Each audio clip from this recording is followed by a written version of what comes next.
Hello gamers, welcome to the, I was gonna say the second Barkley 2 stream. It's actually the third Barkley 2 stream, but the one I'm doing yesterday, this is sort of a continuation of the playthrough I did yesterday.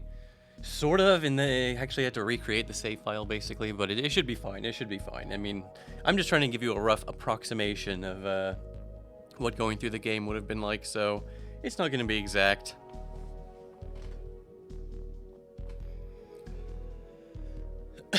What's up, hello everyone, what's up, Gordy Pow? Hey, Fee. I definitely, this stream is gonna be a little more confusing than usual if you haven't seen yesterday's, just because I'm gonna be continuing through Barkley 2, but I'm in, like, the back half where it's mostly unfinished stuff, so we'll see. I mean, it should still be interesting to see either way. Yes, there was indeed a stream yesterday. Well, I'm definitely interested to see what the people who only managed to show up for this one are gonna think.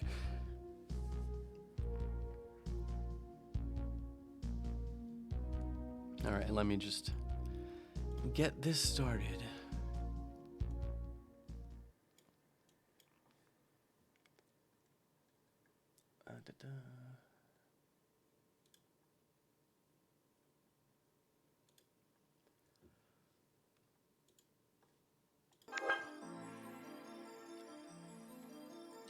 The mutant space dancer, she says, I returned for more archaeology. That's right, we got some Barkleyology going on. I'm just exploring the ruins of a once great civilization of a VidCon. So, yesterday I mostly I did all the Tirnanog stuff again, basically, but slightly different. Like, I didn't completely fuck up and get thrown in the Huskao. And then I basically ended by coming to this little quest hub and doing everything here at the social. And then I talked to Slag, and he gave me a map up to the rebel base, sort of, on Gilbert's Peak. I forgot to show it last time. It's funny because the map is just like a fucking stained-ass napkin. It's a total piece of shit. But, yeah. I guess just really, really, really hyper quick, not to bore anyone, because I'm sure most people are gonna have seen the other ones. But just if you weren't aware, Barkley 2 is a canceled game, a game that was never completed, but there was a good amount of work done on it, and, it's never really been shown off in any great detail before, so I figured, well, I guess it's gotta be me! If no one else is gonna do it, it's been 2 years and no one else has done any sort of, like, deep dive, stream, video, whatever analysis you want to call it. I mean, let's just say, like I said before, there's, like, barely anything on the cutting room floor page for this, and there are much, much less interesting games out there with much greater levels of documentation. That's all I'm gonna say on that particular matter. But, I guess, yeah, this game is canon. I don't know, unfortunately, I think it's not, sadly. But, the game was called Barkley 2. And again, very sadly, the Eastlands was meant to be a, like, combat arena or whatever, so I would have, oops, oh shit, give me a second here. Mild game crash. You see, that's something you're gonna have to get used to in the second half of the stream, is, games crashing and whatnot.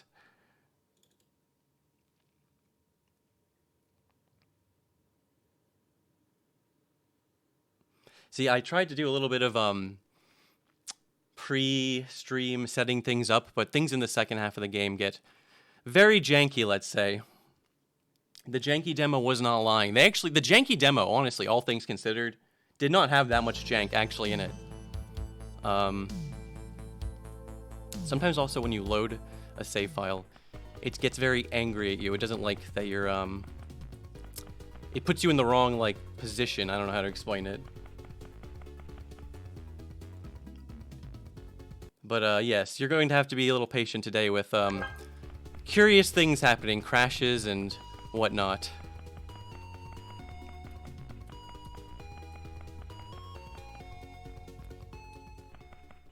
So, technically, I could become, I'm not 100% sure the best route to show off everything. I think I'll briefly show you what could have been here. This was going to be the factory area, which is another area where the layout is mostly completed. Sadly, I don't think the factory has any music, unfortunately. But, yeah, it's just another area that would have been a combat arena / like, dungeon. I guess you could call this a mini dungeon. There's a weird little thing where they were gonna have a lock picking mini game, but it was like the joke is like it's literally just like the lock picking mini game from Skyrim. Unfortunately, this safe doesn't actually have anything in it. This is like a test object, but there is a fully included I would say fully included lock picking mini game. As you could hear, there were no sound effects. Those were all the temp sound effects, where it's just like a voice saying 1 or 2, like, you know, it's like a substitute for what it would be. But yeah, there's a lot of art in this game, a lot of really awesome Frankie art that has never really seen the light of day. So that's one of the reasons I wanted to do a stream of this, just to show off, like, you know, look at all the stuff they did manage to complete, all this interesting art, all these interesting, a lot of like tile sets, dungeon layouts, assets. This is a dead end, unfortunately. I'm not sure if anything would have been past that door, but it doesn't seem like there is in this build. But yeah, I know people are already in chat, are already talking like the reason like the game got canceled. It's a little nebulous. It's a little like I don't think we fully necessarily can know all the reasons, but I have like a section on this later where I'll talk about. But the main one everyone's pointing out right now is there's a lot of feature creep. There are a lot of complicated little just systems and mechanics they wanted to do. The camera's not. Okay, yeah. So originally when I played this, I did it with a controller because the controller, like, I think it looks better watching someone play this with a controller. Like when I'm playing with a mouse, I can swing it around. Like you can see my little mouse cursor, which I understand that can be a little odd at times to see.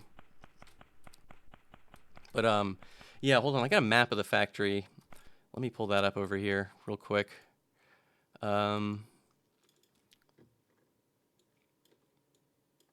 Again, sorry, this is just another unfinished area, but I want to show it off as best I can.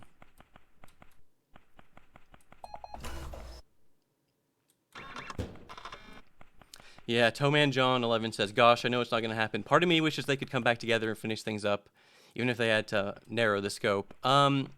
Yeah, I don't mean to be like that guy, but basically I can 99.9999% guarantee that's never going to happen. This is not going to be a finished game at any point.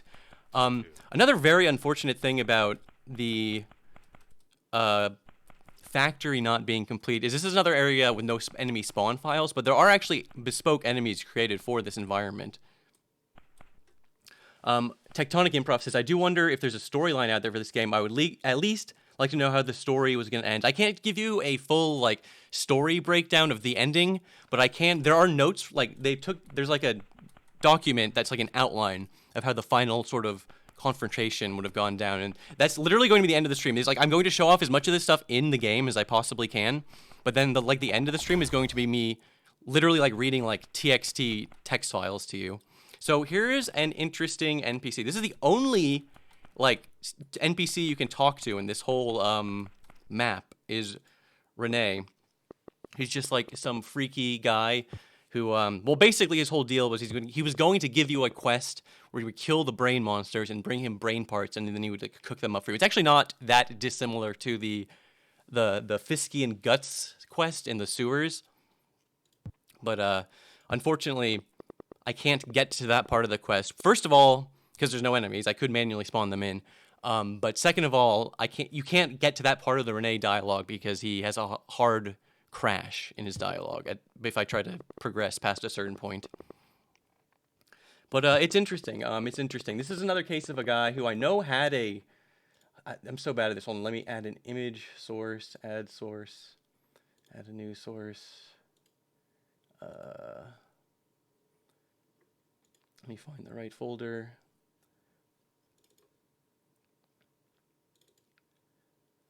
Streaming images.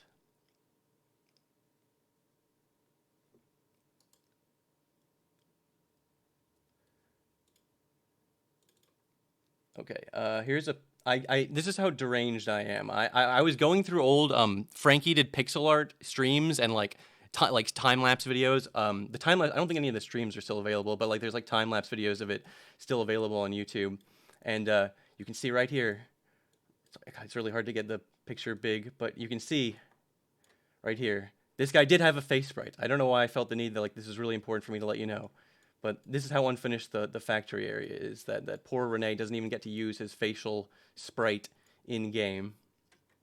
Again, sorry, I'm so bad at dealing with images in pulling up images. I need a guy like a podcast guy to like pull up images for me. Tectonic Improv says the pixel art is fantastic. I know, right? That's what I was trying to say. Like I just wanted to show everyone all the cool stuff they did because I just think I keep getting areas and be like, oh, isn't that cool? Anyways, I feel like I should be doing the whole thing where I'm like reading all the dialogue here, but I was just trying to get through the factory really quick before moving on up to Gilbert's Peak, which is more of an actual area, so to speak. And again, I didn't want to get too invested in Renee's dialogue because he's gonna crash the game. He's gonna crash the game. But his whole idea is that you're in a cafeteria, and he's like a friendly brain monster guy. I don't know. I think he's like stuck doing his talking animation. Like even when he's not talking, he's just stuck doing this. Again, here's another example. It feels like you're supposed to be able to like go into this back room, but there's no like door trigger here.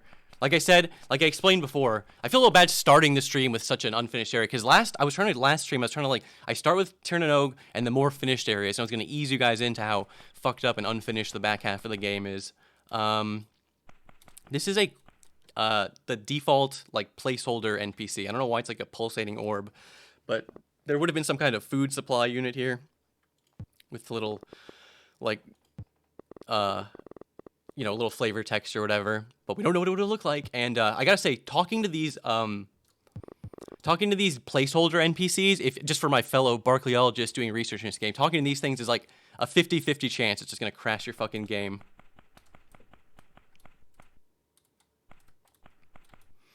Cyberha says, yes, basically yes. The game, the Kickstarter, and all this goes back. Like this game is, again, they've been working on it in chunks for a while.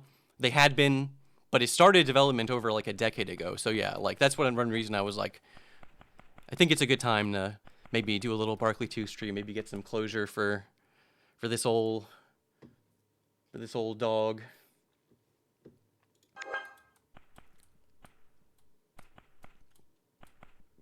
Bandicari says, I want to see what suicide note is. That's the note that what's his face gives you, Augustine in the sewers. It's the one I showed to Gelazio last stream.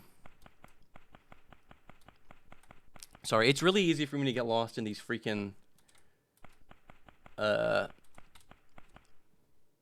empty ass rooms, I gotta say. Just because there's this, I mean, again, I'm not blaming them for the rooms being fucking empty. It's an unfinished game. I was like, how dare these rooms be unfinished and a game didn't complete? But it can be a little confusing walking around these giant ass empty environments, if you know what I mean. There is something I'm looking for. There's a room. There's a room somewhere around here. I just need to get my bearings and I can figure out what room I'm currently in. Yeah, see, okay, this is another thing. Again, I don't want to get too much into this right now, but like they were asking for like some really small amount of money, and they ended up raising like $125,000 or some shit. I really should know that number off the top of my head. I'm such a Barkley expert, but it was around 100K, a little bit more. That seems like an insane amount of money. It seemed like that was like, but when you really think about how long that's going to last, divided among a bunch of people, spread across multiple years, it's actually not as much as you'd think. But this was like, the Barkley 2 Kickstarter was in like the early days of Kickstarter. This was before any big public failures even. It was, so people were, I don't even think people can even remember how gung-ho everyone was about Kickstarter. They thought it was the coolest thing. They thought it was like, oh, this is going to be the future. This is infallible. I mean, I don't know. People were, I guess they weren't saying that shit, but like, I don't know, man. I don't even know what I'm saying.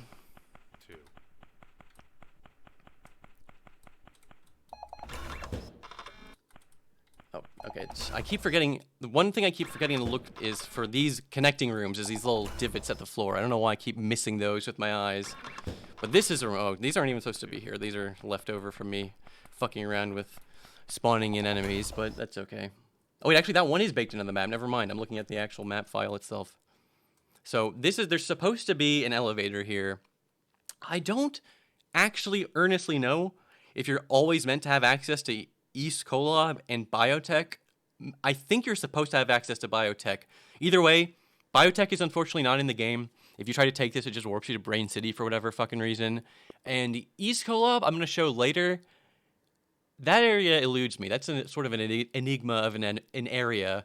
And if you take this elevator there, you can't. There's no functioning elevator. I mean, I can obviously teleport because I'm using the debug thing, but just for the record, the main thing is I'm on the floor 1 of the power plant. I'm going up to floor 2 of the power plant. Oh yeah, that's another thing.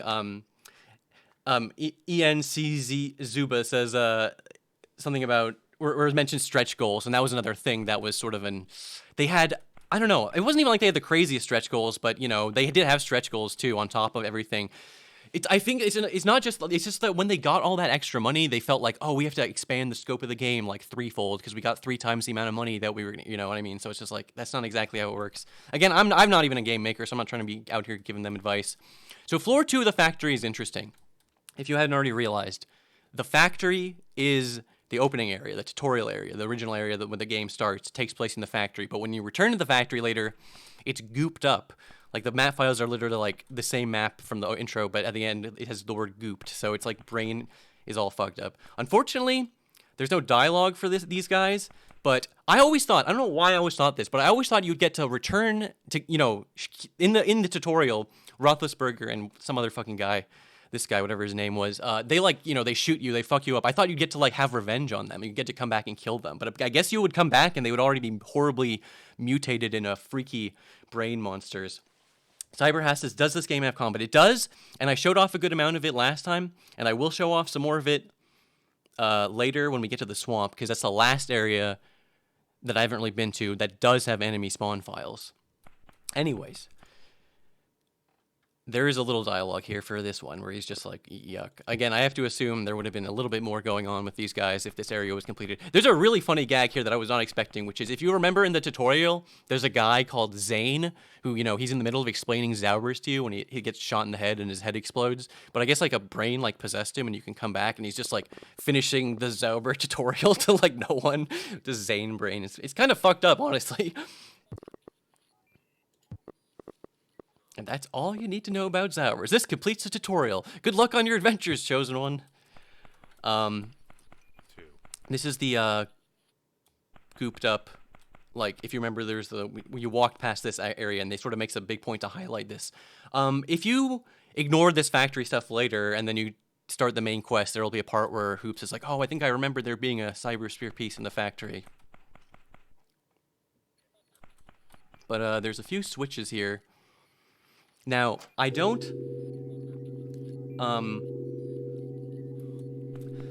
unfortunately, as far as I know, there's no way to actually, like, get to unlock this door in this build, but I can just phase through it and sort of cheat in. There's a little bit of a cutscene for approaching the cybersphere piece.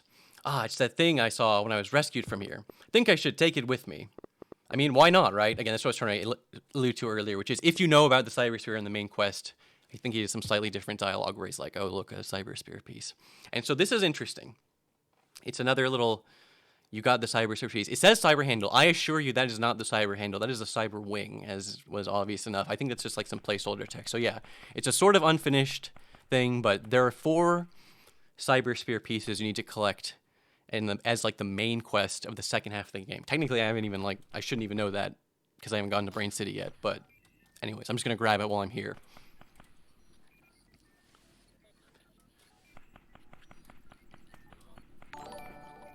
Oh, thank you very much, Soccer Man. Appreciate the raid. Like I said, I'll take any raid. It doesn't bother me. I'm down with whatever. But yeah, I guess that's kind of it for the factory. Unfortunately, you can pull out another like bridge here, but I don't know. It's kind of fucked up. There's just not much here. Okay, I don't know why, but the one of my guns, I cheated myself some better guns, and one of them I fricked up and it's crashing the game every time I try and pull it out. So I will just temporarily, let me just enter another room really quick. Give me a little game time.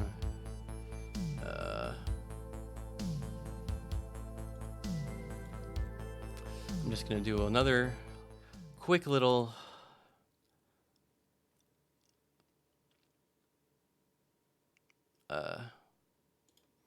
test on a new different save file where it won't crash the game if I try and engage in combat.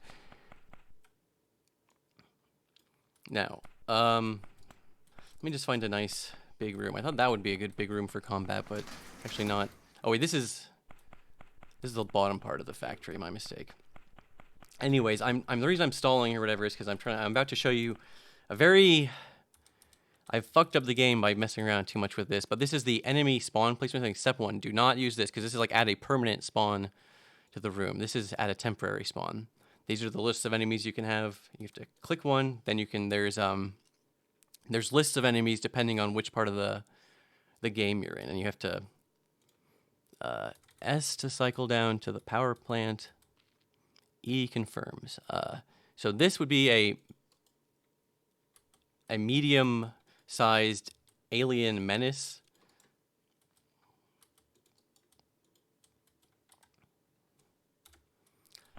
So it's a kind of freaky... He has a bunch of different attacks, but yeah, this is the kind of freaky monster that you'd see in this part of the game.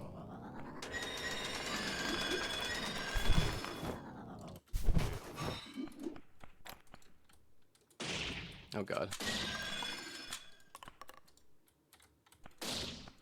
Got rotating bullets on my elephant gun. These are the 2 random guns you start with.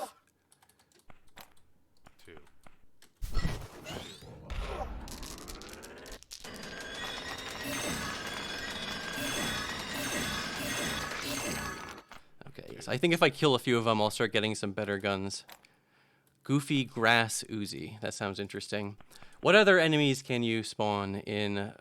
Unfortunately, none of the bosses can seem to work. Frankie said something enlightening to me the other day, which is that most of the bosses are programmed to only work in specific rooms, which actually makes a lot of sense. There's also these brain trees. I don't fully understand what these would have done.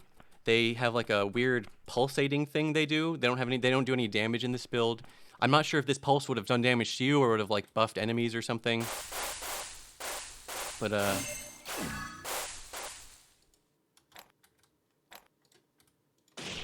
damn it. Give me some ammo. Here, let me just give myself a few free quick gen guns.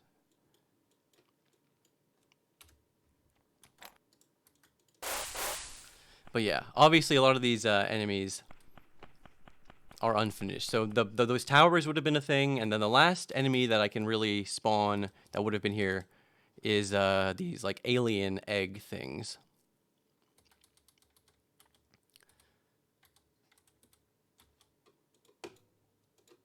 Whoops, fuck. This is exactly what I said I shouldn't do. You don't want to do that. You want to use this icon. See earlier, now every time I load this map, no matter what, because of this, there's going to be a brain tree in here. Not anymore, but. So there's these little egg things. You could shoot these, and yeah, see these little monsters would come out. These little tiny guys. And I think these would have been clumped together to make it so like a bunch of these could come out at once. Oh yeah, see we go. Sometimes they can spawn more than less. I guess it's not a set thing. But yeah, they do a good amount of damage. Sorry, I'm also have extremely piss poor stats because this is literally a brand new save file. Yo, what's up? What's up, Zevo, my man? Alex Yard, what's up? What's good? I'm just going through Barkley 2, an unfinished game, showing people stuff. Being a cool guy, I don't know. Yeah, you never seen this game yet? That's because it never came out, and it never will. But you can still download the game files and explore them yourself. A little bit of, I don't know. An extremely stupid thought last night where I was saying, it's kind of fun, it's kind of cool exploring a game that wasn't finished. It's like, imagine if there was a game where it was like exploring an unfinished game. And then I remember, that fucking exists. That's already a real thing. It's like the beginner's guide by, what's his face? God, I feel bad, I don't know his name. I met the guy once at PAX, but the Stanley Parable guy. The guy, Davey Redden, right? That guy, that's his name. Yeah, I don't know. Interesting. It is what it is. But, so that's, again, I know it wasn't a super... I was sort of torn. I was like, I thought, like, maybe I should go in and, like, add a bunch of enemy spawns, like, a bunch of those, I should add in a bunch of those, like, brain enemies, and then I could have given you a better example of what it would have been like as an actual combat arena. But then I was like, that's bordering on, like, fan fiction-y territory. I'll just show you what's in the game files as they are, without me doing any extra modification of them. And, when I do a video of this later, and I'm showing footage at the factory, I'll have like an asterisk or I'll mention it or whatever, and then I'll just have footage in the background of me like fighting the brain monsters. You know what I mean? Barkley fanfiction real. That's right, Bandicario. Exactly correct. So where was I? Right. So this was back on my original save file. Let me just teleport to factory.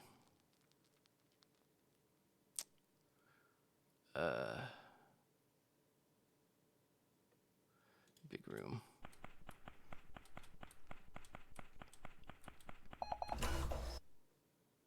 That's right. Every time I start the game up again, oh, thank you very much, Gordy Pow, for the gifted sub. I don't even have like a gifted sub. Like, it's like the default fucking alert notification. You know what I mean? Because I just didn't even think about that. But thank you very much. It's very kind of you. Bloody hell. Anyways, I meant to teleport to the entrance of the frickin' factory, but I guess I teleported to the back half of it. That's okay. I got a map. I can get my way out. Can't believe you didn't personally finish making this game before streaming. I know, right? That's what I had to stop myself. I had to be like, okay, this is just deranged. All right, there's a locked thing in here, but if you can unlock this, I don't think there is a way to unlock it in this build, but if you could have unlocked it, there's just a treasure dwarf out here with one of the vidcons you can get. Subsonic Sparkglass, are you excited for Origins Plus? I'm interested. I'm intrigued. Microwave Tunnel 4, Guns of the Poppers. That's a classic MGS4 reference.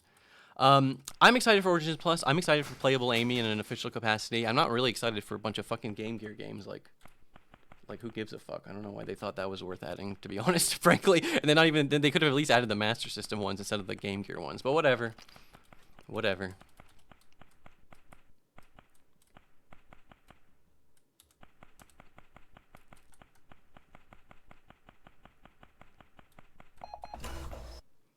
But yeah, actually, I should say I am grateful to there being an Origins Plus, because it now retroactively makes my decision to not, do anything on Origins, be a lazy bum. It proves that was the correct decision.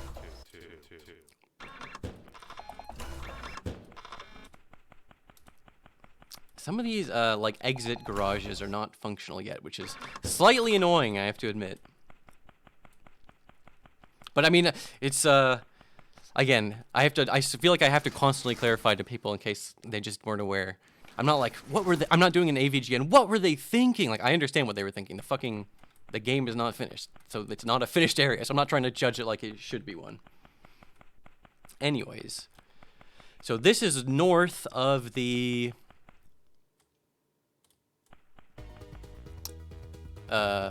north of the social. So I'm gonna go. I have to go east to get to Gilbert's Peak. North of Hentai Carl. We are far north of Hentai Carl, my friend.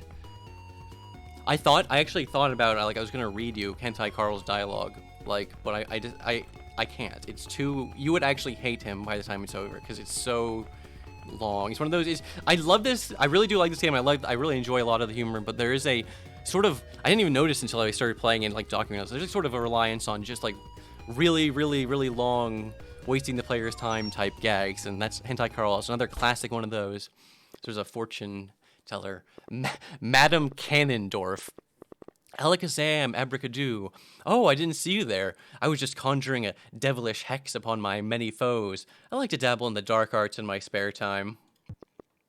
But enough about me. Would you like to know your future? It's only 12 neuro shekels. Tell me my future. Yeah, let's do it. This sounds like it'll be fun. Ah, bold move, my friend. Not everyone can handle the full weight of their destiny laid before them. I'm not afraid. Bring it on. Ahem. Here we go. Alakazam, dippy-doo. Tell me the future of you. Erg, I see a great city shrouded in smog and filth. The arcane powers. They are so intense. Gah. Ah, I see. A search for answers. And a man made out of bee-balls. Forgive me, youngster. That is all I can manage for now. Anyways, yeah, so this is a classic video game trope. Hey, are you alright? Yes, I'll be fine. I just need to take a short power nap. Oh. Okay. Come and see me later, after I've recovered. Your densetsu is about to unfold, and I'm intrigued by it. Okay, sure. Hey, thanks for the reading. It's pretty fun, but also very scary. Kuwabara, youngster Kuwabara. So this is, again, like I said, another classic trope. The fortune teller NPC. You can come here at various points of the main quest and get different like dialogues from her. And there's a great one where if you like come right before the end of the game, it like totally like freaks her out, it like fries her brain. She goes insane because of all the freaky, demonic Cullen energies.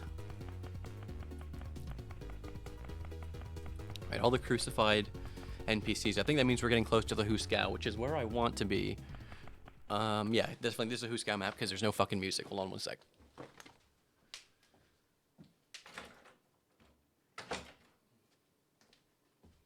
Ooh, sorry, I had to let my cat out of the room. So, Huskao. If you remember, as the governor, I specifically banished Zhang. I don't know if this is Zhang, this should be pronounced Zhang, but he died as he lived, like a clown. Okay, so I know this is gonna seem insane, and it is insane. I wish I could do this in a different way. I wish this was better. I wish I didn't have to do this, but for some reason, this is actually a real thing. I'm not just trolling you. There's only a few different Zaubers in this game, and one of the Zaubers is you have to click on Zhang's corpse 100 times, and it'll give you the clown Zauber. I know it sounds like I'm making that up. You don't believe if you think that if you're annoyed by having to watch me do this, you should have been annoyed when I figured out that I had to do this, and then I was like, that seriously can't be what I have to do. But it's like, no, the variable goes up one time every time you talk to him, and then once it reaches 100, you get some alternate dialogue. So yeah, speedrun, right? Can't you go into debug and manually change it? Okay, so unfortunately not. If you were here last time, you'll see I have Quest Hacker. This is like a debug thing where there's tons and tons of variables I can manually edit, but this does not contain every variable in the game, and this is one of the variables which it does not include. Now, I could, I don't want to do this because I'm lazy, but I could close the game, open my save file in a notepad, manually enter in the specific variable, reopen the game. I know that sounds like it might be quicker, but believe it or not, this is actually probably quicker because just opening the game takes like 15 full seconds. Download an auto clicker. It's funny. It's funny. There's literally almost no reason for me to do this other than just to prove that I'm not lying and I'm not insane, because the clown Zauber is not complete. It doesn't actually do anything. It does something, but it doesn't do any damage. I should say it's not functional in terms of actually being helpful. So unfortunately, they're supposed to be aligned when I guess I was testing it. They're supposed to be aligned when X1 first sees Zhang, and he was a little like, "Whoa, I can't believe he's crucified." But then he's like, it's actually a good thing. Bros clowning. But yeah, I gotta say it's quite interesting that there's various different. There we go. What's that? A bulge in his pants? My legacy. Continued the legacy of the clown. Got the clown Zauber. See? I'm not crazy. I'll make sure to goof and gaff in your memory, Zhang. So destiné. Alright, I'm going to do the Huskao later. Normally this guy would not be here. This is a debug NPC that gives you the option to just get arrested and immediately taken to the Huskao. Normally at this point in the game, if you wanted to get arrested and taken to the Huskao, you would have to go do the Chup quest and get arrested.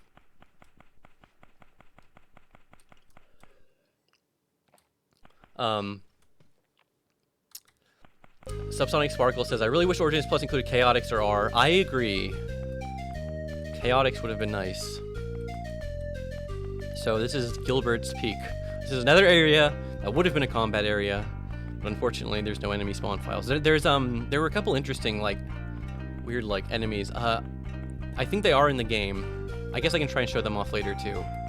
But it's not quite as robust as the Brain City, or not the Brain City, the weird brain aliens, which I always thought those were related to Brain City, but they actually aren't. Anyways, that switch does nothing. It's an elevator. It's a Dark Souls shortcut. You have to, when you're up at the top of the mountain, you can press it and come back down. But yes, in this part of the game, unfortunately, I'm gonna have to ask you to use your imagination I'm gonna be walking through areas and be like, use your imagination and like imagine that I'm fighting lots of cool enemies here. Dervish 2, Whirlstrom. Oh, you know what would have been awesome to do in Origins? And I guess this might have been like not as easy to do as I make it seem. But so people are saying 3D Blast, and originally my thought was more like I no offense, I don't need to be a hater, but 3D Blast is not like the best game. But you know that Game Hut guy, he did that really cool thing where he made like a director's cut version of it or whatever.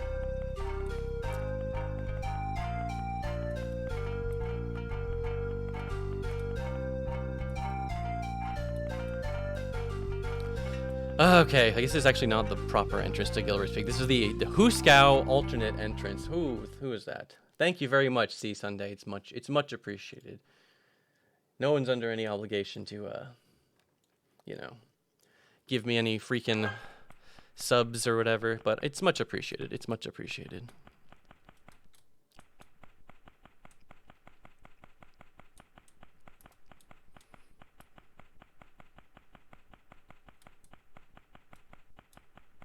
What is south of the Huskao? Oh, the Nexus, that's right. The Fairy Forest Nexus. Why are you freeing naked bearded men? Well, it's a whole thing, I'm afraid. It's like a parody of a thing, and they give you VidCons, and the VidCons are basically this game's version of Experience. Oh, thank you, by the way, Best Pope Ever. He says he enjoyed the new net lore. We got more net lore coming. So this is a funny thing. This actually gave me a little existential crisis story. So this guy, the crestfallen gamer. Well, who do we have here? A new gamer?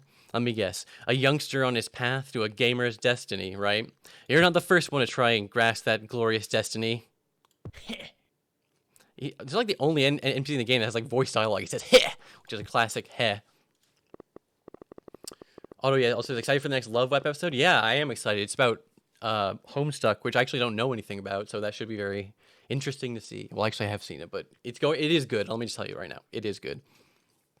Long ago, the world had nothing in it but the archdrakes and the arch trees. Nothing else existed. Just a great gray lump of dirt with archdrakes and arch trees. That's all there was. Absolutely nothing else existed. Then the knights killed all the drakes. The fire is fading. Soon it will go out entirely, and the era of dankness begins. I mean, the fire is fine right now, but eventually it'll go out. Good thing we have the flint technology. Have you ever heard of the Dank Gamer? Legend has it that long ago, during the age of the Archdrakes and the Archtrees, aka the Arch Age, the gamers were not united. They also didn't exist because only the Archdrakes and Archtrees existed. Then the knights killed them all and created the Gamers. The Fire Gamer, Ice Gamer, Lightning Gamer, Earth Gamer, Water Gamer, and last but not least, the Dank Gamer. So this is a obviously Dark Souls like parody, but what's fucking me up is that like this was like a timely reference when this was conceived and implemented. Like, didn't Dark Souls come out in like 2011 and this was kickstarted in 2012? So this was like, to me, now like referencing Dark Souls now is such like a foundational aspect or whatever. There's also another Dark Souls reference up here, which is there's like Kelpster's brother. He's like the pickle pea guy, the Kelpstein cock-a-doodle-doo. What the flip? Chirp, chirp, you, yes, you. Give me juicy, give me plump. What? Hoot, hoot, juicy, plump, yes, give me. And it was exactly the same thing where you can give him, like, some candies or some money. Here's $100. He'll look at you, need any help you can get. There's also alternate dialogue to this guy if you had Kelpster crucified, where he's like, I thought you were dead. Anyways, this is Kelpster's brother. You give him an offering, and then you come back later. And he will supposedly give you an item. You know, just how it sort of works in with the giant fucking unseen raven character, or whatever, unseen crow character. But unfortunately, none of the giving you the items part is programmed in. There's meant to be an NPC down here called a Frog Boy, and there's a shit ton of dialogue related to the Frog Boy and some weird quest shit, which I have not been able to parse yet. I don't even understand the necessary qualifications to make the frog kids spawn. It's another one you're going to have to wait and see for my video. It's abandoned fishing pool. Come to Papa. I don't know if this is like where you're meant to... there must be a way to get a fishing pole in Tirnanog, otherwise you wouldn't be able to fish in the sewers there. But there's various different lures and fishing lures you can find. Anyways...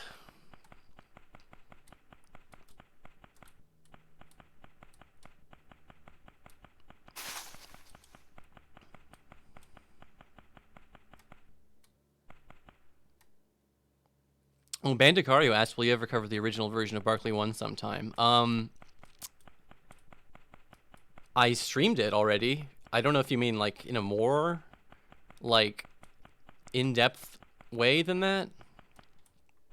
I'm not 100% sure.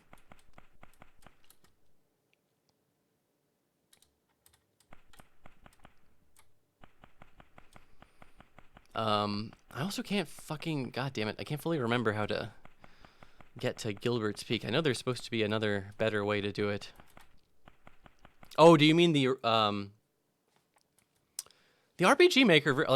It's the Game Maker version is almost identical to the RPG Maker version.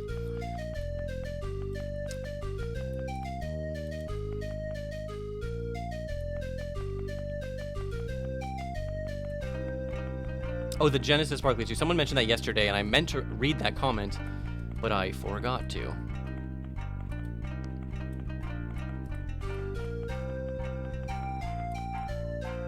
Yeah, this is definitely not the correct entrance. Hold on, I know you guys hate when I do this. I'm just gonna go back to the social really quick and see we're heading right out of here, goes. Oh, there is a Barkley Shut Up and Jam 2. I forgot about that. Is that a canceled game? Or did that game actually come out? The debris. Okay, yeah, so this is the same area. No, it is out. I never remember hearing about the second Barkley game. I'm trying to remember if there's an alternate. Oh, shit. Okay, fuck. I forgot to do one last thing real quick in the factory. It's okay. I know this is totally like, oh, what are you doing? There, if you remember when I talked to Sepida earlier, she mentioned something about the Dynamorph and the Influence Ovums. This is where you're supposed to grab the Influence Ovums. Hey, it's one of those Dynamo things or whatever. Wait a minute. What's this? Found Influence Ovum. Wow, nice. A fully charged Influence Ovum. Anyways, that's it. That's all you missed, is me going in one of the egg rooms and grabbing an egg. Anyways, Eastlands. Shit, I forgot to double check.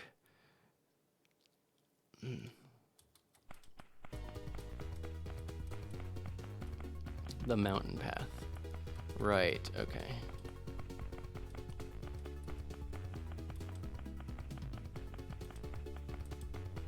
It is crazy to imagine a world where that Barkley game got canceled. Because then imagine how that would have affected this game never coming out, you know what I mean? Oh, I keep forgetting I have a fucking map of the social. Not the social, but the Eastlands. There was... Okay, so this is a weird tangent, but there was a... when I was exploring the game, doing debug exploring before all this crap, like before, the point is, there's a debug function that says give all maps, and I was like, okay, this will just give me all the maps. So I spent the whole game exploring, thinking I had all the maps. But it turns out the give you all the maps function does not actually give you all the maps. So I kept forgetting that, not this map, because I'm in the power plant now, but this Eastlands map. I keep forgetting that this existed. You know, now that guy mentions it, I am sort of interested in what the major difference is between the original Barkley 2... the original Barkley Shut Up and Jam Gaiden, like, what is different in the RPG Maker version? I do have this Influence Ovum. Maybe I could use this to power up the drone. Alright, let's see what this bad boy can do. Inserted the Influence Ovum. Okay, I think it's working. How do you control this thing? Whoa, it's flipping out! Well, what do I do?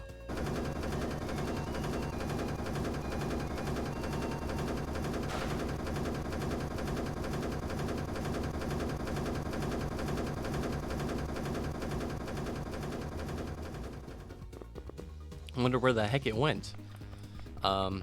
Well, I'll tell you where it went. It goes back to the social. I think it just goes back to where Sepida is, and it kills those 2 Duragars.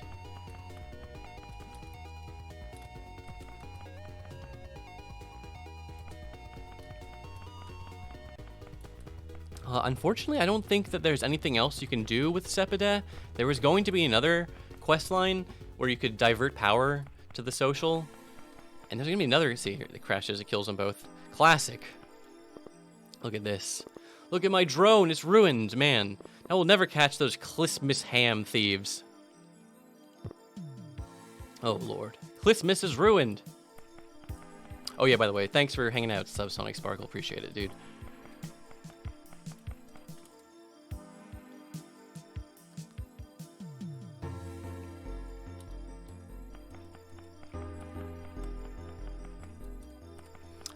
I don't know, some of these, like, I don't think there should be Father Giuseppe dialogue in the social. I don't know if these are using the wrong, pedestrian files or what.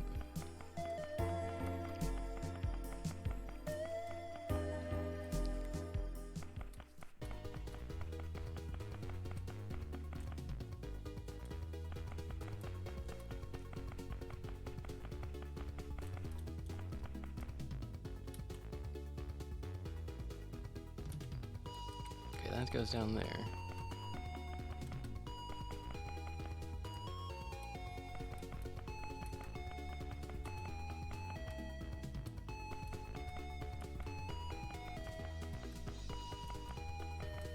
That's interesting, Bandicari. I'm gonna look into that. It's telling me some interesting info about. I thought that there were little to no differences between the RPG Maker. I mean, okay, so I know the reason they upgraded to Game Maker over RPG Maker for the first game was because there's things you just can't do in RPG Maker. I thought some of like the Vinceborg attack stuff would be too complicated for RPG Maker. See, different sprites and stuff. I didn't know anything about that.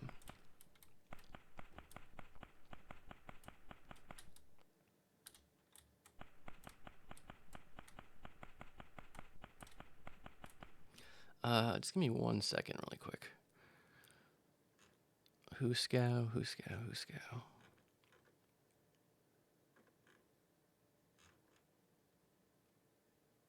Oh, I forgot. In-game it's only exclusively referred to as the Huskao, but it is called the prison over here as well.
Well,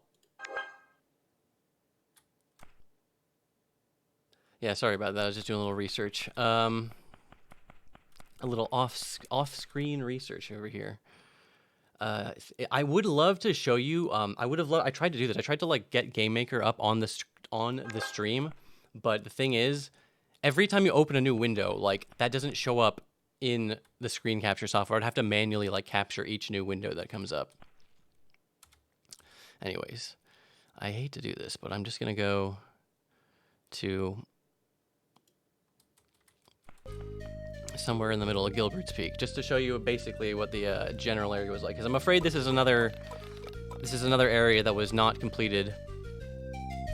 Oh, you know what? That's actually not the worst idea, Toman John, to do like a display capture type thing. Anyway, so this is basically what it would have been like. It's basically like a. Oh, I forgot. There's like the one like cutscene outside the rebel base for some reason. There's just this diving guy.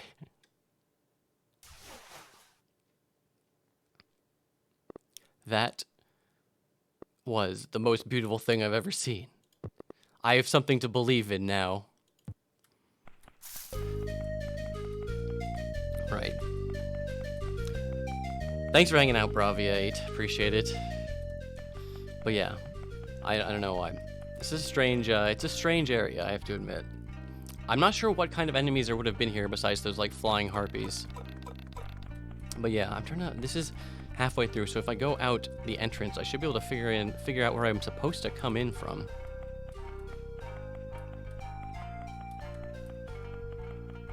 But yeah, you're just gonna have to pretend that I'm fighting like freaking monsters and crap.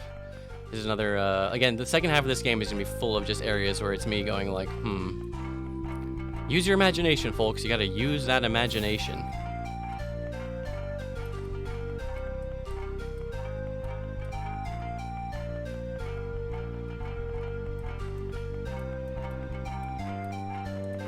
It's funny, I really spent a long time just like figuring out how the areas are connected and stuff, but I keep forgetting how they're connected on like a macro scale.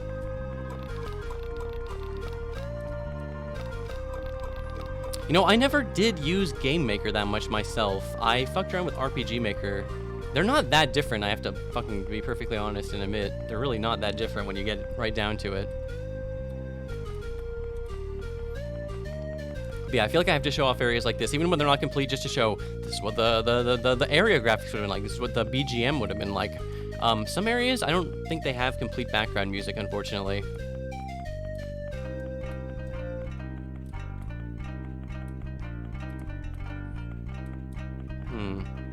Yeah, this is just an empty area. But yeah, so after going to the social and giving the dossier to Slag, he directs you up Gilbert's Peak, which would have presumably been a somewhat challenging combat arena.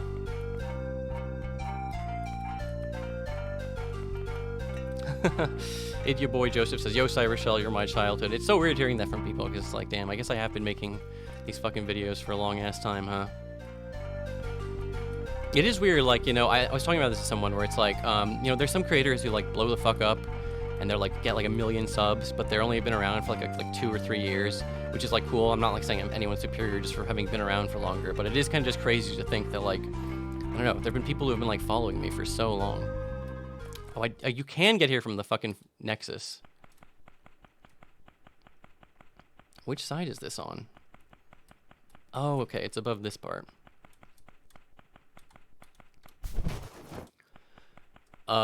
Ghost Studio asks, are these assets custom or default? No, these are all custom, like, all the graphics you see, well, okay, there's a few placeholder graphics, obviously. But, no, for the most part, everything you see is real, truly made graphics for Barkley 2. Yeah, the art's really good. That's exactly another thing where I was just like, damn, this game is never coming out. They made all this awesome sprite work, all these cool environmental tiles and all this crap. And no one's ever gonna see it, and that just like, I don't know. I mean, you can see it, that's the thing you can do, but it doesn't hit the same when you're just looking at, like, you can literally just find all the sprites in this game in a folder, but it doesn't hit the same just looking at all the sprites or whatever.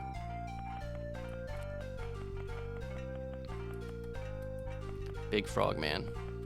Oh, I guess this must be related to the Frog Kid quest, but I don't think he doesn't do anything. Or, I mean, like, I can't activate it. Maybe it's because I don't have the right Frog Kid flags set.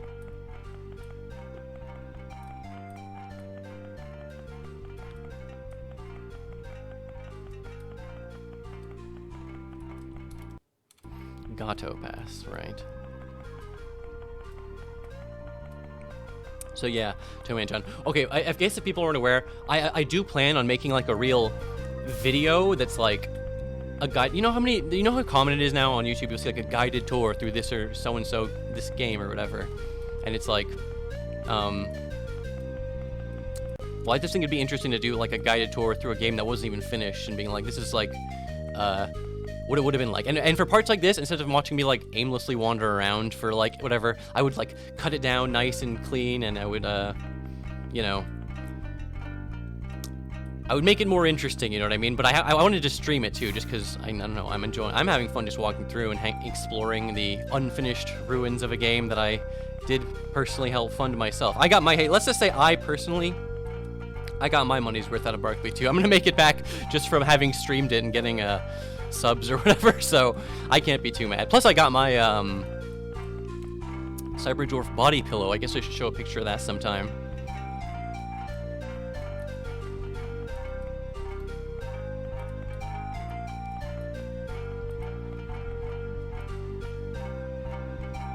I'm also impressed, or not impressed, I don't know what the right word is, but like guys like Cyberhost or whatever, people who still found me through like my Sonic LP, like in that period between when I started making videos again versus when I like, you know, in 2017 I kind of like, it sounds dumb, I like started my YouTube channel. Like I had a YouTube channel, I posted videos on my YouTube channel, but I don't know if those really, like, and no, they didn't count.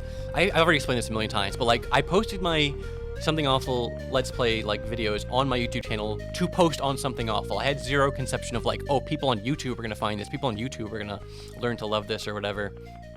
I had like zero consideration for my YouTube audience, as it were. But I don't know, people found those videos too. Anyway, so here's the Rebel base. I finally got to it. Oh, thank you very much, Eric. Corporal Lafayette. Hold it right there, bucko. What? You're not a Duragar? No, I'm just a youngster. Don't shoot.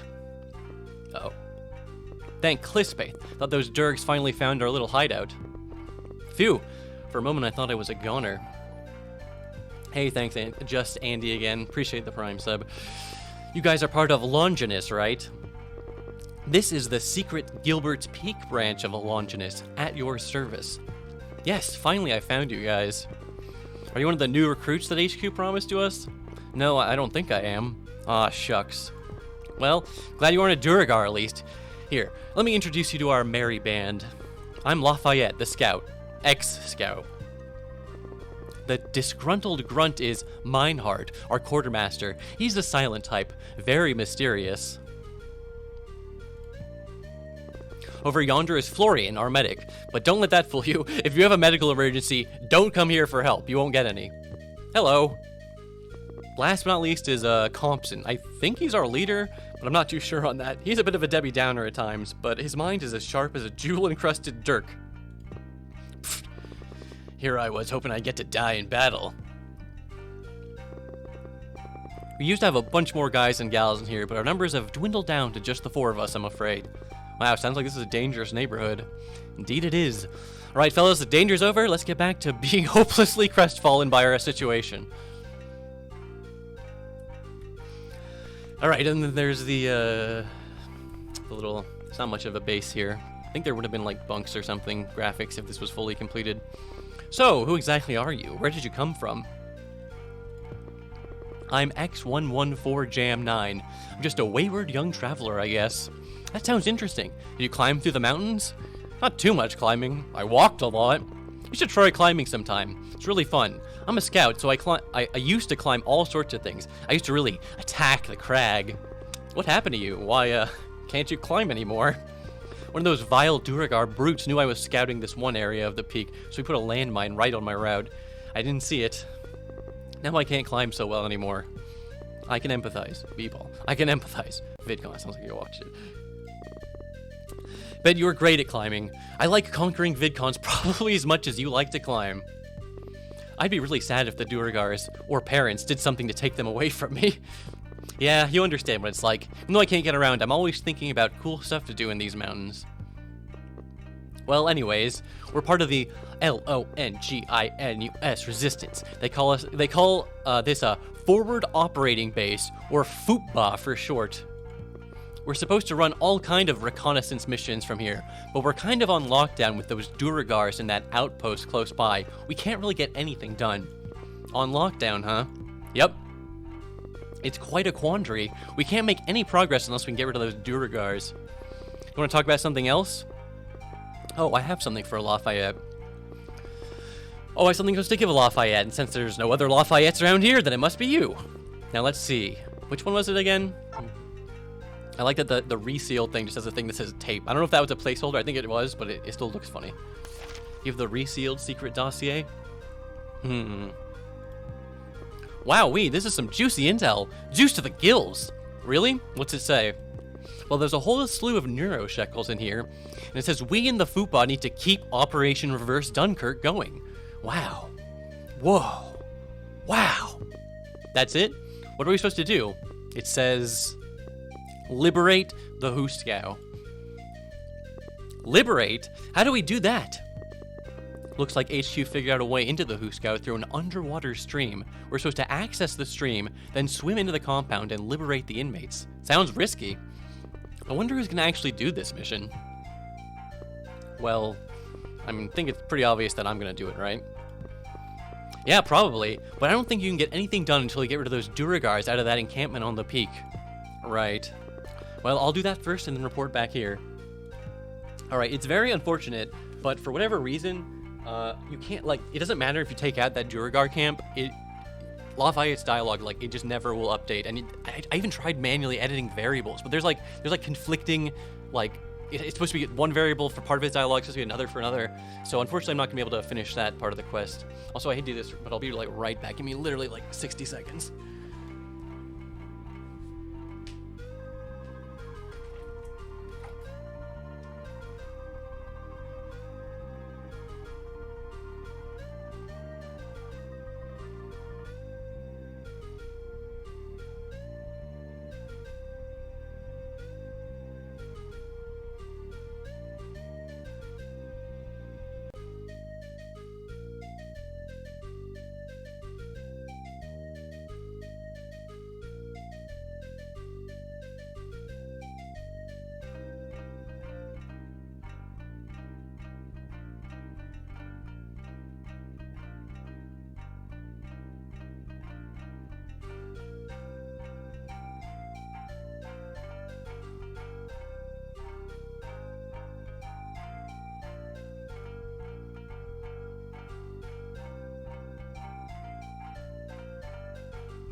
That was under 60 seconds, right? That was pretty fast. It's pretty fast for a BRB. I didn't want to put the BRB screen up because then I have to pause it. I want you to groove to the music and just hang out. Anyways. Hey there. Did you look into those Duragars? Still working on it. Oh. Well, you don't have to if you don't want to. Just thought with your legs and your guns, you'd be able to... A good fit for the mission. Talk to Compson if you have any questions. He knows way more than me, but I'll try and help you if you need it. Where is this Duragar outpost? Well, it's a bit hard to explain since everything here looks the same. Best instructions I can give you, just keep walking up the path that led you up here. Just keep going higher up to the peak until you reach the outpost. In fact, talk to Compson. He knows everything there is to know about that, and maybe he has a map. Okay. What do you think I should do when I get there? Well, they shouldn't attack you outright. They only really go after us dwarfs. Doubly so if they see us in green camouflage. Maybe just talk to them and see if they'll leave? That seems like an easy way to get myself shot. Not as easy as wearing the LONGINUS badge. Plus, aren't you not a dwarf? I'm a dwarf. I'm something else. I think I'm something else. But I don't know what. Guess we're all trying to figure out what we are. I always thought I was a scout, but now I'm looking to be something else. Hopefully, something of worth. Yep, it's all we can strive for, Lafayette. Now, time to find this outpost and see what I can do about these pesky Duragars. Good luck, X1. What other questions? Seen any cyber dwarfs around here? I'm searching for my destiny. Apparently the cyber dwarf can help me find it. Cyber who? Oh, you mean the guy who's supposed to be giving us orders? Yeah, I think that's the one. You know where he is? No, actually I don't. Besides that top secret dossier you brought me, we only get communication through the carrier rats. Normally paper is mostly chewed up. We're kind of flying blind here. Though I can tell you one thing. The top of Gilbert's Peak, they say there's a wise magus with mystical knowledge so vast that travelers brave the mountains just to get a minute of audience. She was called the famous magus, if I remember correctly. Maybe that's the cyber dwarf you're looking for. I'm pretty sure the cyber dwarf is a guy, but hey, it's the 60s. Gender labels are pretty antiquated. Looks like I'm heading up the mountain. Anything else? I gotta go. Hey, what's up? I'm X1.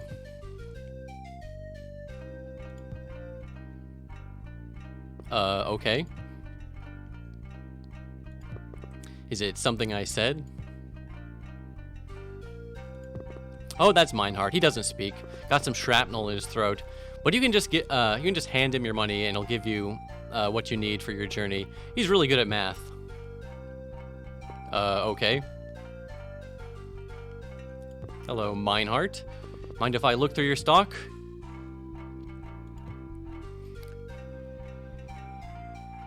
Unfortunately, he doesn't have a...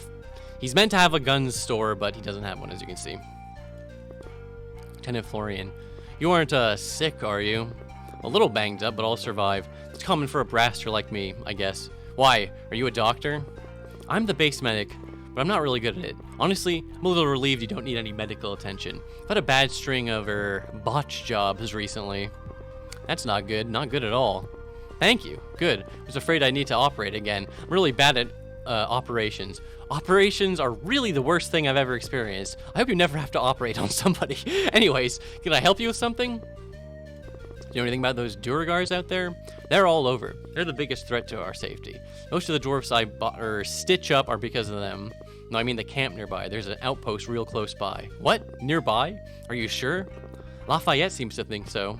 It must be where all those explosions are coming from. We have to do something about this. Do you have any ideas? I don't know. I'm afraid I may have to murk them. Maybe you can just convince them to go away. If they haven't shown up here already, they might not know we're here. I'll give it the old college try. Anything interesting going on with the rebels right now? I don't know. I just stay here. I really don't know anything about that. Just don't tell me with this, but I don't think it's going good. We don't hear from HQ anymore. The carrier rats have stopped coming by and the supplies have dried up. It's like they forgot about us. Don't tell Lafayette. I make stuff up sometimes to make him feel better. He still thinks we have a chance. Okay, I won't say anything. You're really a doctor? Are you sure you're a real doctor? I don't know. Kinda. You just don't seem to like it very much. No, I don't. Well, I don't know. It took me months to get my license. I get lightheaded when I see blood, and I can't read either. I had to learn all this medical stuff by looking at pictures. Wow, I think that's kind of impressive, just from looking at the pictures. Yeah, but being a doctor isn't as cool as it looks on the tube. I had to learn that the hard way. There's nothing worse than losing a patient. Nothing worse than that. I guess you're right. Anyways, anything else for me? If, for some reason, most of his dialogue does not give you anything else. It just like boots you out and you have to talk to him again. What's that thing behind you? What do you mean? That thing resting on the boxes. It's glowing. Oh, that's a cosmic humanator. I've never really used it before. I'm supposed to keep it ready just in case some wayward braster needs some humanism modifications. What are those? Well, that's a kind of good question. I don't really know. It's got a lot to do with how much your body has a certain elemental affinity. It's like being more attuned to certain types of interactions in the world. But sadly, I'm not the guy to ask. I'm not a transhumanist. I'm just a medic. But I've heard there's a real transhumanist somewhere in the recesses of Brain City. Interesting. Anyways, it's kind of valuable since I can't really use it for, maybe I should trade it for something. If I find anything, I'll let you know. Thanks. Anything else? I don't think you can actually get the Cosmic Humanator in this. I think I'm 99% sure this is a placeholder sprite, but it is a very funny looking, just like, star with a face on it. Hey, Lafayette suggested I ask about some stuff. What stuff? Lafayette says that there's a camp of Duragars nearby. Says they look kinda suspicious and keep you rebels from completing your missions. Do you know anything about them? No. Oh. Lafayette didn't tell you? He might have. I stopped listening. Oh. The Duragars in the outpost. Do you think they're dangerous? Probably. You ever met a Duragar that wasn't dangerous? I don't think so. Shouldn't we do something about it? I got one thing you can do. Yeah? Any info will help, sir. We got some sheet you need to fill out. It's for Clifffaith's sake. Florian! Sir, where the hell did those next of kin sheets go? The what, sir? The sheets, you know, the ones where the suckers put what we do with their belongings, where we should bury them if their corpse turns up. Oh, sir, yes, sir. Well, you see, sir, it all started when Lafayette was... Come on, damn it. The short version? Anyway, always give me the short version. I had Lafayette fill out the last one when he stepped on that landmine. No more sheets? Please, faith Christ, we can't even fight this war bureaucratically. Probably out of fucking pencils, too. Doesn't matter much anyways. I doubt anyone will find what's left of you once you go poking around in the Duragar's nest. But someone's got to do something. Ugh. Look here, take this map. Attained Gilbert's Peak, grave sites map. It'll show you just how impossible it is to do anything about the outpost. If you want to try your hand at it, then go for it. You will fail. Don't give me that face. I'm not the one sending you there. You're just as welcome to pick a hole to rot in here as like the rest of us. Now what? Can a dwarf be crestfallen in peace around here? So there is a map. This map is obviously a work in progress. To the point where I really don't like know what it means, to be honest.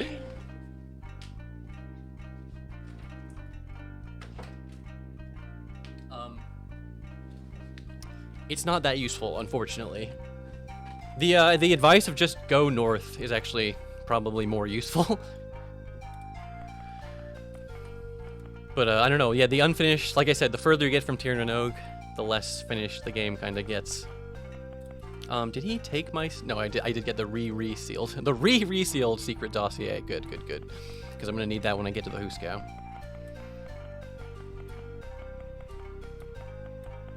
Yeah, that... oh, I agree, Cyber. It's pretty unfinished, I gotta say. But there's something charming about that.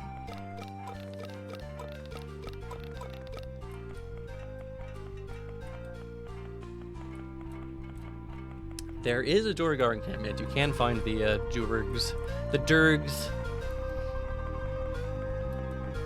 But, and you can also get to the peak. Unfortunately, the encounter, the event that was supposed to take place on the peak of the mountain is not finished. Mr. H says, did they finish the combat basics at least? Yes, if you'd seen the full streams, you know there is combat in this game. The thing is, it's not tuned, like, it's not, like, finalized. I don't know how to explain. You know, when you're in the process of making a game, you're still doing, like, adjustments to make the combat more fun all the time. They never had a chance to, like, play test it with lots of people and, like, make the combat fun, if you know what I mean. And that's not me being a hater. The people who work on the project will freely admit that. In fact, before the Janky demo, like, they did a big period of crunch on the Janky demo. Like, the combat before they started to rush out that demo versus, you know, afterwards, it changed quite a bit. Like, they double time, like, sped up the pace of combat significantly. Like, it used to be even slower than it is in this build.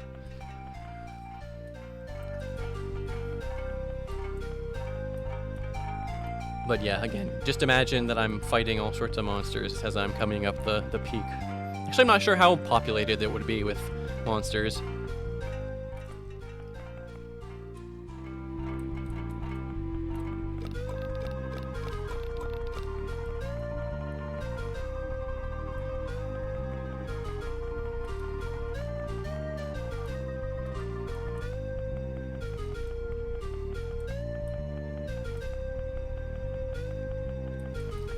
Again, lots of walking. I'm afraid you're gonna have to get used to lots of walking in the second half of the stream. I mean, there was walking in the first half. There's plenty of walking in the first part of the stream as well. But there's going to be extra lots of walking here. Ugh, my poor legs. Need to rest for a bit. Ha ha ha ha. Looks just like him. Yeah, I had to find those legs down a crevasse. You should have seen it. One leg went one way, the other went this way. I tell you, blowing up rebel scouts just don't get any better. Yeah, by the time I made it down to where his body was, he'd crawled away with his one arm. Holy Clispate, those dwarf limbs strung up there? Those are Lafayette's limbs. Ugh, I'm gonna be sick. Those Duergars are pure evil. Looks like there's no way around them. Only way forward is through them. But am I ready to take those guys on? This debug NPC doesn't work. I don't know how to explain it. I'll get more into that later. Proceed further. Here goes nothing. Huh? Hey. What's up? Well, ain't that something? Didn't think they'd be stupid enough just to walk right up to us. That's a funny-looking dwarf. But he ain't wearing green. Kuka said to eat the ones wearing green. Excuse me. What are you guys doing around here? So fucking polite. We're hunting dwarfs. It looks like you picked the wrong campfire to warm yourself up at. Fortunately for you, we already met our dwarf maiming quota for the day. Yeah. You can take that ugly mug of yourn down the road if you want to live another day. Why don't you stop bothering people? Why don't you go away and stop bothering people for change? Why are you guys such jerks? Heh, he called you a jerk, Larry. Nobody calls me a jerk. Larry, you are a fucking jerk, you know? That's why I like you. No fucking slimy dwarf calls Larry a jerk. Only my friends got to call me that, and no dwarf is a friend of mine. You're dead already, son. Dead where you stand. Better say you sorry, or you's gonna be roasting over this fire. So you can either fight them, or you can go through this whole event, which is kind of strange, and I'll do it for you. Are you sorry? I'm sorry. I didn't mean to hurt your feelings. I don't want any trouble. I accept your shitty apology. Oh, hell, Socrates. That apology ain't worth the dirt under my esophagus. Say you're dirt, punk. You're as low as dirt. You want me to say I'm dirt? Fucking say it, or we'll make a dwarf killing flag out of your ass. I'm dirt. I'm the dust under your boots. It was wrong of me, as lowly dirt, to ever speak up. Aw, boo-hoo-hoo. Are those tears I see? Tears are a good sign. They don't have a thick skin and makes it easier to slice it off. Bullshit. That apology ain't good enough for me. What are you, retarded or something? Are you retarded? Are you a retard? Are you, the R word? I'm retarded. This antiquated and offensive slur very accurately describes my below average intelligence and lack of normal mental development. Grovel harder. Kuka Christ, I can smell the shit coming out of this twerp's mouth from over here. Yeah, it smells like shit. Like garbage. Are you dwarf garbage? You little shit-eating ass chugger? I'm a piece of dwarf garbage. I'm sorry, and I'm a worthless piece of dwarf garbage. Glad you've come around to my way of thinking. Oh, what a little bitch. Nothing but a dog. A bitch. Here, doggy, fetch this. It's supposed to be a stick of dynamite. Go on, doggy, fetch.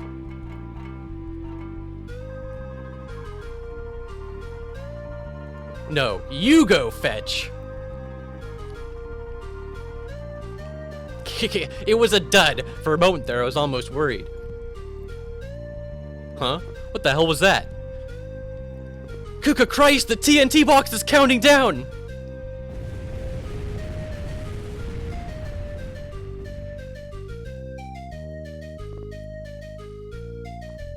Good doggy. I will say, if you do the encounter this way, hold on. This Durgara post is history. Mission accomplished. Again, I wish I could go back and tell Lafayette, and he would give me more info about the Huskao mission, but I can't. It doesn't, whatever reason. I could go into way more detail about it, but it doesn't matter to you guys. If you do it this way, you can't loot Lafayette's limbs. If you kill these guys through combat and not through that event, you can loot the strung up limbs and get a vidcon.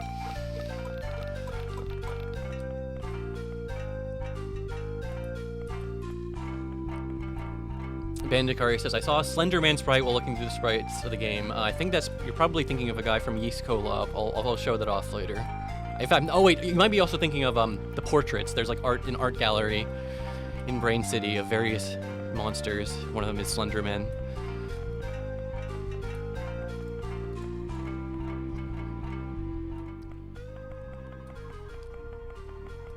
Almost at the peak now.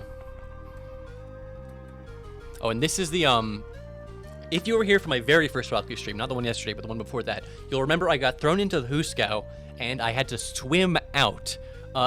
If you don't ever get thrown into the Huskao, the game still directs you to the Huskao via this quest line to liberate it anyways. And you have to swim into the Huskao, but I don't want to do that right now.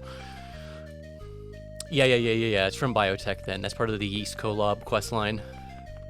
Those maps aren't actually in the game, unfortunately, despite the sprites being in the game.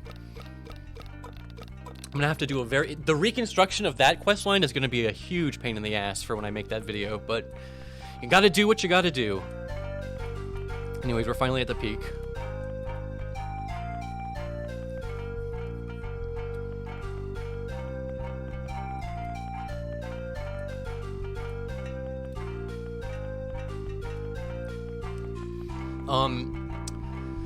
If you guys remember the very, very, very beginning, when I was in Wilmer's house, oh wait, hold on. He mentioned his late wife. I believe she is the magus that those guys are talking about. Yeah, here's it doesn't do anything in this build obviously, but here's a nice little hot spring. I assume this would have healed you in the final build, like Mother 3 style. Yeah, jerk. damn it, Aster, you're making a Barkley 2 video. It's not going to be out for some time. I'm going to need a little break after this, but yeah, I have plenty of stuff written down. I'm going to do, like I said, a little guided tour through the game, showing off each area, but less like a version of this stream, but without all the endless walking and rambling. I mean, I love the endless walking and rambling. I'm having a great time talking to you guys, but I understand if I was making a video, no one wants to watch 12 hours of just like this. It's like I showed up in their sub feed or whatever, you know what I mean? Anyways, there's a draw a circle, draw a point, whatever. I still, to this day, don't understand if this is a joke, like, object item. I mean, I know it is a joke, but, like, I don't understand if it was going to have any kind of actual in-game effect to whatever. Yeah, I'd love to have the Barkley 2 video by, like, you know, the promise is made release date in November, but I'm not 100% committing to that. So there's a grave here. A grave. Pretty good. It's kind of funny that this is the default dialogue. So that's Wilmer's wife's grave. I think her name is Esther, right?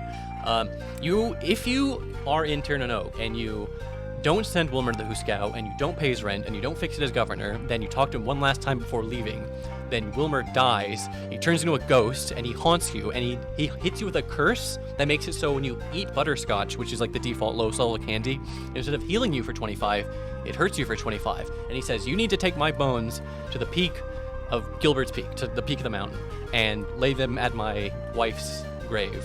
And then when you do that, there's supposed to be a big event where his ghost comes down and he decurses you. Anyways, that's not fully completed, so I can't show you. Also, I didn't kill Wilmer, so obviously I can't do that. But I just wanted to show you this is where it would have happened. And when I make that video, I'll do a bit more to show off that particular quest line. I don't think the curse unfortunately works properly, but I love that idea of him cursing the butterscotch for you. Okay, so I beat the again, I know when people do this, but I'm just trying to save you guys a little time. Okay, I'm just trying to save you guys a little time, because otherwise I would just have to walk all the way down Gilbert's Peak, walk all the way down back to the Huskao.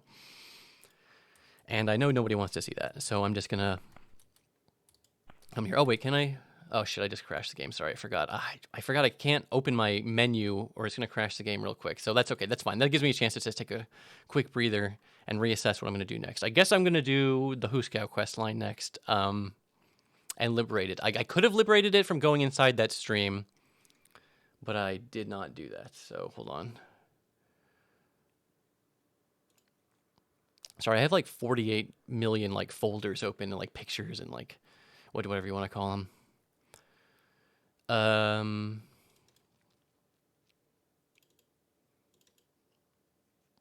Oh yeah, I think that's exciting. Don't worry, you're gonna be seeing plenty more crashes when I forget. In the undersewers and in Brain City and even the swamp, there's some map transitions that are like empty. Like you try to walk into like, oh, here's a door. I'm gonna walk in the door. You walk into the door, it directs you to like a null pointer, and it just crashes the game. So I had like a huge list of like doors I'm not allowed to touch, where it's gonna crash the game for me. Thanks for hanging out, Cyberhast. I appreciate it. Also, for some reason, when I respawn it, it just sets you to like the 0, coordinates, like up in the top right. All right, so prison gate. Normally, I could get in here. I could just go to the social, fail the Chups quest, but I'm just gonna cheat. Pretend I did that. I'd rather do the Huskao quest after getting arrested. It's more complete and interesting that way. So cut me a little slack. Pretend I broke the law. You're not allowed to talk to the frying pan man, or you go to jail.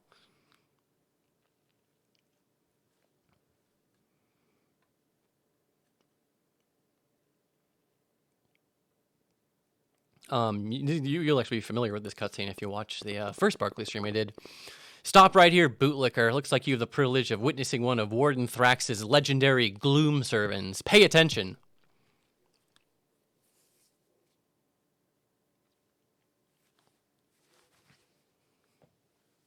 Citizens of the Huskao, I am your warden. I am your future. I control your fate, and your fate shall be thus. Your bones shall bleach in the glaring sun, and Clispaith will not find you. Your puny bodies will be torn apart, and Clispaith will not put you back together again. You will be cast into the deepest abyss without a torch, and Clispaith will not light your way. You will be buried to your neck in the deepest trench in the deepest ocean, and Clispaith will not part the waters for you. Whatever you were in your past life is forfeit. Now you are all meat, and the starving earthworms eagerly await what scant nutrition they can squeeze from your worthless corpse. Some of you may already be thinking of escape, but let me put these thoughts to rest. There is no escape.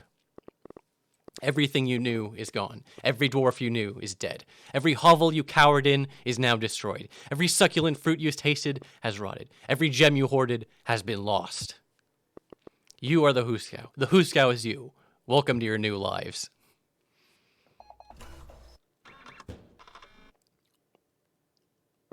How does it feel to know you just lost every last bit of hope, shrimp?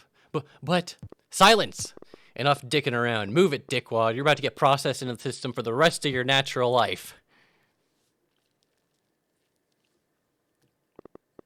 Well, what do we got here? This youngster was arrested during the last Tyrannogue vagrancy purge. Just another rebel scum. Pathetic. Let's see now. 1 count of plotting against Cuckoo, 3 counts of associating with rebel scum, 2 counts of conspiracy against the state, and 4 counts of being a dwarf. That amounts to 1,293 years in Huskao with no chance of parole. Get fucked, pal. What? But 1,293 years. Cyber dwarf. I'm sorry. Yuck. Get fucked, pal. Get fucking fucked.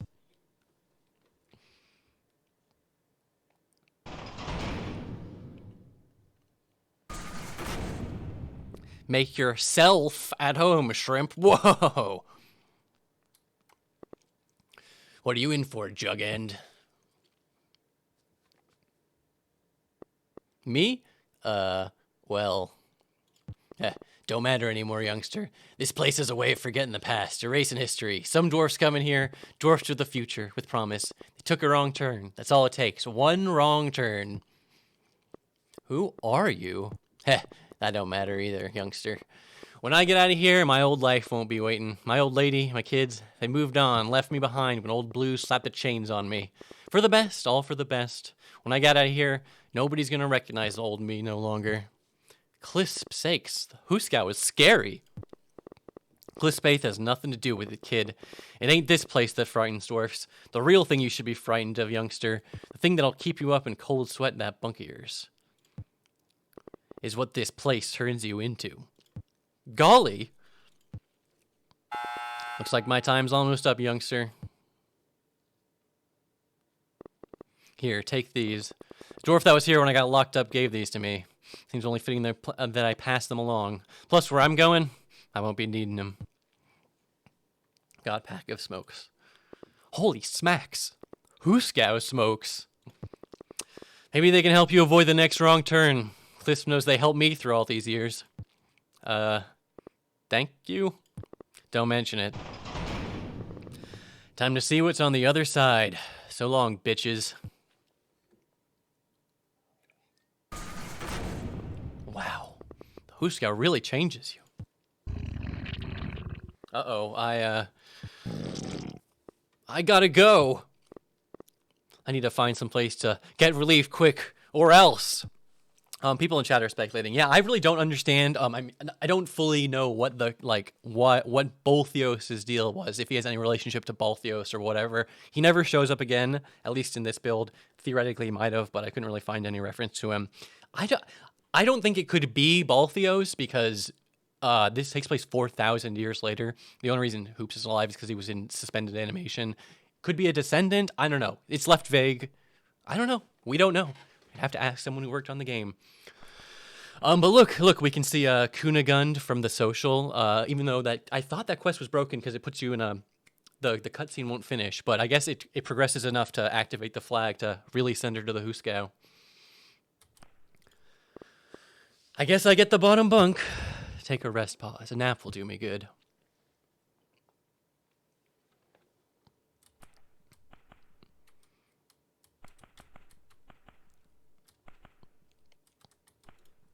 Oh, Kunigund, I didn't think I'd see you in here. Watch your back, tall boy. I'm sorry? Did I fucking stutter? Is your head so far up Masago's ass you can't hear me threaten your measly ass with a quick death? I said watch your fucking back. Gadzooks, I forgot I'm the reason she's in here. I'm so sorry about that. Tough bunk, perp. How about tough bunk, perp? You did the crime now? Burnin' heck. I got a Huskao break to engineer. See you in the yard, square. Oh, you just fucked up. You just fucked yourself up. Try me, loser. There is a like, your end is coming, sweet ass. Don't drop the soap, or your guard. I think that activates the I'm going to get shanked cutscene next time I take a rest pause, but I shouldn't need to take another rest pause. So I should be fine. Oh, Gutterhound's in here, but I didn't talk to him, so he's not gonna help me get out. Scram, kid. I'm working on my breakout plan. Oh, okay. Sorry. If you did the quest with him, he basically lets you skip the whole Huskao. You just immediately can break out. Hello, is this the line for the bathroom? Darkomedes. I love this guy's character design. The whole the I don't know. I have a soft spot for the Plague Doctor mask. It is, but what's it to ya? Well, I gotta go. Tough squat. This is gaming clutch territory. What are you, Salvatrucha? I'm sorry. MS-13. You a gangbanger? No way. I walk the straight and narrow. I'd never be a gangbanger. All right, well, these turlets are for the gaming clash schemes only. There are plenty of corners for you to pop a squat. Well, I think I can hold it till I find a utility station. Know of any in here? Utility station? What do they look like, a lone guns braster? I guess not. Anything else? Think I could use the bathroom? Darkomedes? I just wanted to use the, facilities. Too bad, X1. The facilities are tied up in a turf war. Can't be letting any old Jumo walk in without good reason. Well, I can think of one very obvious reason you should let me use the bathroom. No can do. Tell you what, you join the gaming clutch and I'll grant you access. Well, it's not that I don't want to join the clutch. It's more that I can't really go with others around. This is the Huskao X1. You better get used to doing a lot of things with others around. I just can't. You're gonna need to come to terms with that. Until then, get scootin'. According to Pepsit Latial says, if I remember correctly, there would have been a mysterious unknown ghost or whatever that'd help you out in a handful of situations. For example, helping you escape the factory at the start of the game, and then at the very end, it would be revealed to be Balthios, who would give you an approving nod before the final battle. That seems extremely plausible. That seems exactly like something that could have happened. I don't really find much. I wish there was much more remnants of that in the game. I couldn't really find anything, but certainly could be true, or was intended rather. What is it, X1? What's with the line for the toilets? The toilet seems like a weird place to want to control in a Huskao. Don't worry, we gaming clutch have a plan. A plan?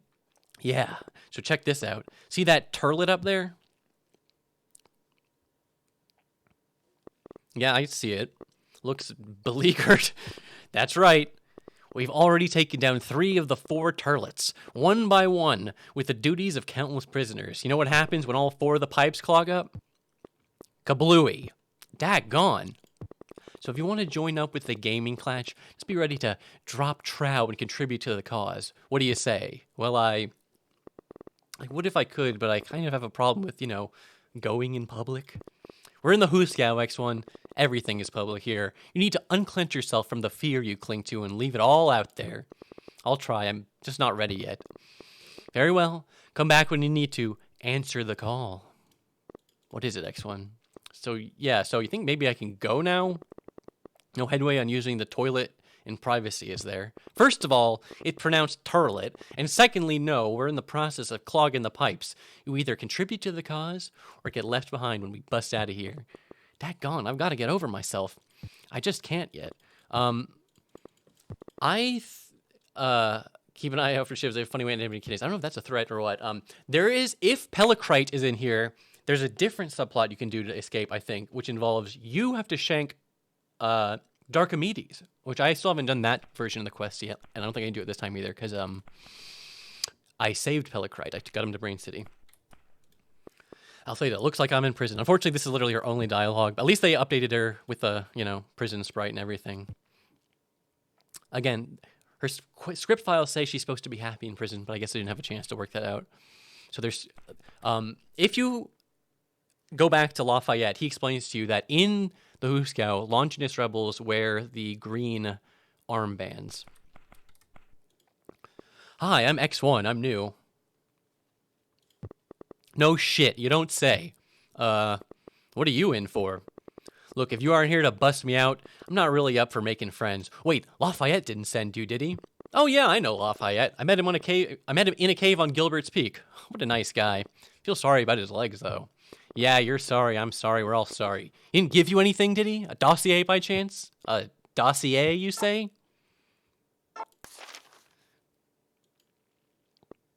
This is it. Scratch Kuka's belly. Finally. Okay, let's see. And here you go. What is this? It's the key to everything. A cashier's check. Was this in there the whole time? Yep. Minus my stipend. Ugh. Fine. So a cashier's check. What do I do with it? How am I supposed to know? It's got something to do with the Gilderbergs and Kuka bucks. The rest is above my pay grade. There's only one rebel that knows the inner workings of that shadowy group, Chandragupta. I talked to him in Brain City and asked him what to do with it. Unfortunately, this is sort of where the Operation Reverse Dunkirk quest ends, because you can meet Chandragupta, but he doesn't have any dialogue. You can't interact with him about this quest line. And there's like dummied out notes in his script file where it's like he has a whole speech where it's like the second half. Well, I'll wait till we get there, but anyways, let's just finish reading this. Isn't this check for a ton of money? This check is for, wow, like 900 billion Kuka bucks. Isn't that a ton of money? You obviously aren't so knowledgeable on the intricacies of numismatics. It's like numbers, whatever.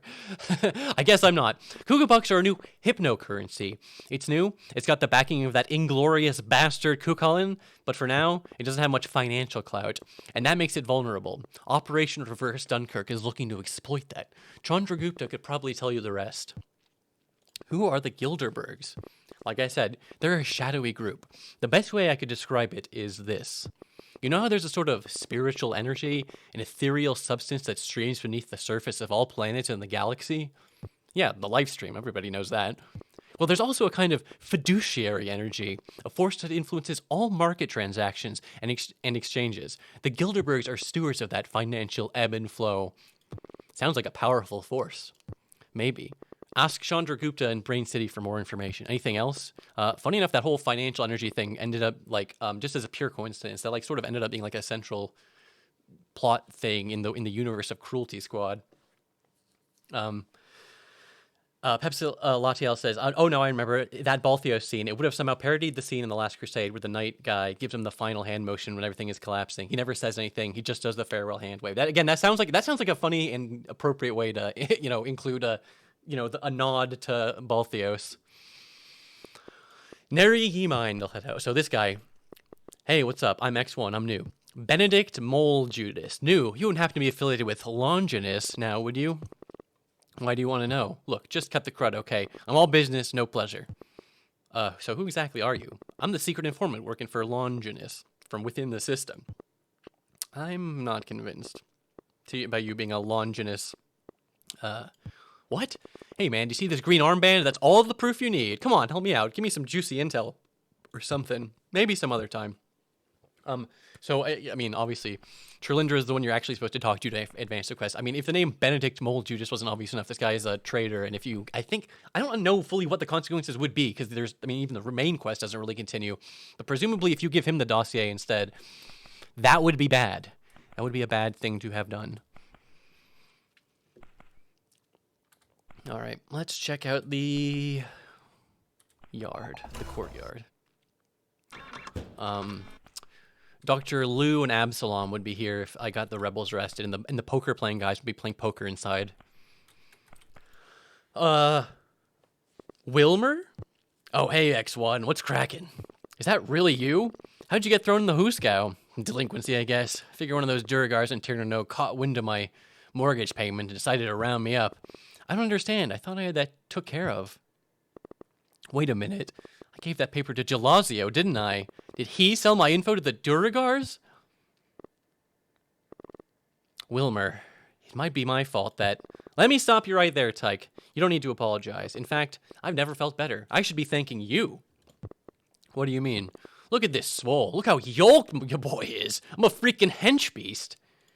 You certainly have changed.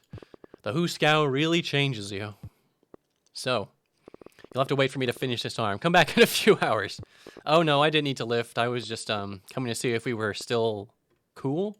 Yeah, we're cool, brah. Okay, see ya. Oh, one more thing.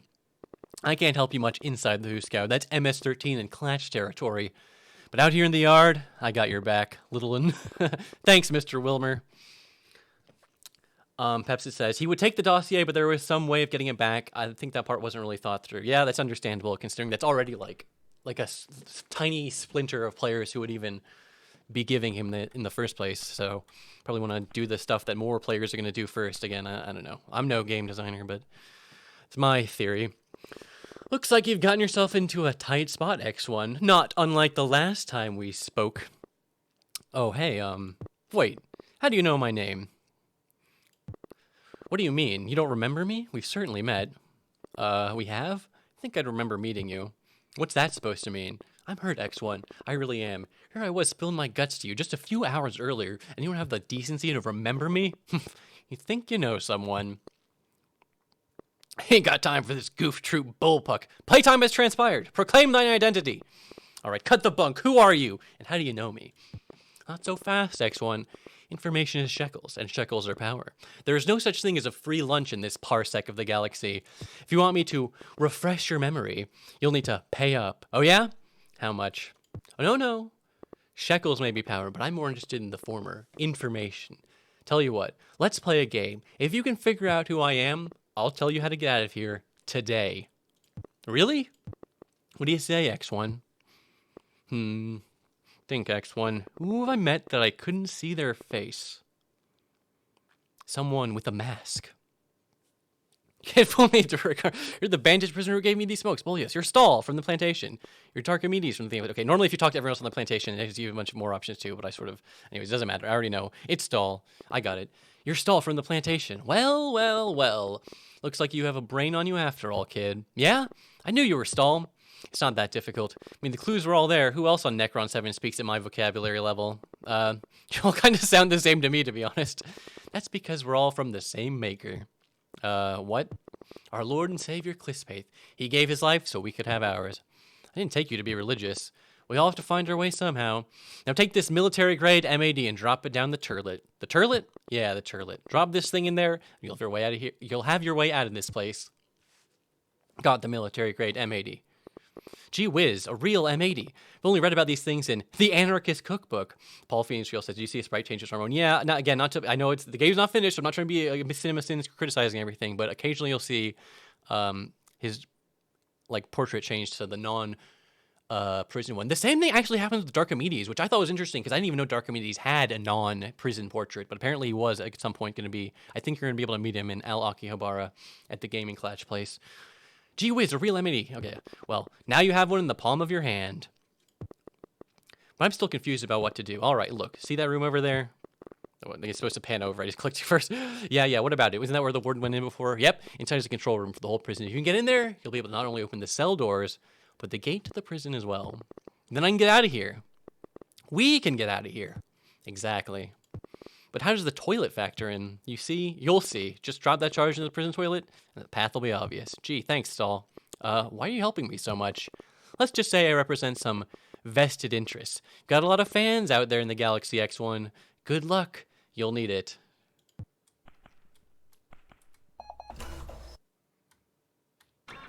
Yeah, that's the thing about Barkley 1 that I always point out, I always think is the interesting part, which is it is totally a shitpost game. It looks like the kind of game that could just be a piece of shit as a joke, but it's actually pretty fun and well balanced, and I love the writing obviously, but even just as a game.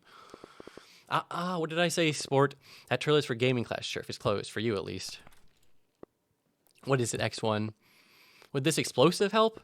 I got it from, see, there's Darkimedes in his non-prison garb. Explosive? What in the zooks? Have you been holding on to that beauty all this time? How'd you even get into the Huskao? It's a long story. Well, it all started with an can it. Come here. Stories can wait. Liberation for the Gaming Clash can't. Head straight to the turlet and drop this sucker in there. Does that mean? Yes. Welcome to the Gaming Clash. We'll see you in the meeting in Al Akihabara. Here, you'll need this. Got Darkimedes' Gaming Clash invitation. Cool beans. I'll be sure to make it. Great. Now get in there and blow this commode to smithereens. Here goes. 7. the default. They didn't have the sound effects, so just go 7. It's funny because I know they do have explosion sound effects. I guess there's going to be a bespoke toilet breaking, shattering type thing. Great, googly. Looks like my path lies before me.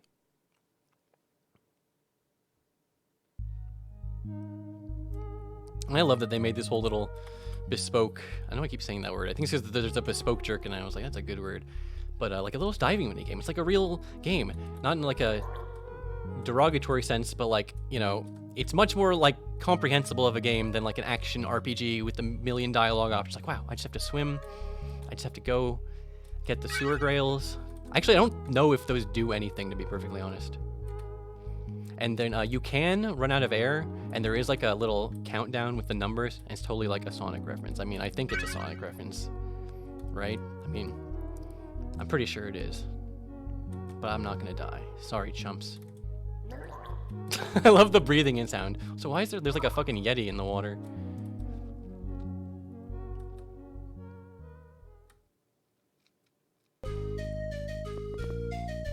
Phew, that was a doozy. Wonder where I am. Hard to get out of here. That way is blocked. Looks like my only option is go north and left. Pepsi says, don't know if you have knowledge about the Gaming Clash, but if I recall correctly, it was essentially going to be one of those game festival panels with awkward speakers talking about Chex Quest or whatever, like basically a gaming convention. That sounds really funny. That sounds like a good bit. It is unfortunate Al Akihabara was cut, but there are still a lot of references to it and the Gaming Clash remaining, which is fine because it could still exist in the universe as like a lore place. Oh, what the cuff? I'm back at the Huskao again. Oh no. There's no way out of here. Wait. Pan all the way over to the door. I guess in case you didn't... I mean, there's other ways to escape. That must be the control room. I bet you anything I could open these gates from here. I just have to make sure I don't get caught by those blue baddies. All right, you can sort of see the circle outline of their vision. That's odd. There's supposed to be something that says "Brast on sight." Like I'm supposed to have activated the stealth section. That's a little peculiar, but at the end of the day, I suppose it doesn't really matter.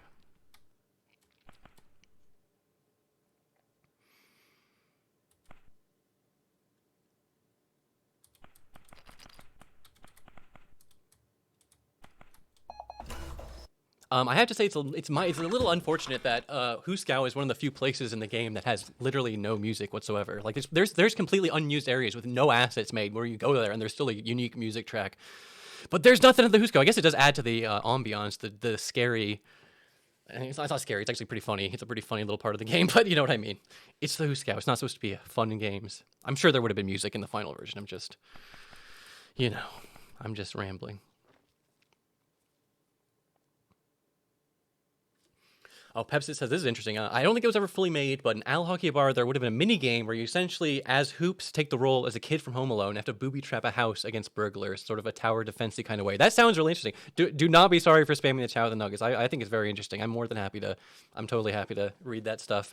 I know there was a cut minigame in Al Akihabara where you're like a bartender and you have to like mix drinks together. Like everyone, I don't know if this was intentionally a bit, but Al Akihabara was like it's a tiny little desert in the middle of the swamp, and there's like everyone is like dying of thirst in the Al Akihabara, but it's like you can just walk like 20 feet and there's plenty of, I mean, because it is swamp water, but anyways, let's break out of the fucking Huskao already.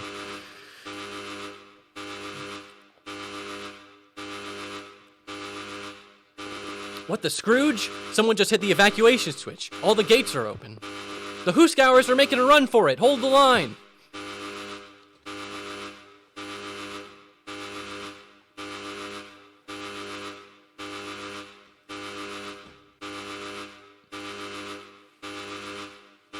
I know the shuffling. They don't even have a running animation. It's just like standing sprites, but they're just like wobbling back and forth. I know, I love that bit.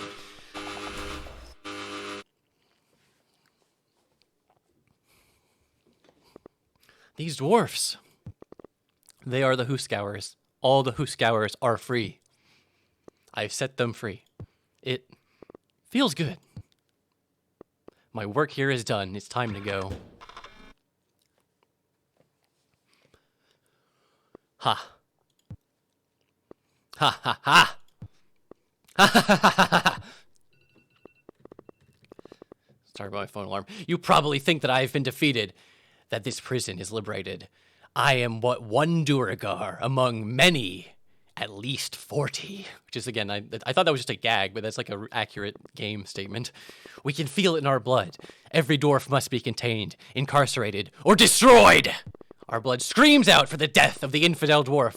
All the dwarf subspecies will be cleansed from the universe, starting with you. You! Sorry to disappoint you, overgrown huckleberry, but I'm no dwarf. I'm a braster! Let me show you! And there would be a boss fight here, but...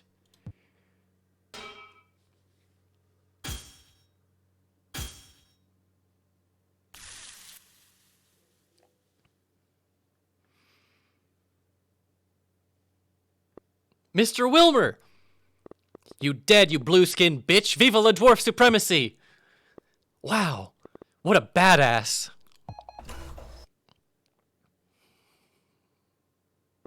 Wow, thanks for that, Mr. Wilmer. Thought I was gonna have to brass my way through that maniac. No problem, whippersnapper. Like I said, when you're in the yard, old Wilmer's got your back, sure enough.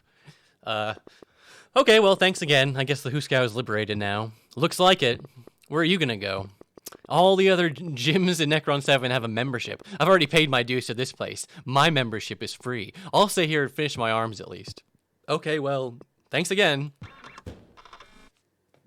Pepsi says, my favorite thing about the burglar defense would have been that Hoops could spend his tower defense points to draw the words "un" in front of a welcome mat. This is all theoretical. I don't think it was ever made. Now, I think that's really funny. See, I'm very interested in like the hypothetical stuff that I would have no idea even could ever know existed just from, I can only know what's in the game files from exploring the game files, if that wasn't obvious enough. Anyways, yep, that's it. That's basically the Huskao liberation. And obviously, if I had done all this shit before even going to Gilbert's Peak, then when I met Lafayette, I could have a whole separate like dialogue where he's like, "You need to go liberate the Huskao." He's like, "I already did that." But I didn't do it in that order. I think it makes more sense to take the dossier. I gave the dossier to as many people as I could. Now, technically, all I really have to do is go to Brain City. That's really the last, even remotely, completed area.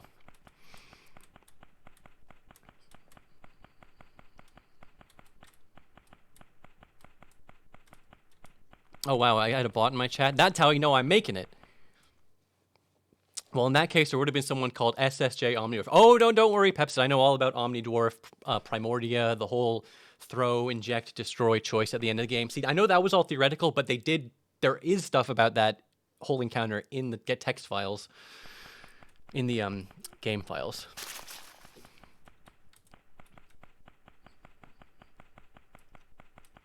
Thank you, by the way, Fee. I appreciate it. I really need to get more mods. Sometimes I have people running wild in chat, and I got no mods. Where am I? Oh, I'm in the fairy forest. So this is another area which is unfortunately like 100% empty. But I can walk through it for a little bit just to show you what it would have been like. Is this going to connect me back up to the Eastlands? No, this is still part of the fairy forest. There's very little information to go on in the fairy forest, apart from that Nexus area with the, the Dark Souls parody characters.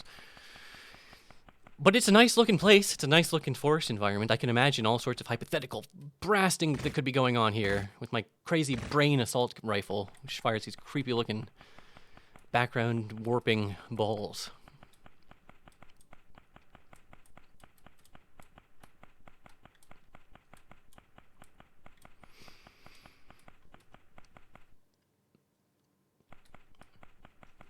It's spooky. It's too spooky. I need to find the swamp. I need to find a place that has music again. I'm tired of not hearing Chef's awesome music. It's stupid. Let me just get to the... I actually could find it, okay? But I'm too lazy. I don't want to. I'm just going to teleport to the Nexus. Has enough time passed where I can get my hypothetical item that I paid for? Cock-a-doodle-doo. Juicy. Plump. Heh. No, still not enough time has passed.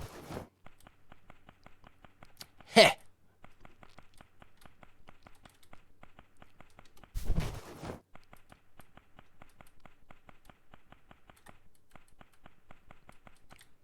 Wait, what is south of... This is another entrance to the swamp? There are two entrances? Oh, yeah, left was fairy. This is the swamp. It's my mistake. Sniff, sniff. A dang swamp. I love these little, like, when you enter Ternanog, it's like Forlorn Cyber Ghetto. I love those little descriptions or whatever. Oh, okay, that's right. Okay, Pepsi says the only function of the fairy forest would have been a combat arena where you fight some fairies and then you fight the doppel guy if you'd done the Bitcoin mines quest. I don't think doppelquangers, like scripting files and all that crap, are in the game. At least I couldn't figure out how to get him. There is a map that's like doppel, but there's no object files in there for him. Maybe I just don't understand. There's a lot of things where it's like, oh, there's nothing in this room, but then I realize there's like a cutscene that can play. Anyways, I don't think Doppelquanger is in the game in a functional state, but his sprite and stuff is in the game, so. And the whole running mantis encounter is in the game and functional. I think those are the only two members of the Atwoody you could find in game, at least in this build. And again, you can't fucking find Doppelquanger in the game in this build, but you should have been able to.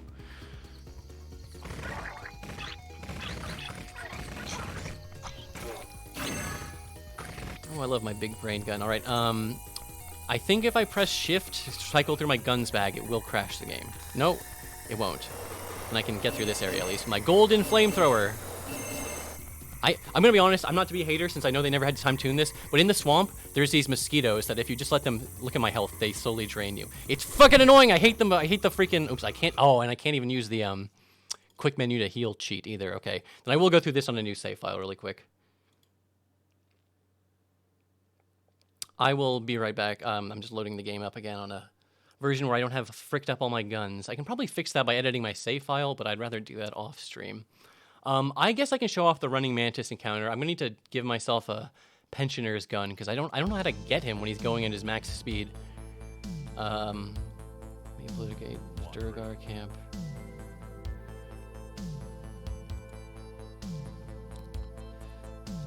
Skip the stupid prologue.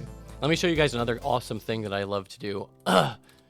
If you go to the stat inspector, I can click myself. I can just look at my HP. I can just blast my stats up to 99. And all my testing for the game, I do at 99 agility. So I'm just like running around like Sonic the Hedgehog. Like, I'm so fast. I think I'll tone that down a little bit. But yeah. I'll show you the running mantis. There's not too many bespoke encounters in the swamp. There's the Rosencrantz and Guilderstern encounter.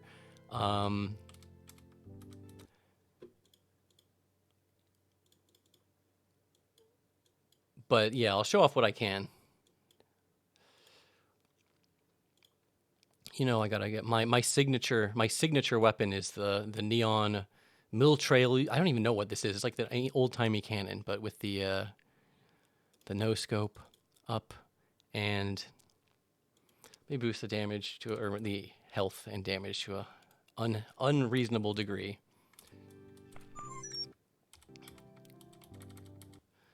Swamps. Running Man Beach. Ooh, go through the swamps. I love these swamps.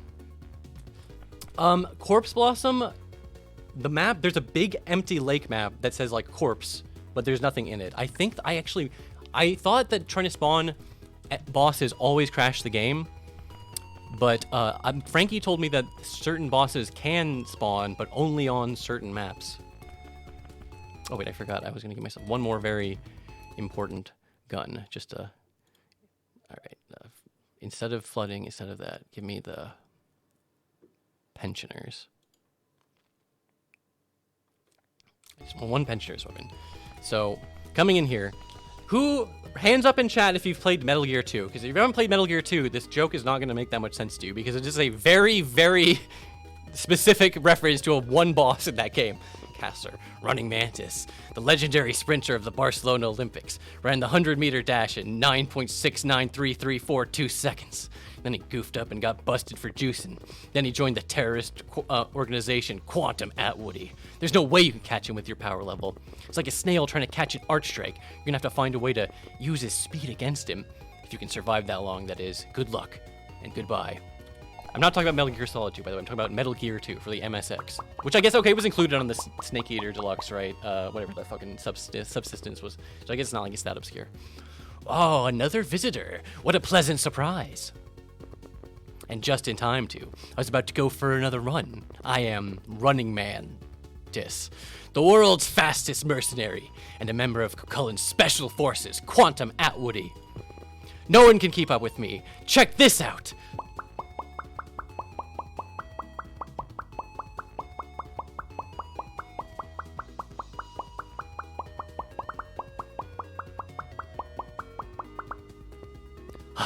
puff, wheeze. What do you think? Pretty fast, eh? I guess. But I'm just getting warmed up again. Listen! Hear that sound? That's the AC unit turning on. Okay. Oh, there's a bit more to it than that. I've placed several canisters of nerve gas in the ventilation shafts. Soon enough, the air in this room will be turned toxic. What? Are you crazy? The clock is ticking, kid. Can you defeat me in time? Let's race. And then he doesn't have, like, traditional health. Oops, that's my pensioners. He's like he's like these HP, or these hearts, like fucking Zelda hearts. And the more you blast him, the more you blast him, the faster he runs. Oops, my soiled gun, my soiled rifle sometimes spits out bad goop. Alright, I'm gonna let him get to his juice levels.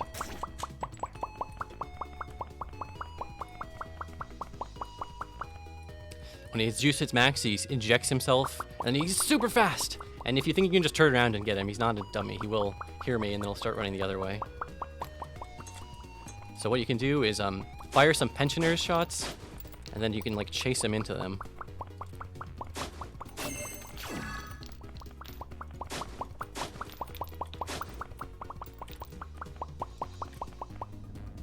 See, he ran into one of those bullets that was just floating in the air. Oh god, I better not crash the game when it hits him. I don't think it will. Urgh! No! This can't be happening. Not again.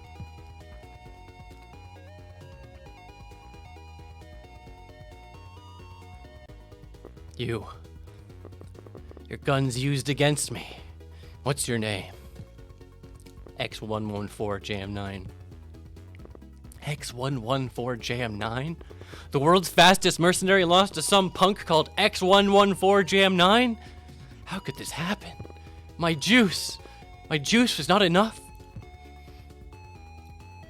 Winners don't do drugs.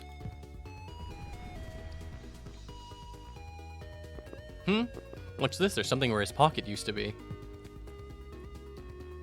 Found card 3.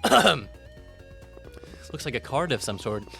Can't really tell what it says since that guy emptied his bowels on it when he died. It's all dirty now. I guess I'll hold on to it for now. I don't know if card 3 was a joke item. Like, is that the card you get when you kill the running guy in regular Metal Gear 2? I'm not sure if it has any use, or if it was meant to have any use. It definitely doesn't have any use in this build, but like, I don't know if it was meant to have any use, or just be a gag. Just a gag item. Rest in peace, noble warrior. Oh, it might just be for this. Yeah, because once you... for some reason I thought that was tied to this, but yeah, once you beat that boss, you can come in here and there's a VidCon dwarf. I think this is like supposed to be the main tangible reward you get for beating Running Mantis.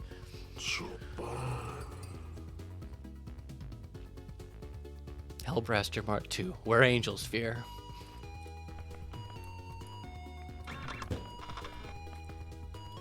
Heh, I knew you could do it, kid. I never doubted it.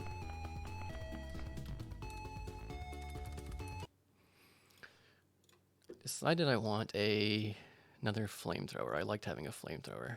Flame, not soiled. What's a better material than soiled? Oh, it doesn't matter.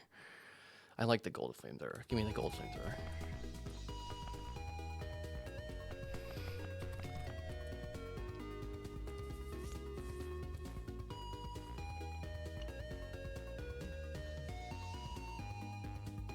Oh, I forgot to mention this earlier, but Pepsid pointed out that there was supposed to be something of the Planet of the Vapes guns, like that might have been it, that was supposed to repel the mosquitoes. Thanks for demoing Running Mantis. You were one of 3 or so people on the planet to have done so. I know, right? That's like why I'm doing these streams. I'm like, I just want to show people. Like, there's all this stuff that in the game that like no one's ever gonna see. I was like, when I found that, I was like, what the fuck? There's such a specific reference, such a specific parody. There's people out there who would really appreciate this bit. And they deserve to see it! There's definitely at least one map in the swamp which will crash for me. I'm trying to remember which one it is. It doesn't matter. It's a big... There's a lot of fucking swamp maps. Look at this. Look at all these different fucking areas you can find. Yeah, some of those maps are quite big as well. But yeah, my first fucking couple times through the swamp, I was like, I didn't even know about Running Mantis. I didn't know that guy's head could come off. without, like, killing him. That's bizarre. Oh, there's so much combat I need to brush up on.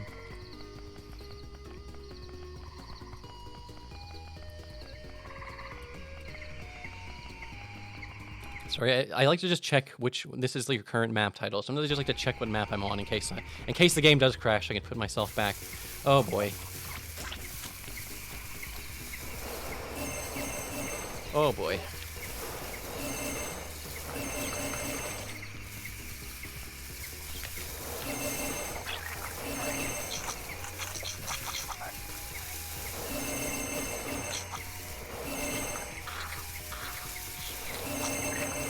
Definitely some guns can like full on crash the game. This is a little laggy, but it's not that bad.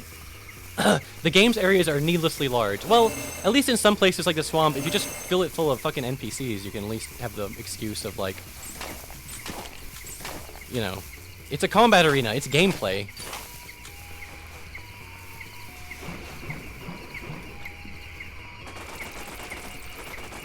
So yeah, there's like flowers you can fight, and then there's like these things that look like flowers. They're actually mimics. Oh god, that fucking gators. The gators have an instant kill attack that fucking really scared the shit out of me, because I was like, I got like 999 health, I'm not gonna die. I just walked over one in the water, it will instantly chomp you and just kill the shit out of you.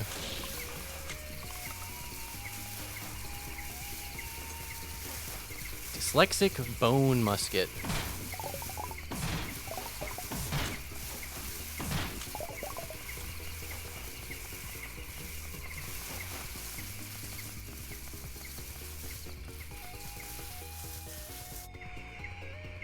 That says, in terms of maps, I think that's one of those things in this game that's beyond, like, 95% completion overall. Yeah, even, I was trying to say this earlier, but, like, even areas that are themselves very unfinished, to the point of, like, having, like, nothing in them, like the AI ruins and Kuka's lair is, there's, like, map files, so you can, like, explore what base, I mean, again, maybe they would have been changed or tweaked or whatever by the final version. I know all this stuff is WIP, so I can't necessarily say, oh my god, I just went fucking backwards, because I can't talk and play at the same time. I'm not a good streamer, but, yeah, there's a lot of map files. That's why I was saying, like, if it was, like, way less complete, I would think I would have less motivation to...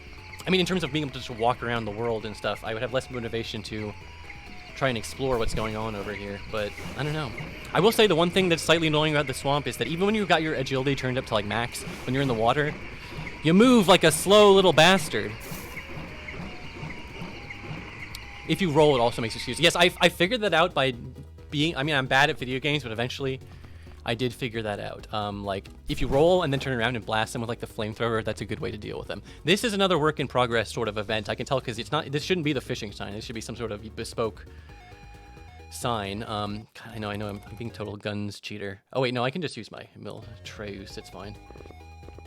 Arena challenge. It's supposed to be a poster.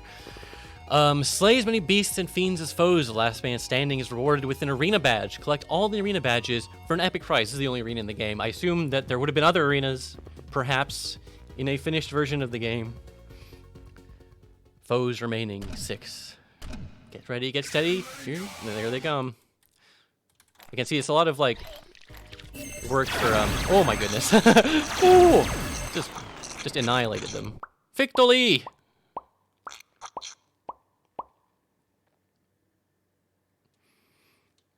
Received the swamp badge. Again, I think that's just like a text box. You don't actually get anything. Could be wrong. I'm not pretending like I actually am 100% knowledgeable about everything in this build or whatever. Oh god, don't get me, a crocodile.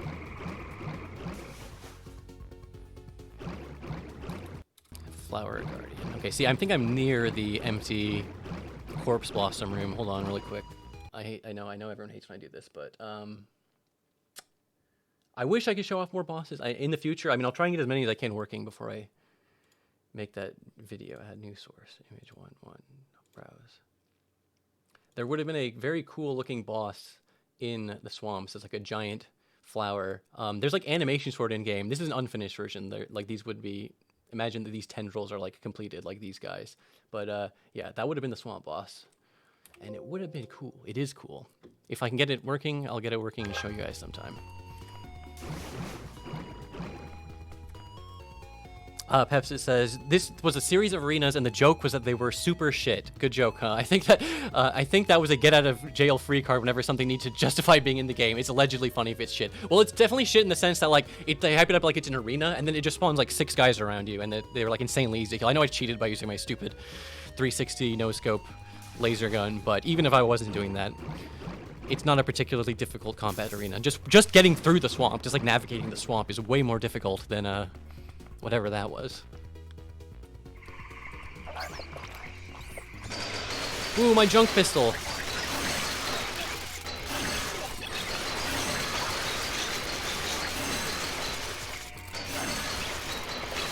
Sorry, I know some of these have like intense screen shaking. It does feel kind of fun when you're the one blasting, but I know trying to watch can be a little nauseating at times.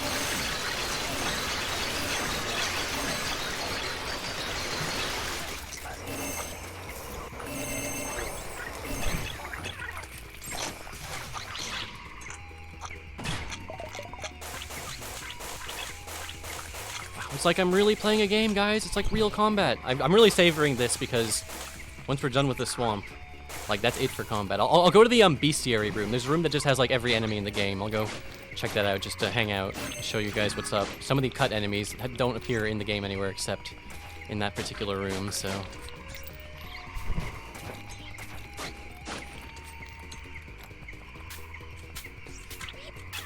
I'm not sure if the tranquilizer like gun type is meant to be a meme or if it was gonna have any kind of particular use. It just seems like a bad rifle to me, but maybe there's place in the weapons toolkit for bad rifle. Like I said, Peps, I genuinely do quite appreciate any insight you're willing to share. So feel free to keep sharing tidbits and nuggets, and I'll try to remember to ask questions about certain things. There are certain things I have questions about, though. I will try and come up with later. Oh god, this is what happens if you just ignore all the enemies and you're trying to run past them. They gang up on you. Am I near West Pool? Okay, I sort of know where I am.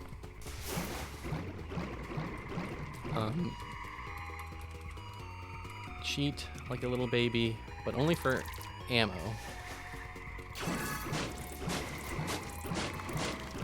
Ooh, that looks like an interesting glass auto shotgun. Eerie glass auto shotgun. Citrus Noel says Anton Brass is my most anticipated VidCon. I'm actually quite looking forward to that too. I really enjoyed Pizza Tower. I know they're completely not completely different. Anton Blast seems like it's really specifically taking inspiration from Wario Land 4.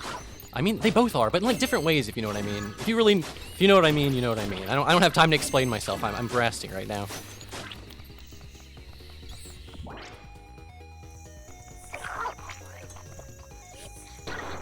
So the musket is an interesting gun because it and like the flintlock, they take a while before they actually like fire. So you have to like line up your shot and then hold it. Crossbow, I think the thing is it has a really long time between shots. There's all sorts of statistical stuff that is like way above my pay grade in terms of understanding.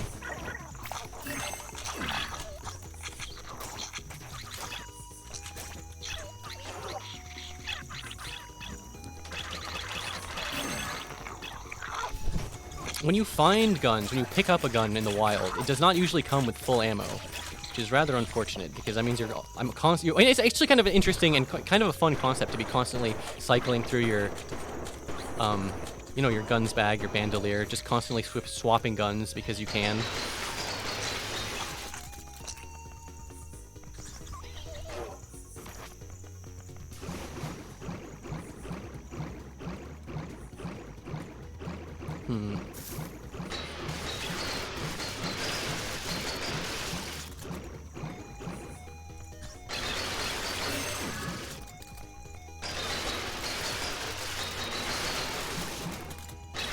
You know what, Laz posted a lot of really fucking super good and useful and helpful maps in the SA thread. He didn't post one of the swamps, which is probably the area I could have used one for the most, to be frankly honest, but that's okay. Like I said, I'm just savoring the blasting right now. Sometimes you think you get to a map area and you're like, nope, that's not it. I no longer have them on my PC. It's all good. I was thinking like if I just opened all of the files in GameMaker and copied and pasted them, I could make my own map. And I spent like 3 seconds doing that, and I was like, no, I'm not doing this. Fuck this shit. I'm not doing this shit. Fuck that. That was basically the vibe I was getting from myself, my own self vibes. I have such poor fucking spatial awareness. Does anyone else have like a brain the size of a pea when it comes to remembering where you've been and where you're going?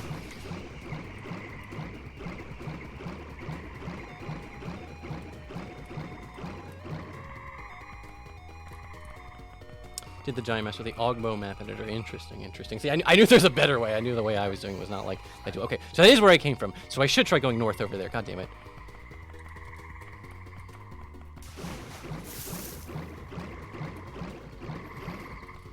I don't know if this is just a environmental item, but I don't think any other map has this thing, whatever it is. Could just be environmental details. Who can say? Can I say? No, I can't. Sarcastic Maverick, I thought this game was never complete. You're 100% correct, my friend. Sarcastic Maverick, you are looking at me playing an incomplete game right now. Yeah, why do you want to murder an Ogmo? Save the poor Ogmos. I love those games. Fucking Jumper 2. Does anyone even know what I'm talking about? West Junction. Okay, I see it's a junction because I can go north or over there.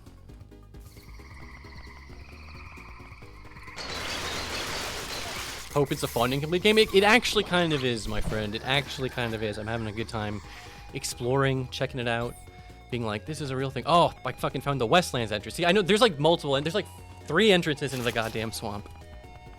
Oh, it's such a big one. Now, it's been years, but if I were to make an analysis on how complete the game is, I would say somewhere around 65%. Okay, I mean, I'm glad that you were able to chime in, because someone was asking me how much percent do I think the game is, and I'm like, I can't really give an answer, like a real answer to that, because I don't know, I'm not fully aware of what the scope was necessarily meant to be.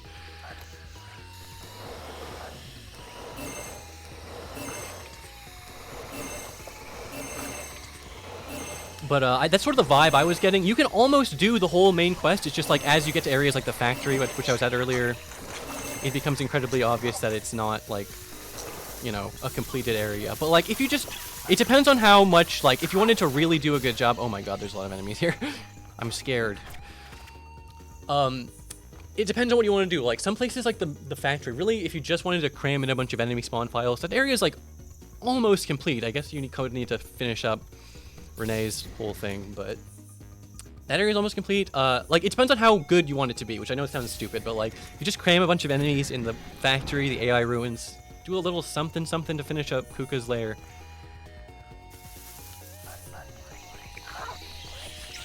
Yeah, that's where I'm aiming at. Peps is I'm theoretically supposed to be able to. I'm going to be. In my plans, it was like wander around the swamp until you find Brain City. More like if I can fucking find Brain City. But yeah, I was going to go there, do all the stuff with the Longinus rebels there, because that stuff is almost done. It's just basically right after that it starts waning in terms of how complete it is. Oh, this is the respawn room. This is how big this area is. I'm still finding new places to wander around and find.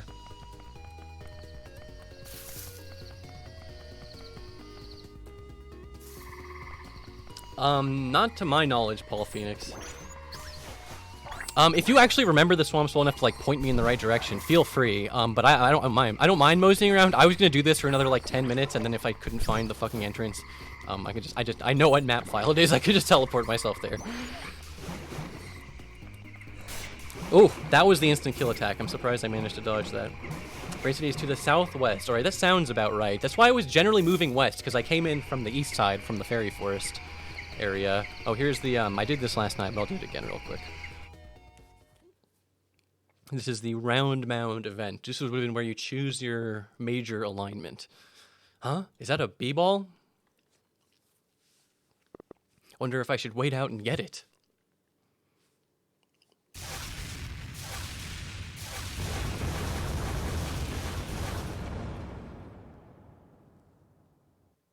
Jeepers! Please, do not be afraid. I have no wish to hurt you. I've been watching you all throughout your long slumber. X114Jam9. Finally, you are ready. Huh? How do you know who I am? And who are you? I go by many names, but the question is, who is asking? And in what tongue? For only I know what you are truly called. I know the struggles you have faced and the pain you have endured. The time of most dangerous battle has finally arrived. The bravery you have shown in pressing onwards befits your noble destiny. You know what has already been decided. Destiny. Fate's vassal. But knowledge of your destination alone should be no comfort. It is why I've arrived. I don't understand. What's going to happen? I can beat Cullen, can't I? You and I and the entire cosmos knows what is soon to soon unfold. Victory is victory, and defeat is defeat. Both seem different, but both are simply ends. You are very special. You can bring about an end, certainly. You have come so far, but it is finality. It's finality all that you have fight for. Every force in the universe has driven you to this moment and will continue to lead you after the last blow is struck. The source of liberation, the right of emancipation, lies within you.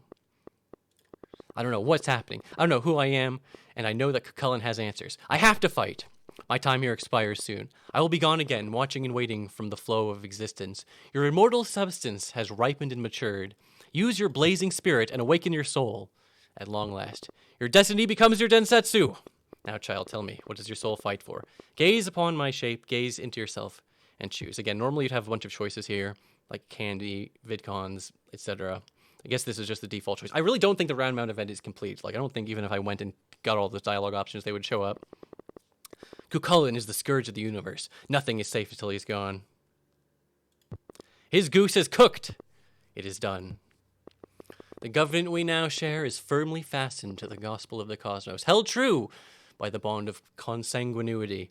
Whether we see each other again is a future left to the litigious will of the firmament above, a place to which I will now return. Fare thee well, my...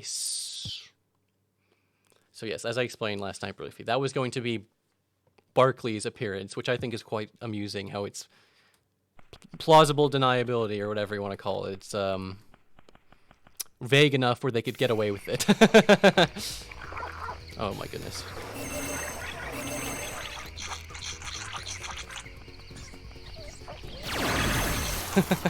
Oh, I love my stupid overpowered gun that's going to crash the game if I hold the trigger down for more than 3 seconds.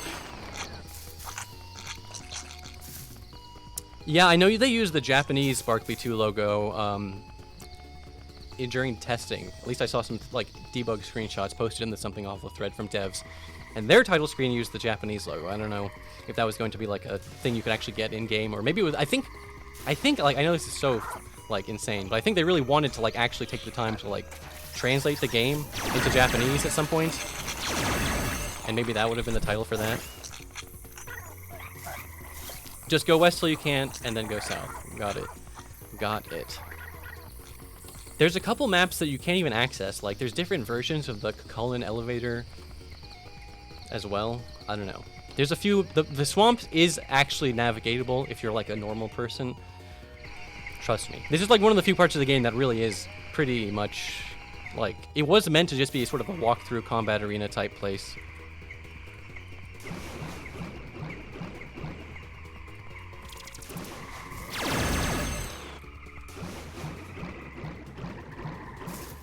Is there a Japanese translation for Barkley 1? I don't think so. Japanese translations, oh god, they're like, they take a lot of money to get a good Japanese translation. You're not gonna get someone to just do that shit for free.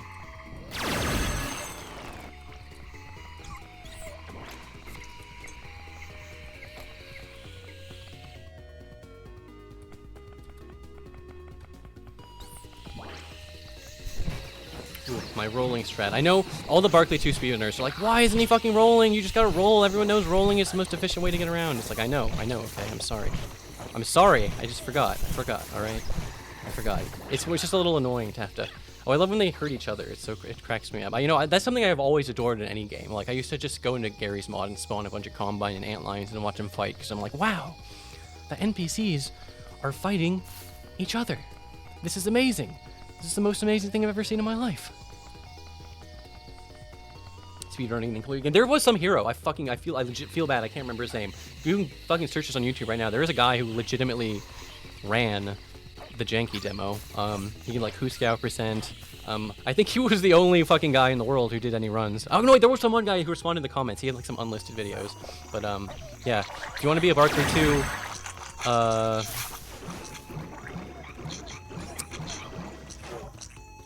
Janky demo speedrunner. You got competition, my friends.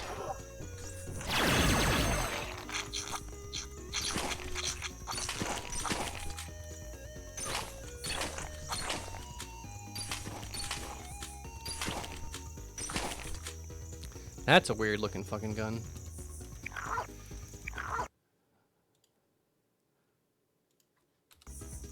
Strange stone flamethrower. Okay, that's what that was. Oh, okay, it was like a bellows. I get it. I get it. I get it. There's so many interesting just bespoke gun sprites where I'm just like, what the hell is that?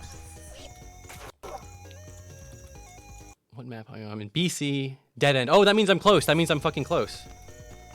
Sorry, I hate to be that guy. I'm just gonna load up the map file and in the thing and make sure I pick the right exit so I don't lose where I'm supposed to go.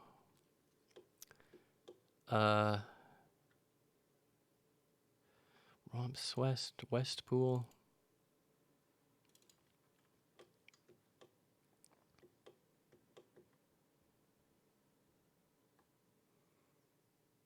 Roundabout.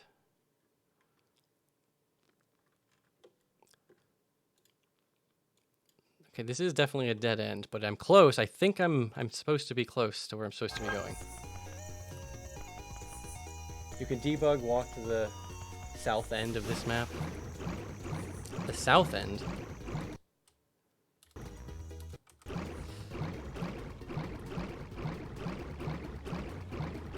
I'm not seeing any map transitions, unfortunately. Let me just really quick swamp. What does this map connect to?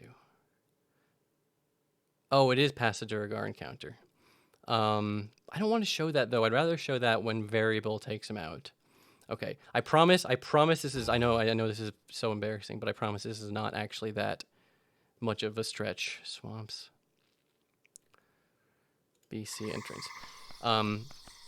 I deliberately want us to skip this. I'll explain why later, I promise. I promise it's not just me being bad at the game. But eventually, you come across this giant purple tower. By the way, this crashes the game. This is connected to nothing. If you want to get to Brain City, you have to phase through the wall, and there's an invisible door over here. And finally, Brain City. Cyber Hell.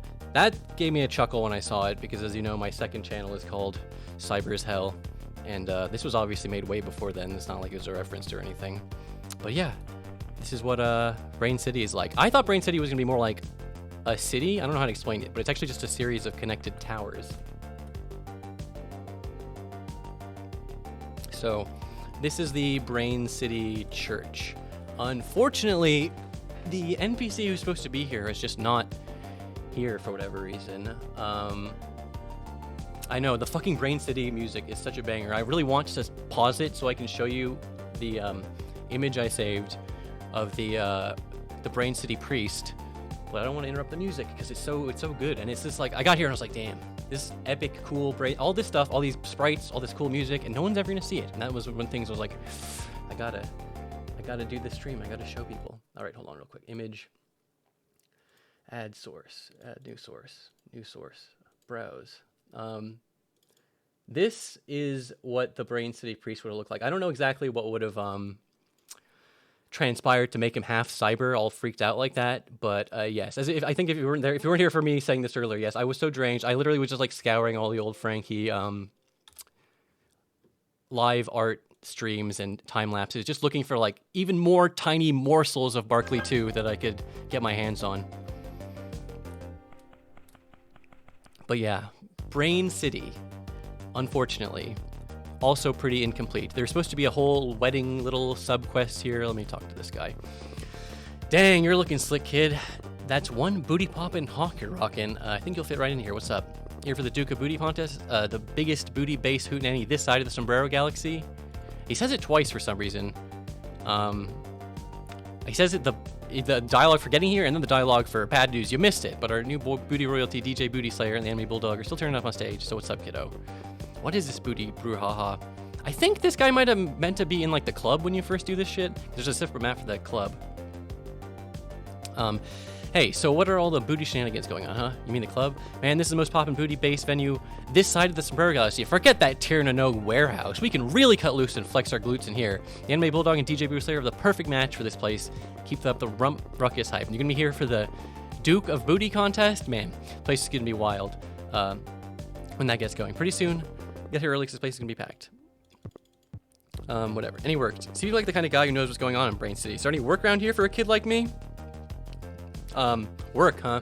Well, yeah, I've got a job if you got any music experience. So there's this wedding going on at the church, and they asked me to put together a rock band for the wedding party. I'm down with that, you know. I'm all about the jams, but I've got a club to run, you know. I don't have time to run around looking for musicians for a band, but what if I had someone help me out, a talent scout? I mean, there's got to be a ton of good musicians looking for a gig out there. So what do you say? Think you got time to help me put together a rock group for the wedding? Sure, I guess I could help you out. What do you need? Oh man, I knew I could count on you. Okay, so here's what I'm thinking. A good band has like what, 4 members? If you can find 4 musicians who want to help us out, then tell them to come back here and we can rehearse a little. I don't care what instruments they play. Pick up anyone as long as they seem kind of competent. Just be quick about it because this wedding is going down pretty soon, okay? Sounds good. I'll try to be quick. Nice, nice. Now, was there anything else? I'll see you later. You bet. Keep it real, kid. Okay, which tower is this? This is Tower 1. So, as Pepsi says, I believe the wedding player would travel across the entire game looking for musicians. Exactly correct. There are certain musicians we've already encountered. The flute tutor in the social was one you could recruit. Guillaume, the guitar player in Turn and Oak. If you choose to banish him as the governor, you can find him and recruit him. Can't actually do that, of course, because he's on the same fucking map as Hentai Carl, who keeps crashing my game. But, that is one of the people you recruit. There are others, and funny enough, this quest isn't functional. Even if you bring the musicians here, you can't do the next part of the quest, which would involve you like playing as a band together. You get a funny name, whatever. You can't do that part. But there is a debug map, Laz Dungeon, which just happens to have all the musical NPCs you could have recruited. Like this is like a test version of this quest over here. Oh, that's a heavy riff. What are you doing here? You don't look like a cyber gremlin to me. So assuming this guy would have been in like the cyber gremlin village. Blasphemous sonic libations unto the eternal anathematizer. Zenithal brazen to the lightbringer, whose orgiastic creed of sin spates the cosmos in unremitting vice. Are you talking about Clispaith? Are you a bassist for the big guy? Debase yourself in propitiation to the morning star, whose almighty light bathes us in forbidden wisdom. The serpent alone guides my discordant threnody. That's what I figured. I still don't know what this guy's talking about. Go now. Proliferate my crushing dirge to the illiterate masses, shackled in the ignorance of their hypocritical dogma and its false prophets. Leviathan ist Krieg. Maybe I could get this dude to play at the wedding. It's probably not your usual venue, but do you want to play at a wedding? Hey, Wizard, you're pretty sick with that bass. It's very kvit. Trying to put together a band to play at a wedding. I don't know if that's your thing or not. If you are giving me the opportunity to spread my master's tritones, then I will oblige. Tell me where to go. Whoa, that was easy. Okay, yeah, I'm still putting together the band, but if you go to the Booty Bass Club in Brain City, I'll be there when I'm ready. I depart. That's one musician recruiter for the band. I need to find 3 more.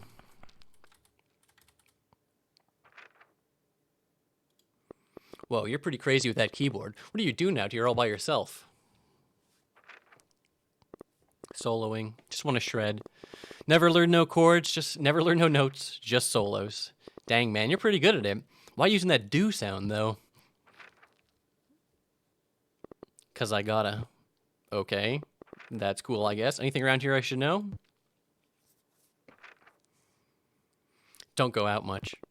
Maybe this guy will want to join my wedding band? He's pretty sick with those do sounds. Hey, I'm forming a band if you want to be our do sound soloer. Hey, Wayne, you're pretty good with that keyboard. Put together a band for a wedding party in Brain City. Think you might want to join? I'm just going to shred. Yeah, that's great. Solo all you want. It's going to be a real party. Let's go to the Booty Bass Club in Brain City and wait for me to show up. I'm still putting the band together, so I might be a while, but I promise the band will rule. Okay.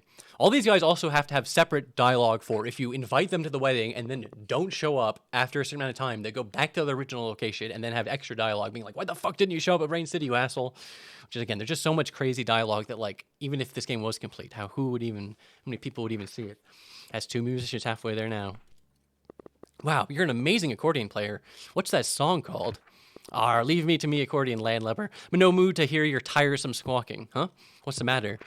It's been a hard few months, landlubber. I was captain of the cursed Corsair, the crustiest, scurviest group of pirates you ever laid eyes on. We'd raid the coast to plunder and booty and doubloons from anyone who crossed our paths. Didn't matter who. Well, one day our deeds caught up to us, and we were forced to make a choice. Walk the plank or go legit. What do you think I chose, landlubber? Of course I chose going legit. I even threw away me old peg leg. Didn't need it. But it looked good on me resume. Well, long story short, all Akihabara ain't the best of shrimping towns. Shrimping?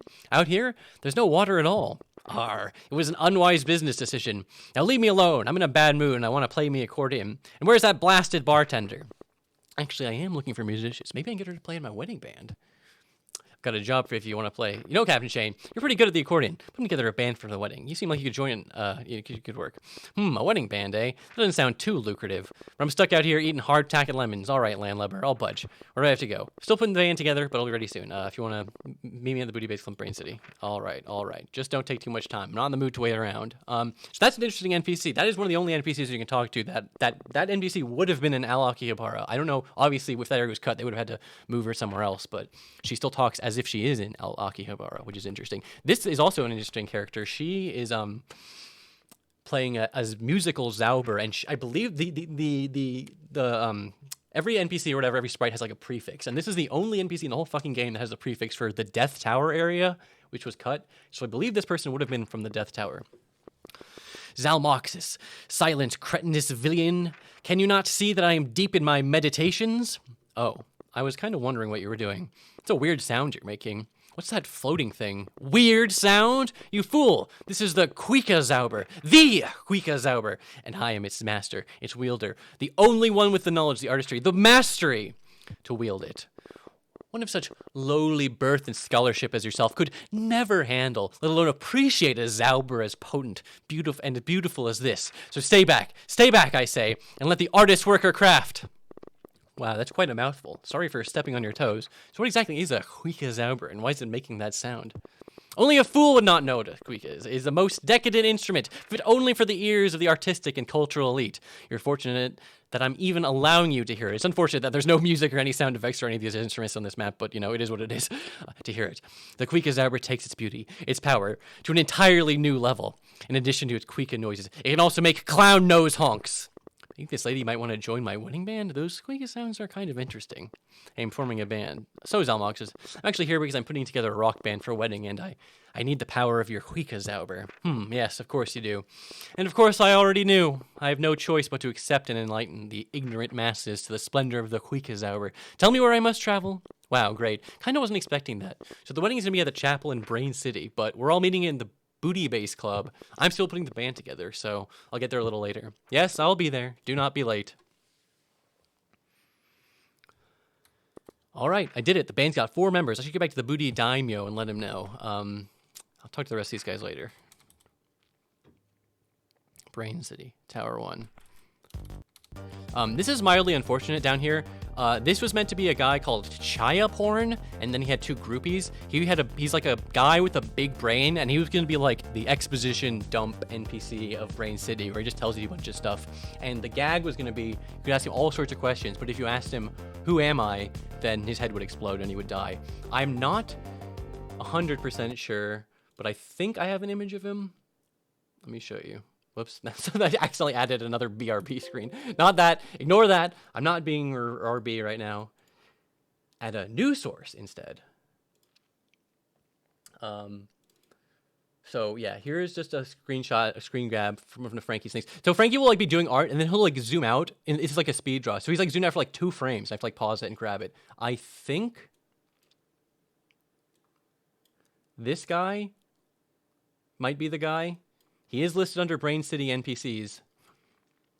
There's also some other very interesting looking NPCs. You don't see any of these guys in the final version. Guys with treads instead of feet. I don't even know what the fuck this guy's deal is, but he looks awesome. And there's a bunch of creepy, freaky, awesome looking robot guys. I think these might have been generic. I don't know. This robot bunny girl has like a bunch of associated dialogue, but she's not in the game at this point, unfortunately. And then the rest of these are just mostly people we meet, although these are from Triskelion. I don't know why they're on the Brain City NPCs. Anyways, Just felt like I should explain there. Yeah, it's a weird name. I don't know. So yeah, any NPC you sent here will be, that's odd. I thought I had 3 guys. I don't know why there's only 2 guys showing up, whatever. Hey, I finally got 4 musicians for the wedding band. Actually, I don't think I ever did this or tried to talk to him with just 4. You know, I think what I did is I spawned all 8 in here, and then the game didn't like that. It crashed. What do we do now? Oh, man, I knew you could do it. Good job, kid. Took your time. At least we got a band now. All right, let's do a little gathering, figure everything out. Oh, God. I think it's going to crash the game.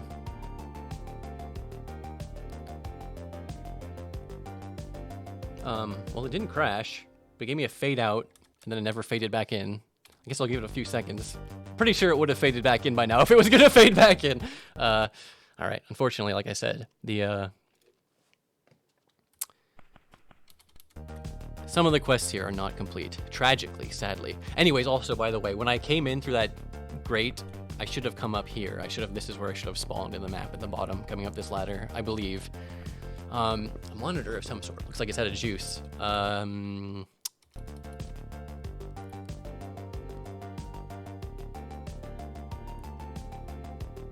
gonna give myself a few influence ovums. I don't know if it actually takes one of these or not. It's a monitor. Looks like it's out of juice. There's a slot here shaped like an egg. Hey, I think I have one of those egg-shaped thingamajigs with me. Use an influence ovum. Okay, here goes. Lost an influence ovum. Did that do anything? Guess I'll try and turn this thing on. Hey, cool. It's like a map of some sort. Better cyber scan it into my neuro memory cortex. Found Brain City map. Mission accomplished. All right, sadly, you don't actually get the map. It's just one of those things where it says it gives you something. Pepsis, since you mentioned Triskelion, it's basically entirely based on a game called Sons of Triskelion. Has 0 function. It was meant to have a vague connection to Dojo Jet. It's semi-functional. You can get to Triskelion as well. I thought for sure you couldn't. It's so weird. I talked to another B2 dev, or again, I don't even know who I'm talking to right now explicitly, but someone sent me something that said Triskelion was like basically complete.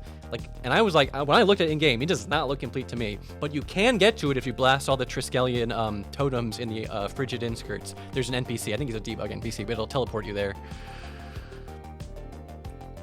Yeah, there's nothing to do there. You can walk around. There's a few people you can talk to, but it's very bare bones. I was like, oh, what the hell is at the top of this tower? It's just a church. Again, I could manually read you some of the priest dialogue out of the TXT file, but I'd rather explore Brain City right now.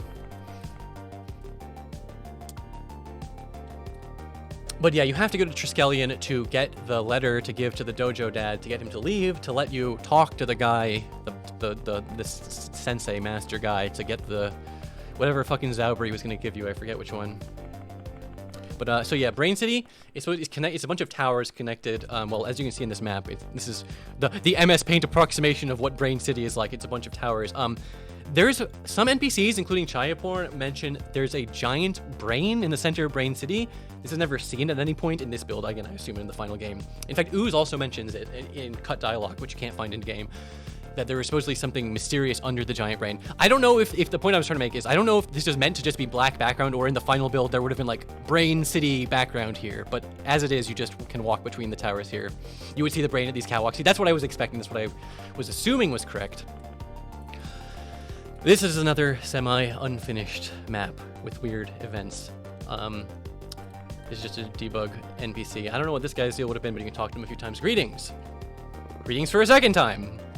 I'm not logged for this world. Self-destruct initiated. But then that's it. That's all he has. I assume he's a unfinished NPC. This is an interesting thing where you're supposed to... You can talk to this guy, and then it like starts a weird scripting thing where it takes control of your character, and then the game crashes. But basically, you're supposed to check in your guns before you're allowed to come to the club. This club area, which is also not complete. You can't talk to this guy. Talking to this guy hard crashes the game. This is an interesting thing. I will speculate on this in a second. Hold on. Chew on this, and he's a different portrait. Then you shoot the guy, and then he dies. And I have no idea what that's about. I think it has something to do with the Gilbert quest. I believe that's the portrait Hoops is going to use once your free will has been supplanted. But this guy was also meant to be like a semi-friendly Duragar that you would meet a few times, and you could like... He doesn't like you, but he hates other Duragars. So he's sort of an ally. And here's the Brain City bar. Hey, go home and grow up a bit, kid. This is a place for real adults. dot dot dot. State the nature of your gulping emergency. Grape juice? Grape juice currently unavailable. Ah, drats. Alright, I'll see you later then. Fortunately, a lot of these Brain City NPCs do not have a lot of like that's all they have to say. It's not like Tyrannau where there's like 48 different things they can say depending on the situation. Oh, Pepsit says, I think you lose your guns and then you need to find various pieces of candy to craft a candy gun to assassinate the Dirk. I think that was him. That makes perfect sense because there's a separate candy pistol like on the giant sheet of guns sprites that Frankie drew. There's like a separate candy pistol that isn't like, I was always like, why the fuck is that candy pistol just by itself? I didn't understand, but that would make sense. What was down here again? Heimdall, right? Yeah, what was fucking Heimdall? I already forgot. You thought I could get lost in the fucking swamps? I can get lost in Brain City. That's how fucking stupid I am. But hold on, just give me 30 seconds. I'll be right back. No, it's not gonna be 30. Let me closer to 53 seconds.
Okay.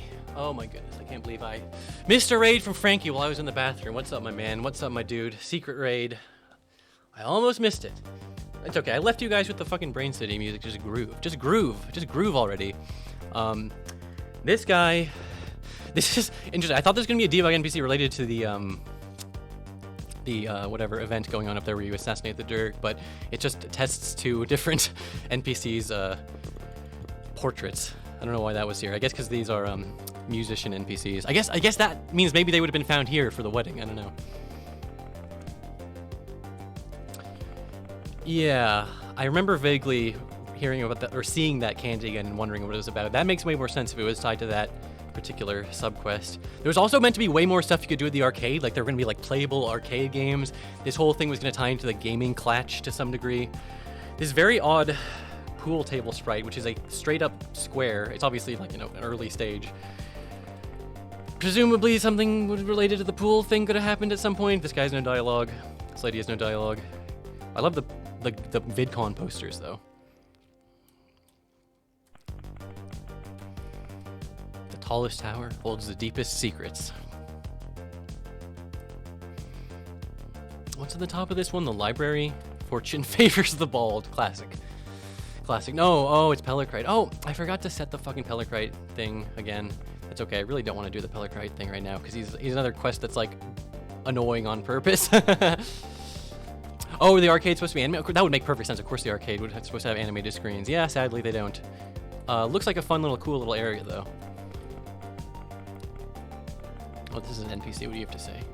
Search south, Castle Duffrey. Of course, of course.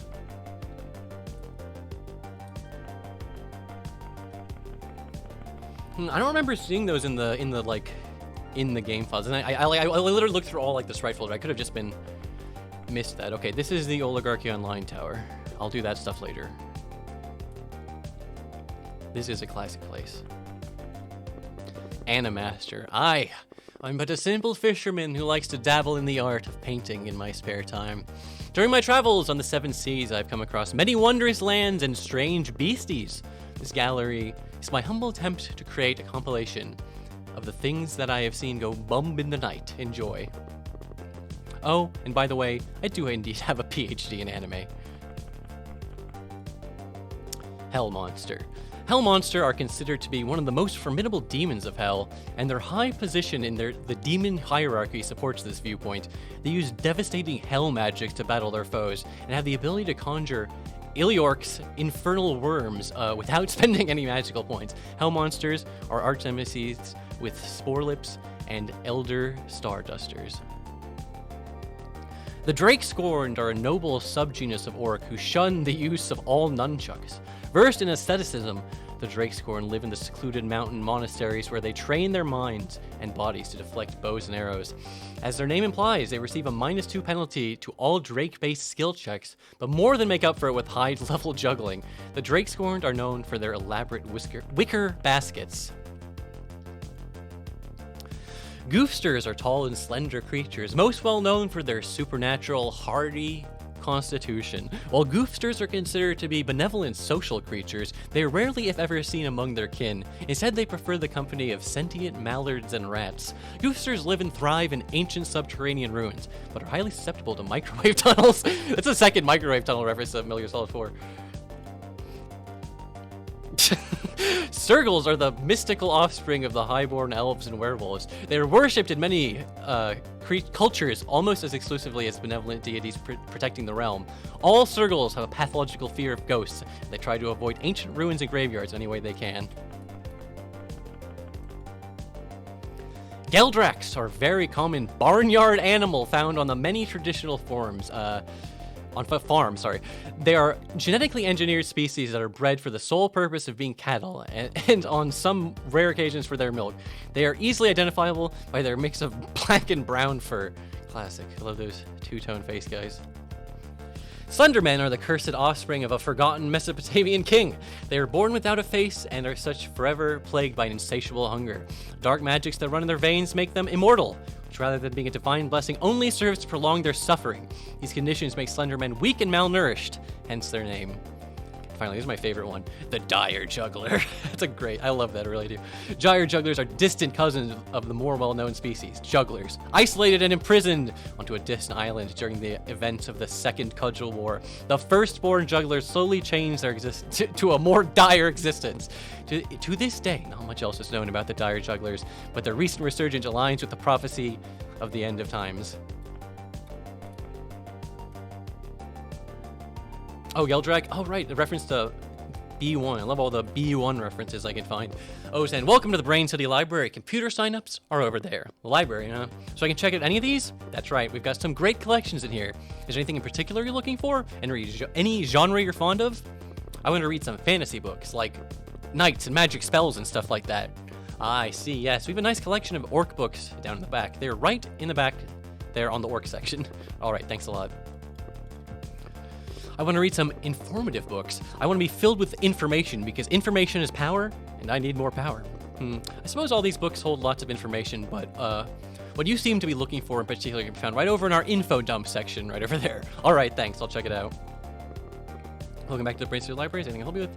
Lore books. I want some lore on me. I want to read some nice, juicy item descriptions. Who was the king's uncle? And why did he build the bridge? I need to impress my fellow gamers on the forums. Item descriptions, huh? Yes. I think I know what you're looking for. It's in the item description section. All right, thanks. I think the only person I can trust is yours truly. So I think what I need is some self-help books to boost my knowledge. That's a tough one. We don't really have any self-help books or anything really that even comes close. What? Sorry, I guess you're out of luck on this one. Aw, shucks. I think I would like to take a nice vacation, but first, need to learn about some potential traveling destinations. I don't think we have anything about traveling, unless it's within Necron 7's borders, sorry. Aw, crud. Fuck, sorry. It's not my fault. They should be putting me back on this menu when I'm done.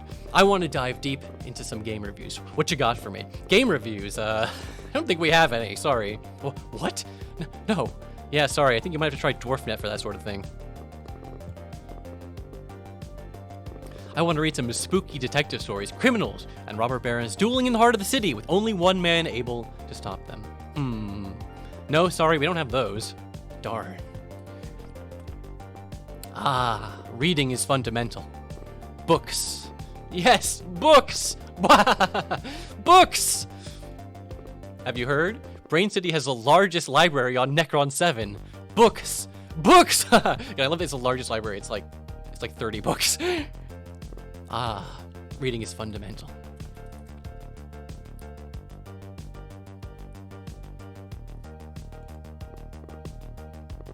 Cometh here mine own cousin, and taketh a sippeth of this fine brew. This brew is fitteth for a king, the jester proudly claimed. Go suck an egg, you disgusting fool, Mario responded in anger. I love the adventures of Mario Kojima. He's my favorite fantasy character. His book series has me totally hooked. Behold, behold, this sword did bind in the ancient rocketh. 'Tis the sword of legends, the Grugnapter, Thuriel the peasant shouted. Sucketh mine own dick, thee knave. I needeth not thy dumb sword, nor thy more brain, nor thy no more brain than stone counsel. Mario responded in anger. Aw, damn, son. Mario Kojima blasted that fool Thuriel right to his face. Halt me, Mario. The carrions art gnawing mine own at forks, Esmeralda pleaded. Alas, the dumb wench. Behold, before thee leapeth. I shall not halt thee, Mario responded in anger. Wow. Ice cold, Mario. Ice cold. The dragon has been slain. Valorous work, Mario. The kingdom is in thy debt, said the king Hokaponto the 14th, gesturing at his court gesture to fetch the bucket full of gold. Saith to sprayeth, noteth. The fusting, blinking idiot, Mario responded in anger. Heh, looks like that king just got owned. Mario, you were so cool. Okay, this is the first one again. I'm pretty bad, you know, in school when they like give you a passage read, I'm so bad at like reading text as I'm seeing it for the first time, but I'm like extra bad when it's like, yeah, old English text. I hate it. I fucking hate it. I have better time with fake English, old English, than I would with real Shakespeare, so don't worry. Nemet, Jacques Cousteau and the star-kissed tuna. That's one couple you'd think would never fail, and yet I just can't seem to get them to ship in my latest fic. What am I doing wrong? Why can't this work? Am I a failure as a writer? Right, the first time I came up here, I talked to all these guys, talked to her, and then I immediately left. I did not realize you can read the books. A pile of books. Rummage through the books. Time to sophisticate myself. Sorry, you're gonna be more hear me bad at reading, but you're gonna deal with it. I'll just pick one of these at random. Are JRPGs the cultural apex of mankind? It is beyond question to anyone with more than 2 brain cells that JRPGs are the last bastion of the cognitive elite, far and away the most important cultural product of modern civilization. It can be stated definitively that JRPG masterpieces such as the Der Langrisser series, Artonalico, Wild Arms, and of course, Grandia 2 are the cultural and evolutionary apex of mankind, far surpassing the meager efforts of their predecessors. From the conspicuously non-anime cave paintings of our Neanderthal ancestors to Shakespeare's middling and penultimately unimpressive sonnets, which lack the nuance and sly humor of Ted Woolsey's infamous Final Fantasy VI 3 for my uninformed American audience translation.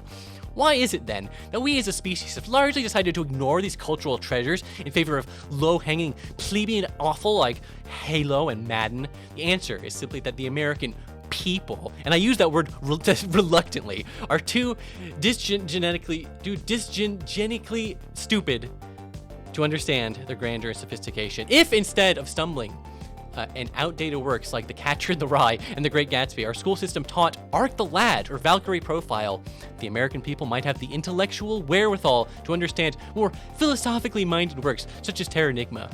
That said, despite my frequent quarrels with the Obama administration, I must commend it for its efforts in securing the localization of Hyperdimension Neptunia Mark II, the indisputable JRPG magnum opus of the modern era.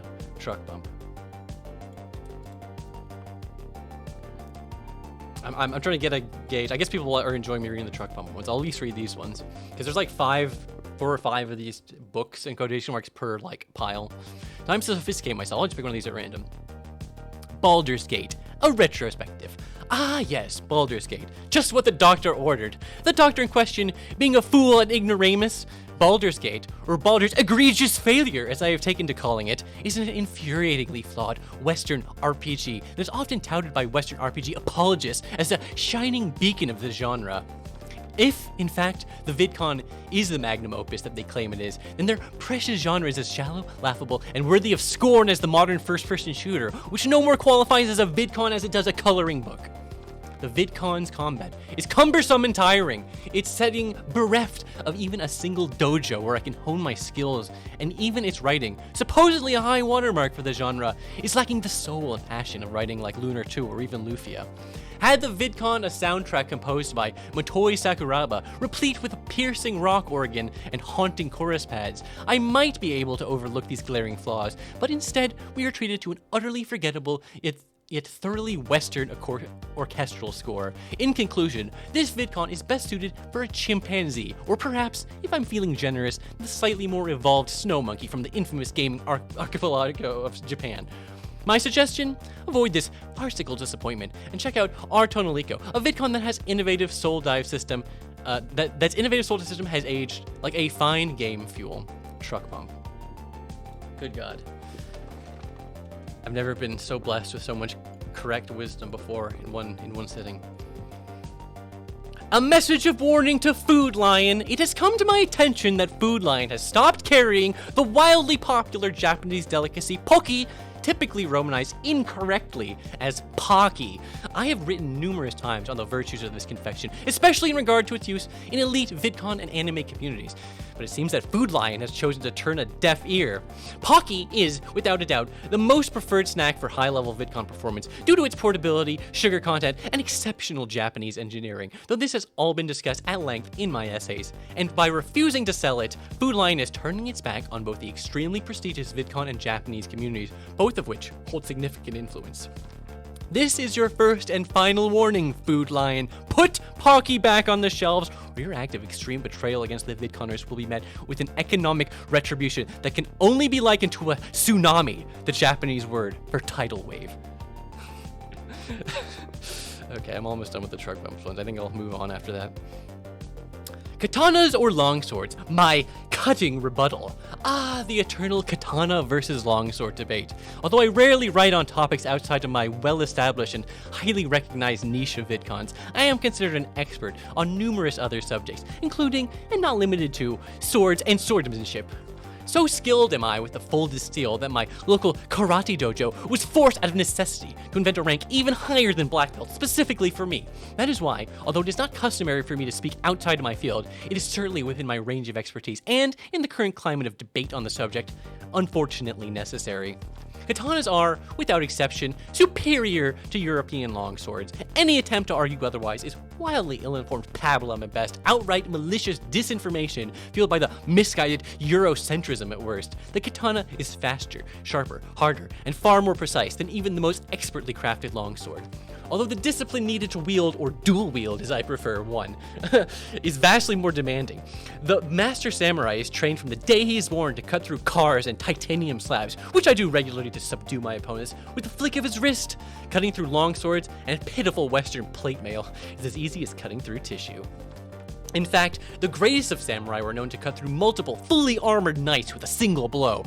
By contrast, the European longsword is dull and flat, quite often by virtue of their shoddy craftsmanship. The knight is forced to either bludgeon his foes with the overly weighty pommel of this blade, or close in with a dirk, the poor man's wakizashi. Even the infamous bastard sword, which I have taken calling the dullard sword, cannot match the quality of the katana, although I must admit its capacity to inflict debilitating crits is nearly as potent. Okay, a pile of books. Okay, that's the last one. All right, these are different ones. Like this one's about, these are like different piles. There's like fake fantasy books. One of them is like about orcs and stuff. Pro strats, fake video game strats, VidCon strats. I love it. There's some really good stuff in here. It's just I don't want to spend the next 40 minutes just reading book stuff. I'll come back here at the end of the stream if I'm still looking for stuff to do. I'm sure I'll have plenty of other stuff to do, but I just want to get to the freaking Longinus base and do the VR stuff.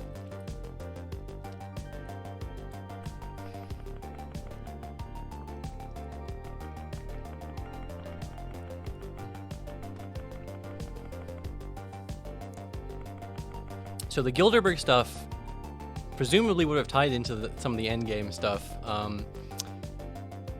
I don't think there's a way to actually get to the room with the conference room, but I can teleport there to show you their boss encounter, which is pretty much done. There was going to be a mini quest where you had to get rid of these protesters, but that's not in the game, unfortunately, and you can't talk to any of them.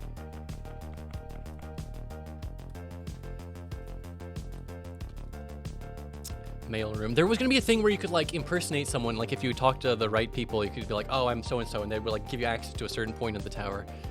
No dialogue from Jadwiga. Yeah, there's meant to be like a receptionist lady. I'm not sure what the dealio there is. I think the Gilderbergs were in the main quest. You mess up Cuckoo's economy, right? I mean, I got the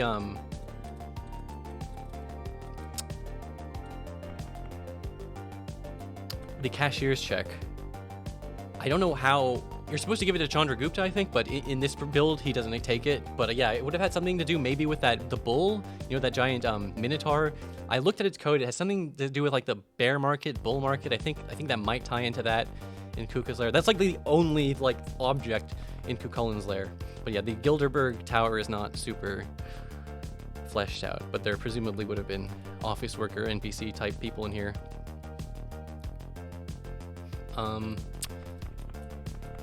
What's down here? Oh, I fucking where am I doing? I have got like brain problems. I wish they just started you on the bottom floor, because every time I go up here, I go to check the bottom floor, and I check the 2 top floors, and as I'm leaving, I'm like, why would I check the bottom floor again?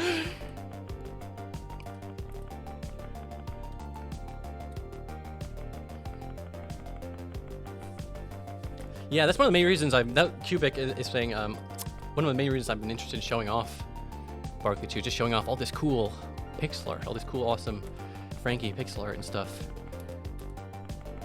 Okay, that's just the Longinus bunks. I don't know why. It feels like I should know enough about Longinus to be like, I forget what you have to do. There's something you have to do. I don't even know what's possible in this field, but you're supposed to know that something is there. No, I know Cyberdwarf can knock on the door. Huh, a door. Maybe I should knock.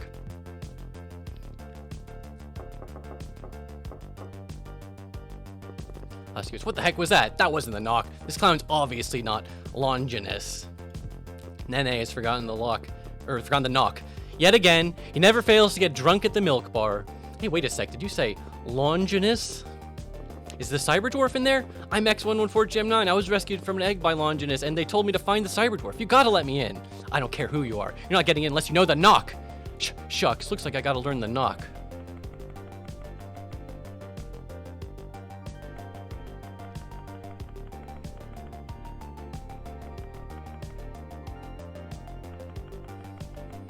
So this is gonna be me. This is why I skipped the bottom floor of this particular tower, is because it's related to learning the knock, and I didn't want to preemptively. You can't learn the knock if you don't knock on the door first and try to learn the knock. If that makes any sense. My, aren't you a cutie? How can I help you, sugar? What is all this? Why, it's Oligarchy Online, of course. I thought you youngins were all hip to the jive. Oh well, I have amnesia. Oh sweetie, we all have a little amnesia now and then. It's quite all right. Oligarchy Online is a virtual, literal social media stratum simulator and currency exchanger. It's all the rage with the teens. Remember to check out Teen Zone while you're jacked in. Oh, that sounds interesting. Currently, Oligarchy Online is in perpetual alpha, so most of the fun features you see once you are jacked in will be getting upgrades as the grosses increase. What do I do? Well, cutie, first you have to set up a payment plan. The currency in Oligarchy Online, or the OO as the teens call it, is called DigiDucats. So your first step to linking your neural currency bank to our DigiDucat exchange system. What do you say, little one? Want to jack in? Tell me about the payment structures. I'd like to know what kind of payment options you have available. Oh, that's so responsible of you, Patootie. So we have 3 options: unlimited, hourly, and pay as you own. I like the sound of that. Tell me more. Tell me about the unlimited plan, please. The unlimited plan covers all connectivity fees and in-realm purchases using DigiDucat spending. That costs a flat, discounted fee of 99 euro shekels, and you'll be automatically renewed each month. Fees are paid at the incept of your billing cycle, which coincidentally is now. Okay. Whoops, I just did unlimited. Hourly. Tell me about the hourly plan, please. The hourly plan is the most versatile, allowing you connections for 1 hour of Oligarchy Online at a time. Much like the unlimited payment plan, it gives you unlimited access to the system, but you'll only get 120 DigiDucats to spend. Hourly fees are assessed at the incept of your billing cycle, which is now. You need to authorize your Euroshekel bank to automatically debit for each hour of spent in Oligarchy Online. That's 39 Euroshekels. Okay. Pay as you own. Tell me about the pay as you own plan, please. For premium rate, you can forego a payment plan and connect your neural currency bank directly to the DigiDucat server and navigate through our Oligarchy Online through the power of microtransactions. You'll You'll need to authorize just like in the other plans, but you'll only be charged a starting fee of 9 euro shekels to begin, and then charge the same re-up fee each time you need ducats. Okay, cool. All right. So let me make sure I got this correct. Unlimited is expensive unless I use it all the time. Hourly is less expensive but more confusing. And pay as you own is very expensive, but if I don't do it much, it could be the cheapest. Well, why yes, that's exactly right. I'll just take the unlimited plan. I actually don't really know if these have any like, I've tried all of these plans and none of them seem to give you any digi-ducats when you actually start, so it doesn't really matter. Your 15 digi-ducats will be available as soon as you log, and will connect to your account to automatically top off your ducats when you're running low. Please just authorize here, sugar. Authorize Oligarchy online to use your account. Oops, I didn't mean to click that, whatever. And you're all done, Muffin. Cool beans. To get started, you should go downstairs and talk to Frampton. He'll set you up with a chair. Enjoy the wonders. Oligarchy online. Thank you, ma'am.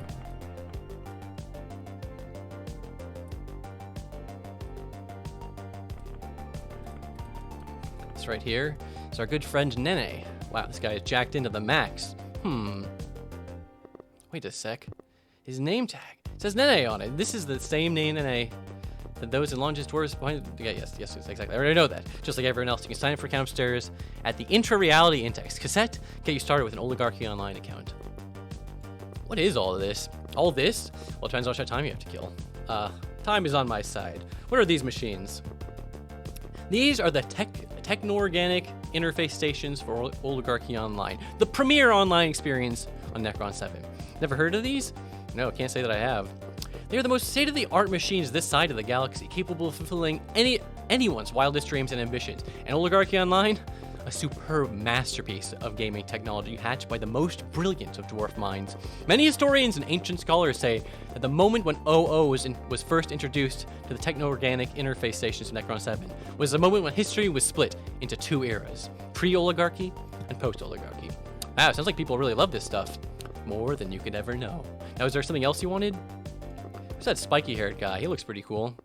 Yes, his hairdo is almost as mad as yours. He looks, well, is he L-O-N-G-I? Hush it. This isn't a place for the L word. Oh, sorry. It's called OPSEC. Anyways, you want to know? Just ask him. Ask him. He doesn't look like he's going to be able to answer too much here. Well, he's not really here, is he? Oh, I get what you mean.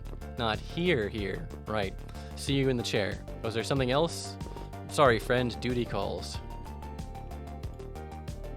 Jack in to the VR world. This is so technologically advanced. You guys aren't even prepared for this. Oligarchy Online. Klaus meets Sugiri. You don't have a choice. This is your name, but you can change your username. I will be the vengeful cobbler, the vengeful jobber. No, obviously Wicked Roofer is the canon thing. Server. Look for servers. You have to refresh the server list. It is funny. You're only allowed to, ping is 999. If you try to jack into this one, it gives you the ping timeout. You try to jack into the full one. Server is full. Invalid server. The only one you can pick is the Pauper's Den. The Pauper's Den! But yeah. Oligarchy Online. Jacking in. So this is what the VR world is like. Just a bunch of little freaks running around. And there's like a fake chat log of the top cracks name. It's kind of like the one you can find in Dwarfnet, honestly. Just like procedurally generated. Now I need to run around mining these Digi-Ducats because unlike what they told me, even though I paid for the unlimited one, you get 0 Digi-Ducats when you start. But I need to mine 13 of these because I need 65 Digi-Ducats to get the knock. So just groove to the music. Hang out while I buy these. Oh yeah, I should explain. There's the milk bar and the field. Everywhere else you try to go to, level 20 only. Under construction. Consult the Pelper. But this is how you leave. You talk to this statue. You can go in here. There's like a field. This will be relevant again later. This guy's not supposed to be here. Pretend this guy's not here. But I just want to mention that there is a wheat field in VRW. There's a bar. There's a weird thing here. This is Nene. I don't know why the bartender is using Nene's sprite. The bartender has a unique bespoke sprite that he's not using for some reason. Yeah, I used to be a pretty big player in the gaming scene. Nowadays, I just clean these virtual counters. Something so therapeutic about it. I don't know why. In the build that Paper Jack released, it shows him using the correct sprite, so I really don't know why it's not using the correct sprite there. I found Popper's burrow! Where is the tomb of Gorfald?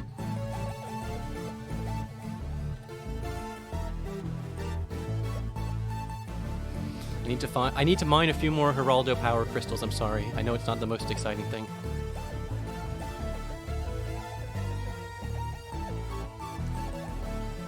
Again, I'm not sure if you're meant to... I think you're meant to have to get the Digi-Ducats this way, but... There might have been something you could do with the payment plans to make this a little easier.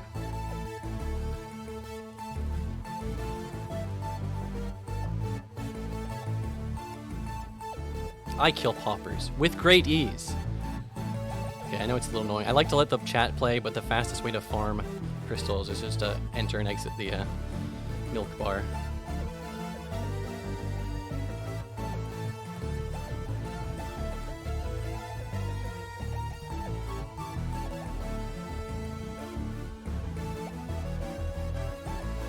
I kill poppers with great ease. Greets, meets and greets, meets and greets. All right, I should almost have enough. I mean, all the little guys are like procedurally generated. There's like a group of like body stems and head stems, at least as far as I'm aware of.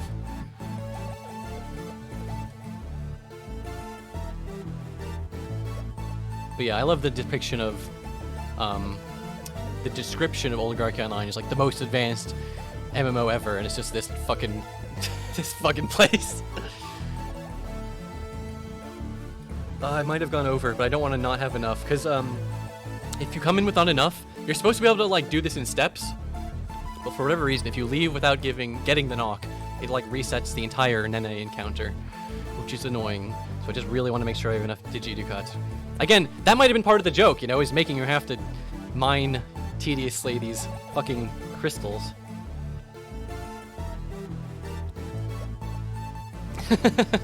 Lion Shark says, this reminds me of Grawl Online, specifically the time I hit a mining node in a server that had someone else hitting it, because I thought I would help him dig it faster, but he got really mad at me. That's a classic MMO experience. Yeah, dude, I remember fucking playing Grawl. That was I was like, holy shit.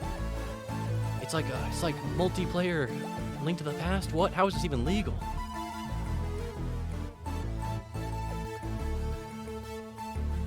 Okay, I think that's enough. I think it's enough. I think I'm gonna start the milk thing. Pretend this is a different sprite. He's supposed to be the bartender. The boys back at Longinus. Hick, the boys. Hick, the boys don't know what they're missing. Hey, did you just say Longinus? Are you Nene? Yeah, I'm Nene. What do you want? You trying to drag me back to base? Because I don't give two rat dips about Kuchu. I'm not going. I'm Klaus Mitsugiri. I'm the new transfer. Just thought I'd meet some of the Longinus crew. How's it going, Nene? Hey, Kyle. I think I heard of you. Bartender, get a milk for me and my new friend. Hey, Kyle, this one's on you. I'm running low on doubloons, pal. You want to make me pay for your milk? Pay 3 Digi-Ducats. Sure, I'll pay. Sure, what's a few Digi-Ducats between friends? Bartender, get my pal Nene a drink. On the rocks. Hey, Kai. Hey, you. I like you. You're a good kid. You're gonna fit in right in. That's what I think. Hey, so speaking of fitting right in, I can't get inside the Longinus base. I forgot the secret knock. Secret knock? Did you say secret knock? Hey, buddy, keep it down. It's a good thing you asked me about that, because I know all about it. That thing you asked me about. Wink. I know it. Hey, now that we're best friends, you think you could show me the secret knock? Gotta report in a few minutes for a top secret briefing. Whoa, mama, this is dang good milk. Always preferred Hawaiian punch. So hey, about that secret knock. Hey. I'm still pretty thirsty. Think you could spot me 10 Digi-Ducats to get some 2%, buddy? Ugh. Sure, I can get you some more milk. What the heck?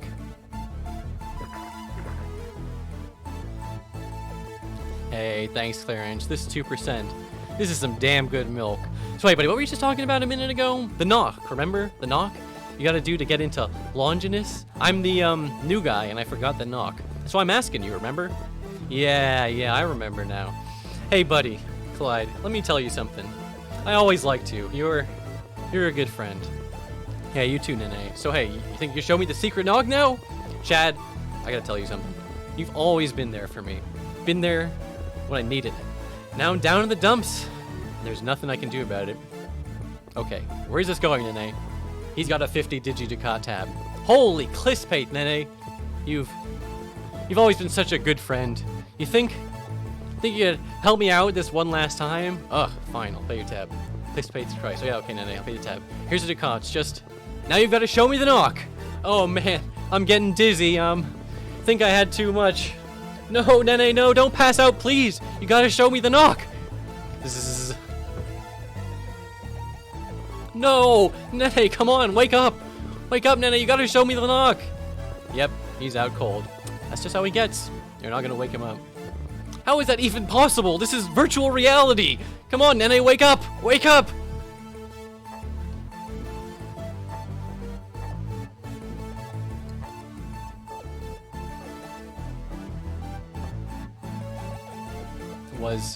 Was that it? Was that the knock? And it gives you like the ocarina of time. You have to do it and put it back into the game. All right.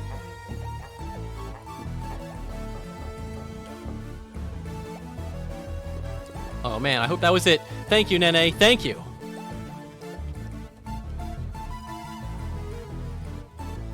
Log out of VR. W. Yes.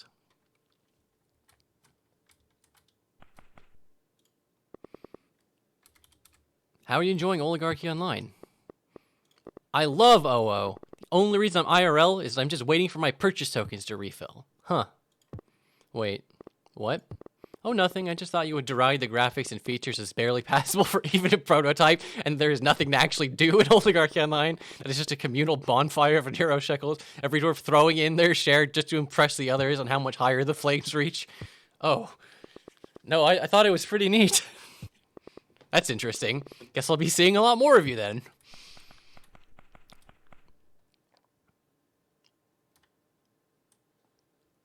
That's funny. If you say you hate the game, he like derides you. He's like, "You're a fucking idiot. OO's the greatest thing ever."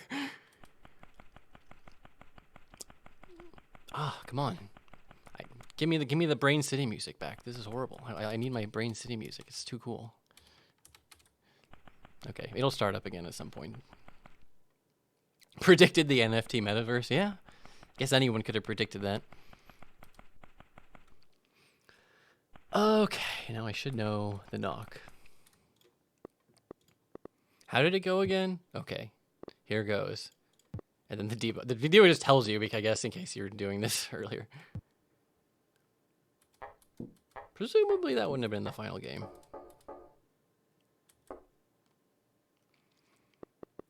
Hey, that's knock. Must be Nene. Let him in. Enter the Longinus HQ. Listen up, maggots. We ain't at the school dance. We ain't staring at our targets from across the gym. This is war, you yellow-bellied, lily-livered, wet-behind-the-ear weenies. This is about territory. Half a league onward. Excuse me, sir? Huh? What is it, civvy? Who let you in here? I'm looking for the side. Well, I'm looking for a few good dwarfs, and your face looks as purty and clean as the shine on those boots of yours. My kicks? The color is way off regulation, but I like the sheen. I doubt that dew is high enough or tight enough. My hair? This is just how it grows. And this is just how I boot a civvy out of my command center. Jodfrey, get this non-combatant out of my line of sight. Double time. Sir. Yes, sir. No, wait. Rules of engagement, Tyke. I ain't running a daycare here. Let's go out this way. You heard the commander. But I'm supposed to be here. All right, maggots. No more distractions. Back to war. No, you can't throw me out. Into the jaws of death, sir. Are my old ears playing tricks on me? Does it sound like we have a new recruit in our ranks? Sir, I'm here to enlist. Love to hear it, but don't just think you can start right at the top. No, private. You're on tuber duty. Gulp? What's a tuber? If you don't know what tubers are, Now, you're certainly going to know them after tuber duty. Food is the backbone of any fighting force. Now, get below deck and get on those roots and radicals pronto. They ain't gonna peel themselves. Grunt. Darn it, looks like I'm gonna have to work my way up the chain of command. Where are the tubers, sir? That's the spirit. Godfrey, show the new private how to get to the rootstock. Right away, sir.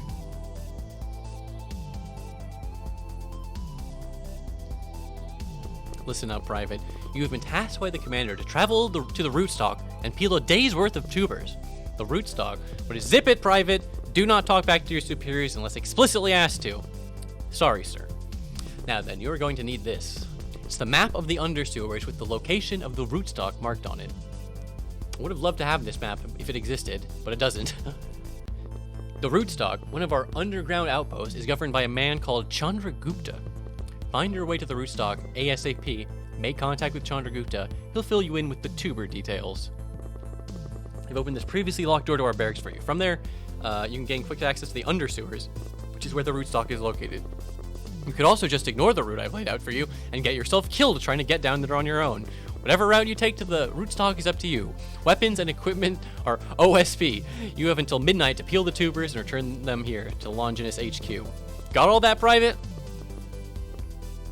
Have I seen you somewhere before? Huh, unlikely. You think I would ever debase myself to your level, newbie? You're just another dime a dozen upstart who's gonna be maggot food in a week. Me? I'm the commander's right-hand man, a man of integrity, a man of honor. So no, you have not seen me anywhere before, and if it were up to me, you would never see me again either. Now, are you clear on your mission, Private? Ready to commence the mission, sir. Yeah, don't think you're hot shit just because you got assigned to tuber duty. That's exactly where every newbie starts. Now, if you'll excuse me, I have places to be, people to see. Good luck, newbie. Don't think guy likes me very much. That's not important right now. I got a mission to complete. Okay, for whatever reason, the stairs downstairs don't work. I have no idea why. I mean, you can just clip through the wall like a little cheeky sod. That's exactly what I did. Now, the undersewers are another place which are sadly not complete. In terms of that, there's not enough NPCs in them. The maps are pretty much, to my knowledge, complete. There's like a quite expansive area. This is the representation of the undersewers. Yeah, what's up, Cyberhast? Glad you're back. Yeah, I'll probably be streaming this for a while. Now, if I recall correctly, Chandragupta and the tubers are at the far east side of the undersewers. And again, you have to use your imagination, because I'm sure this was going to be another combat type environment. Daniel Shinsanto says, is this still the janky demo? Almost, and that it's like, it's not the janky demo, because this is a build with the Dark Drakers and stuff removed and debug mode enabled, as you can see. But, if you removed the Dark Drakers from the janky demo, then it basically is the janky demo, to be honest. Yeah, I'm not 100% sure exactly what kind of enemies would be in the undersewers. Again, if I were to do my ramshackle, just cram in a bunch of enemy spawns in the undone combat arenas to like make a facsimile of what a sort of completed version would be like, I would just like maybe slightly tweak and do some color palette swaps of like the the regular sewers baddies and throw them in here. There probably would have been like bespoke, unique type enemies here. I don't know, not 100% sure. Oh yeah, there's the entrance to the AI ruins. There's Chandragupta, but I don't know what else there really is in the bloody undersewers. In fact, I think I'm already going the wrong way.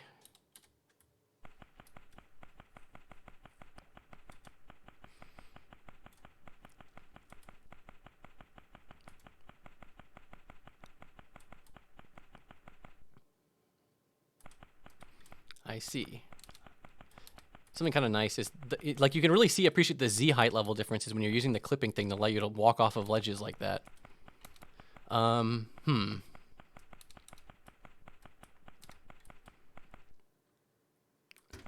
Yeah, anyways, I'm lazy. I'm just gonna fucking undersewers.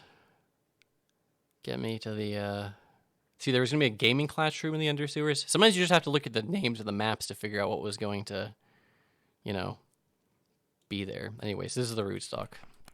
What is the map this connects to? Oh, it does connect the classroom. All right, I kind of remember this place now. USB 3.0. Think someone will finish with the source code? No, I think the most closure you're going to get on Barkley 2 is going to be watching this stream, to be honest. Chandragupta. So you must be the new recruit, eh? Commander Wigloff phoned me up and told me you'd be coming over. Welcome to LONGINUS. Oorah and all that military grandstanding. You don't sound that impressed with LONGINUS. What's your beef? Don't get me wrong. I recognize the role my colleagues play in this little game. They're the soldiers, the frontline fighters, the pawns. To quote myself, every king needs an army, but it is not pawns that win this game we play. My colleagues, they fight with bombs, with guns, with brutality. Me? My methods are a little bit more, let's say, cerebral, social engineering, psyops, hacktivism, subterfuge. I find and exploit my enemy's weaknesses, sowing seeds of chaos and strife in my wake. So you're like the intelligence guy, huh? You catch on quickly. I like that. Perhaps you will have some use to me after all. Name's Chandragupta, but people here call me the chess master. I'd advise you to do the same. Been working on a project, a little experiment I like to call Operation Covert Stratagem. The goal? Complete global intelligence network meltdown. The means? False flags. The target? Everyone. I need an operative with the cunning to move all the pieces into place and the nuance to evade detection. Someone I can trust not to go rogue. Someone like you. The next move is yours. Will you be my knight, or are you just another pawn in a game far beyond your understanding? I'm a pawn in a game far beyond your understanding. I'm in. Heh. So you've taken Kasparov's gambit, just as I predicted. Your mission is simple. Destroy the enemy's ability to obtain and process information by any means necessary. Deception, manipulation, betrayal, disinformation. So what exactly am I doing and how am I doing it? False flags, my friend. False flags. I can't tell you how to do it. I can only tell you this. When the opportunity to spread chaos presents itself, you will know. Live life exactly as you would. Go about your business. Act like this conversation never happened. But when the crack in the armor presents itself, twist the dagger in and watch the fools squirm. Okay, I think I've got it. I'm just going to keep doing what I'm doing with a twist. One last thing. The code word is Tenny. Good luck out there, operative. You'll know when to plant false flags. And remember, we've never met.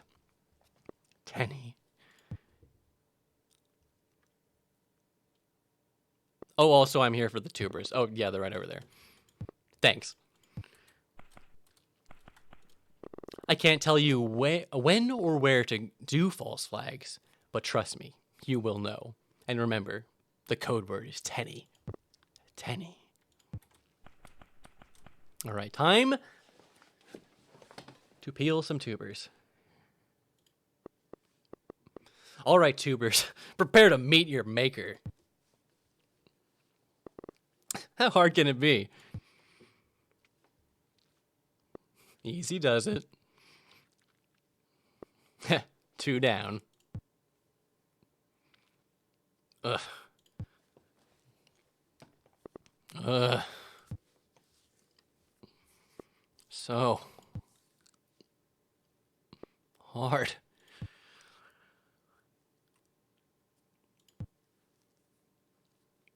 I see it now.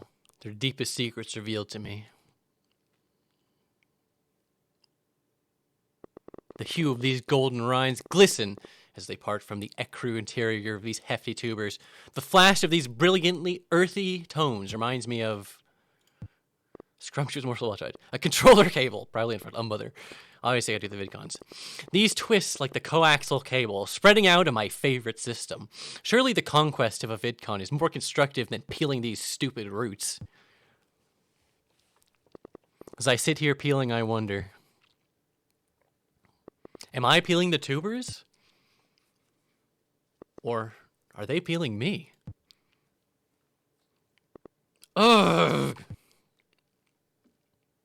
Ugh. Org!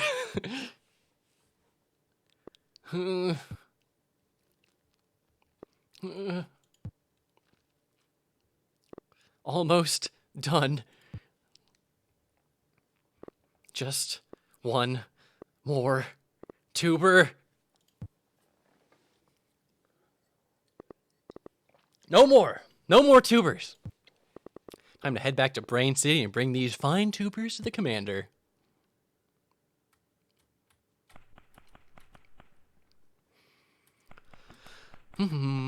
Now, once again... Oh, this would have been a crazy, cool combat area with cool music by Chef, presumably. Something. But, yes. Under sewers are one of the first places that is pretty heavily not completed.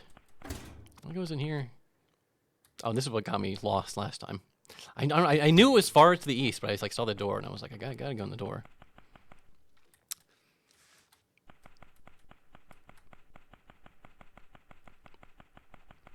It's probably BGM intended for it. Yeah, there's like some Barkley 2 tracks, both ones that were posted to the Kickstarter at some point and ones that are just in the folder that I don't think get used in game. A lot of them do get used in game. But I think there's some tracks don't get used. It also might just be a track that wasn't, done yet, I guess. That's also plausible.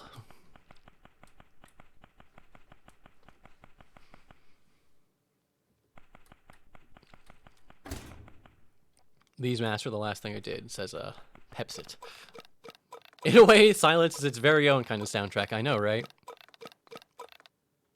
Alright, here we are. Back at Brain City. First time I saw that, I got jump scared. I was like, oh my god, it's my name. Oh wait, no it isn't. Never mind. Whew. Close one.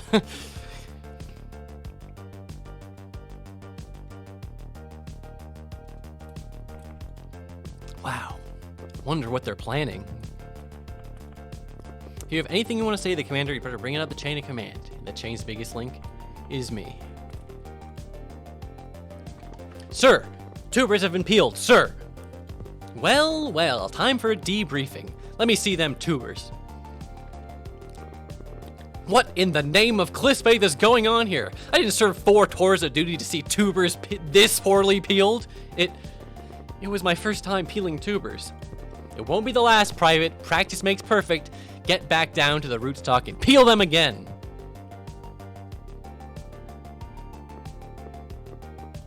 I'm not going to peel any more tubers, sir. What are you saying to a superior officer, Private? I'm not here to peel tubers, sir. My name is X114Jam9. I was rescued by Longinus members, and they mentioned that the whole operation was ordered by the Cyber Dwarf. Private X114Jam9, huh? I have no idea what you're talking about. You want to meet the Cyber Dwarf? Not with a rank like that, you won't, but 3 more sorties, and you get your promotion. Ready for your mission briefing, Private? Yes, sir, Lieutenant Wigloff. Okay, here it is.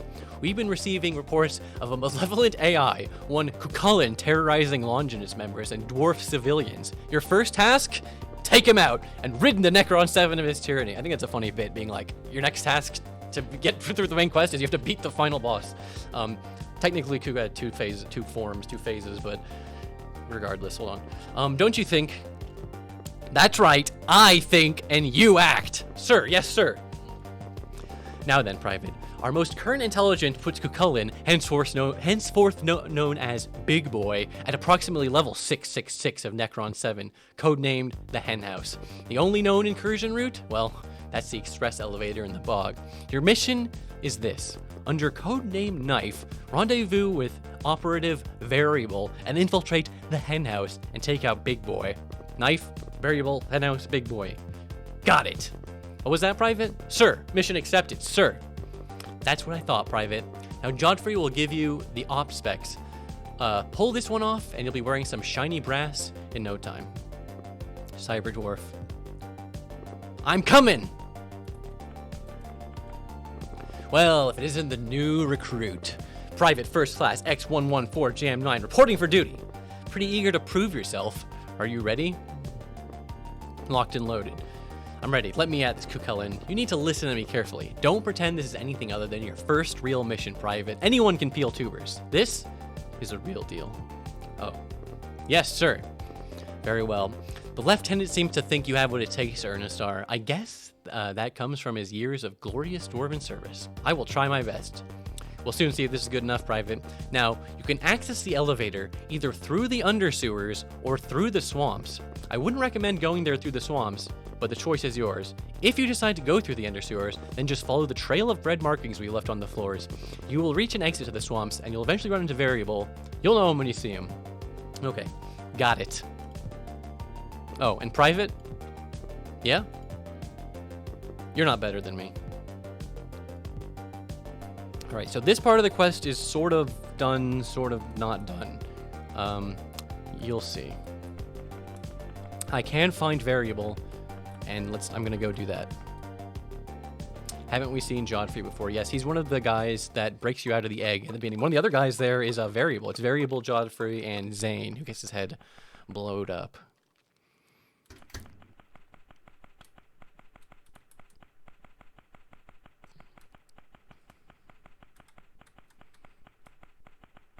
But yeah, obviously, if I make the good Barkley 2 video, I would love to, you know, figure out what could theoretically have been some background music for this place. I don't know.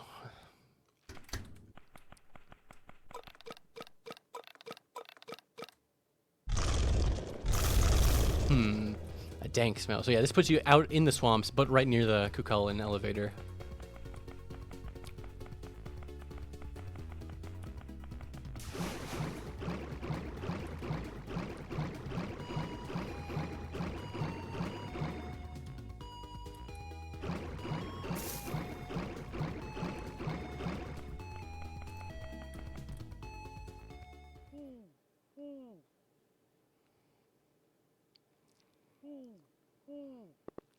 Was that a snowy barn owl in the swamps? Variable. Knife, I presume. Roger. Well, you want to sit rep or not? Oh, sorry, yes. What do we got here, Sarge? 2 blues up ahead. Not sure what their operation is, but they're packing some firepower. One on the left looks like a bleeder. When somebody signs a death warrant, somebody has to die. It's the rules. Nobody can break the rules. You can break plenty of bones, though. Just no breaking those kinds of rules. Those are set in stone. That's related to a whole separate encounter if you meet these guys in the swamp. Then this whole situation with Variable plays out differently because there's no one down there. Those two look tough. Copy that. Looks like we need to run a distraction. This operation is going hot. Hot? Initiating borking procedure. Wait, borking? Here's the bork. Bork inbound. 7. Borking complete. Henhouse vulnerable. I repeat, Henhouse is vulnerable. Wait, can you just... No time for a sit rep. Enemy is privy. I repeat, enemy is privy. Moving operation to code orange. Brandish knife! Brandish what? Brandish knife! But I'm knife! What the fuck? 5. Henhouse is vulnerable. Brandish knife.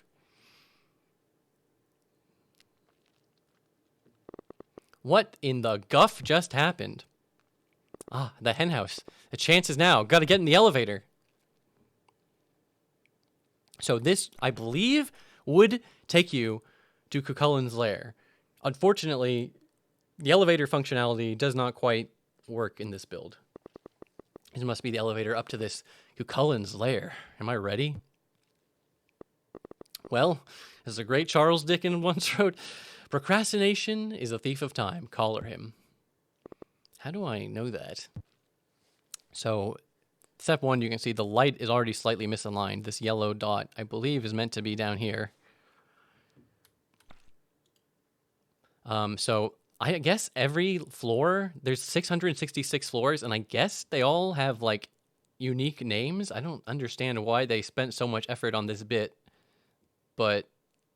You know, that's sort of Barkley 2 in a nutshell, right? Why did they spend so much effort on this bit? But, yeah, there's a lot of different random-ass funny names. I don't have time to... I mean, I do have time, but I'd rather not go through them all since I have other stuff I want to show off. But, yeah, 665 is Cullen's lair. If I press the button, an elevator sound will start, like, you know, an elevator where it's like... You know, elevator sound. And then it will never fucking stop, no matter what map I go to. So I'm not going to actually do it in this build. But... the joke would have been it's 666 floors. It would take like 5 minutes to get up there. And there would have been a scene in the final part of the game when you're going up, when you have like a whole campfire scene and you talk to Cyber Dwarf.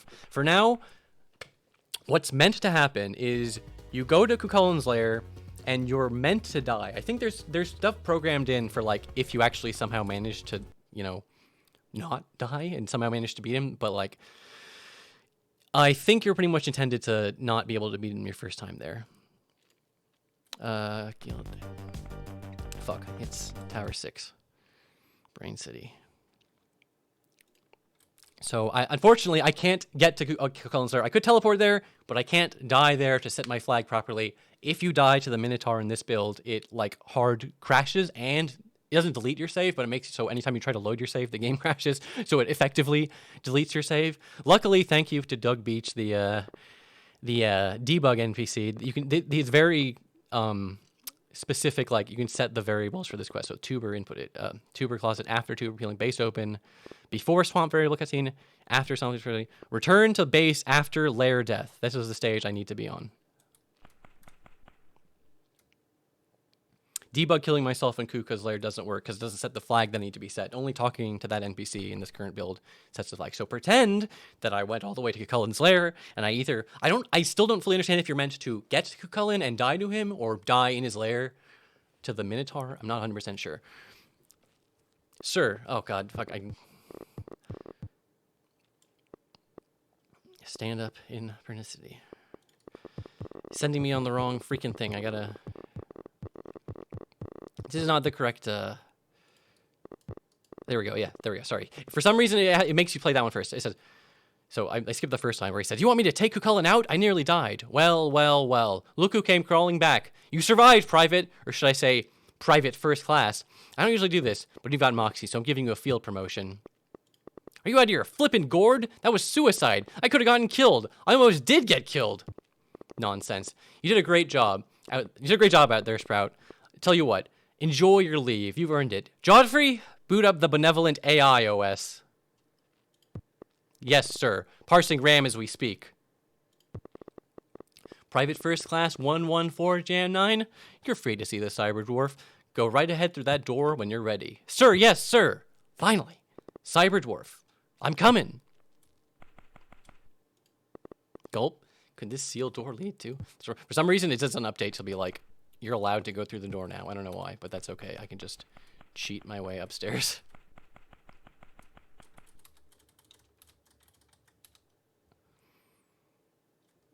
Uh-oh. God, I got myself stuck. Okay. I thought I was stuck because you're supposed to just come up and naturally walk straight down.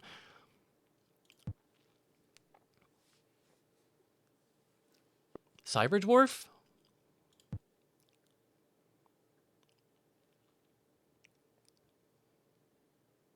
Hello? Is anyone in here?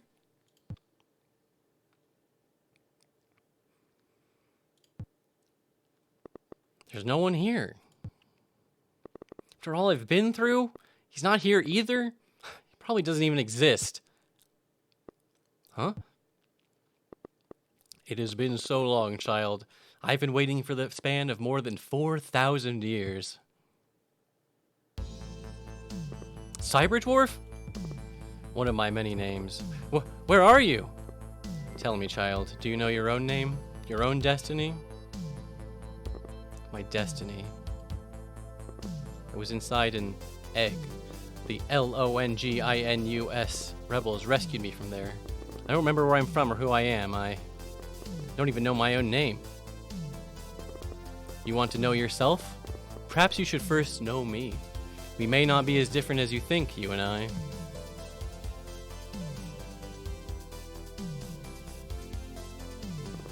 Seem surprised by my appearance, child? Is it perhaps my b-ball skin? Or that I am a computer? Perhaps you expected me to be a living, organic being like the dwarfs you have come to surround yourself with. I apologize. My corporeal body has long since left this existence, lost to the ages, its passage expedited by misuse and recklessness of my youth.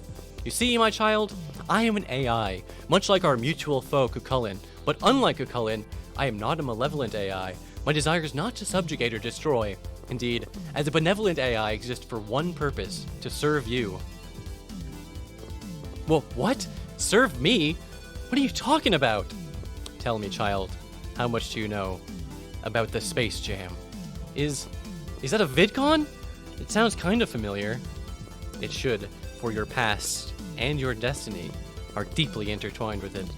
Whether or not you realize it, my child, basketball is the most important thing in this universe. It governs all things, from the physical, the gentle swish of the net as the ball caresses it, to the spiritual, the inquisitive coo of the newborn babe in the woods, adrift in a world of unlimited novelties.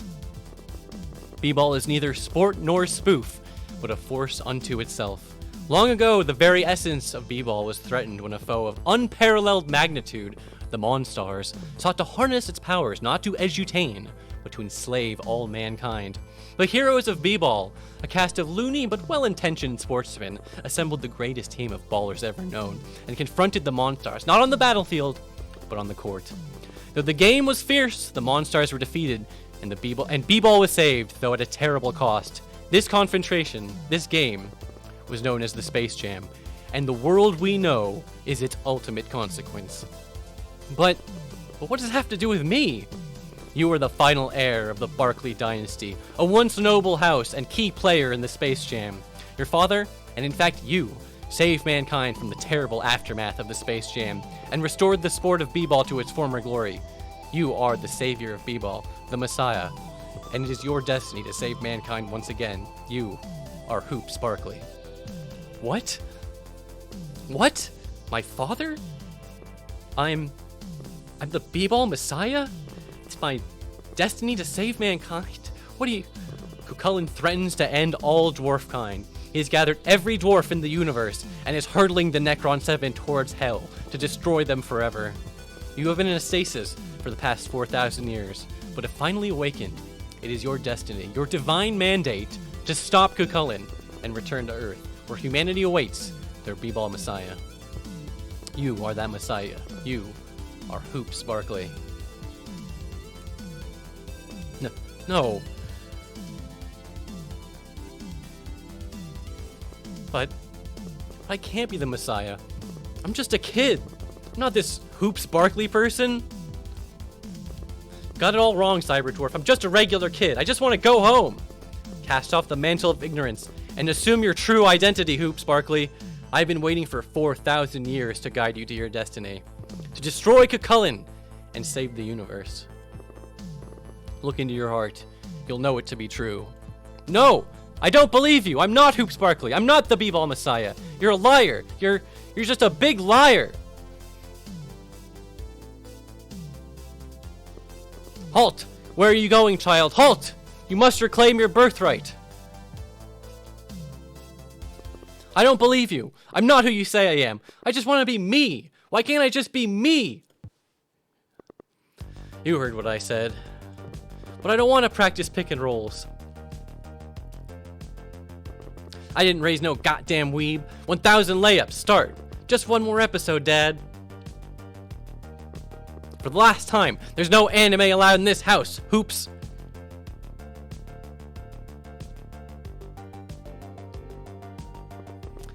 This is where the Triangle song and 3D music video plays. So, how do I, all right, hold on.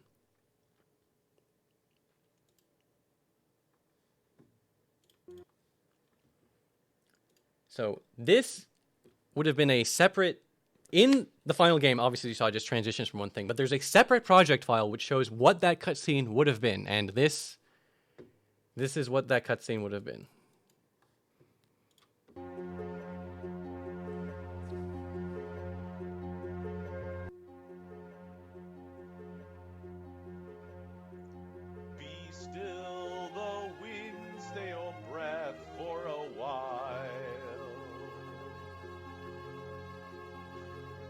I bear the face of a man or a child. These waters, they tremble with fragility. Is this my reflection or what you want me to see? I swallow my pride, I'm just a boy reflected inside. But there's no calm to the wind. My inner light shines not from within. So, is this what I should be? Is this my own identity? Or will the blustering cease and my reflection find its key? So yeah, after that, the cutscene just ends. You can actually move the camera around the 3D environment. It's kind of fun. For this right now, I'm gonna get back to this cutscene. I'm gonna be tabbing back to the YouTube video in a second. Thank you, by the way, very much, Gordy Pow. I appreciate the gifted sub. Very kind of you. So, as you saw the default thing, this is where the trial cutscene would have played. Then after that, no, it's not true. I don't believe it. I don't believe him. I'm not who he says I am. I just want to be me. Why can't I just be me?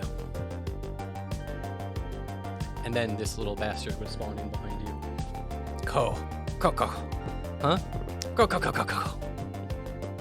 What do we have here? A forlorn youngster weeping alone in a field. What happened, little one? Did you lose a kid to the underworld? Who are you? Who am I? I am known by many names, but it is not what they call me that strikes terror in the heart of every pitiful dwarf. No, they fear what I am. Huh? I am the end-all be-all of dwarfal existence. I am the reason little babes sleep with the lights on, and the reason their parents wake up in a cold sweat. I am the coach of your death. I'm demented. I am the tainted king. Cullen, in the virtual flesh. I heard you took a ride to the 660th floor. I hope you found my penthouse and its denizens accommodating. Whoa! I was looking for you to end your sufferable reign. I may not know my name or who I am, but I know you're really peeving me off. I know why you're here, Braster. I've been watching you for a while now. What?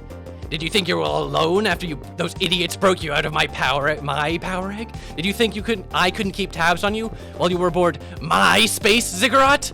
I swear, you should have never gotten out of that thing. We would already be there by now. Already be where? Cree. You fool! Don't you realize what's happening? It's hopeless! The Necron 7 is on a collision course with the inescapable region beyond the known multiverse, the vast expanse known as Hell! In 1 hour, this is a variable, depends on how long you have left in the game, you, the cyber dwarf, and every dwarf in the galaxy will be shuttled into an eternity of torment. The prophecy of Clissfaith will never come to pass. Here, a taste of what lies ahead. This is after the fire extinguisher from Cuckoo and O. So, again, back to the video I recorded. There's no, like, fire sequence exactly, but, hold on, this is just me being, whoa, holy shit, I can still control the camera. Looking around at the tree. Whoa, holy shit. Just give me a 5 second. The reflection is baked in. If you press a few of the arrow keys, you can get Cullen to spawn. You can get him to do his little laugh animation. You can do his little Cullen laugh. You can also get him to do this, like, eye beam thing. The third thing you can do is you can get him to transform this tree into, like, a scary demon tree. And then the last thing you can do is you can press a button and, like, it burns all of the... So somehow this would have congealed together to form some other kind of 3D fire-related cutscene. But I don't know exactly how it would have played out. One last thing I want to show you is the title screen. This is what the title screen of Barkley 2 is, if you remember from the Janky, minus the text that says Barkley 2. But something very interesting is that as there's an in-game time system. I actually don't know exactly how this would work, but as you get closer and closer to the end of the game, to Necron 7 reaching Sheol, to Hell, I believe that's what would cause it, but the title screen would change. You would get closer and closer to the entrance to Hell, and this is what it would look like, which is pretty fucking cool, I gotta say. But yeah, I didn't know anywhere else I could include that, so I figured I might as well record it, put it in a YouTube video, then screen share the YouTube video, because it would be way more of a pain in the ass to be manually opening and closing all these project files. Yeah, Frank, I love that fucking Necron 7 in Hell. It looks so cool.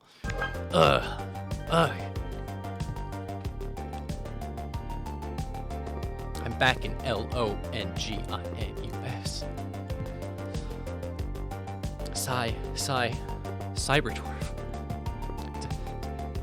Destiny.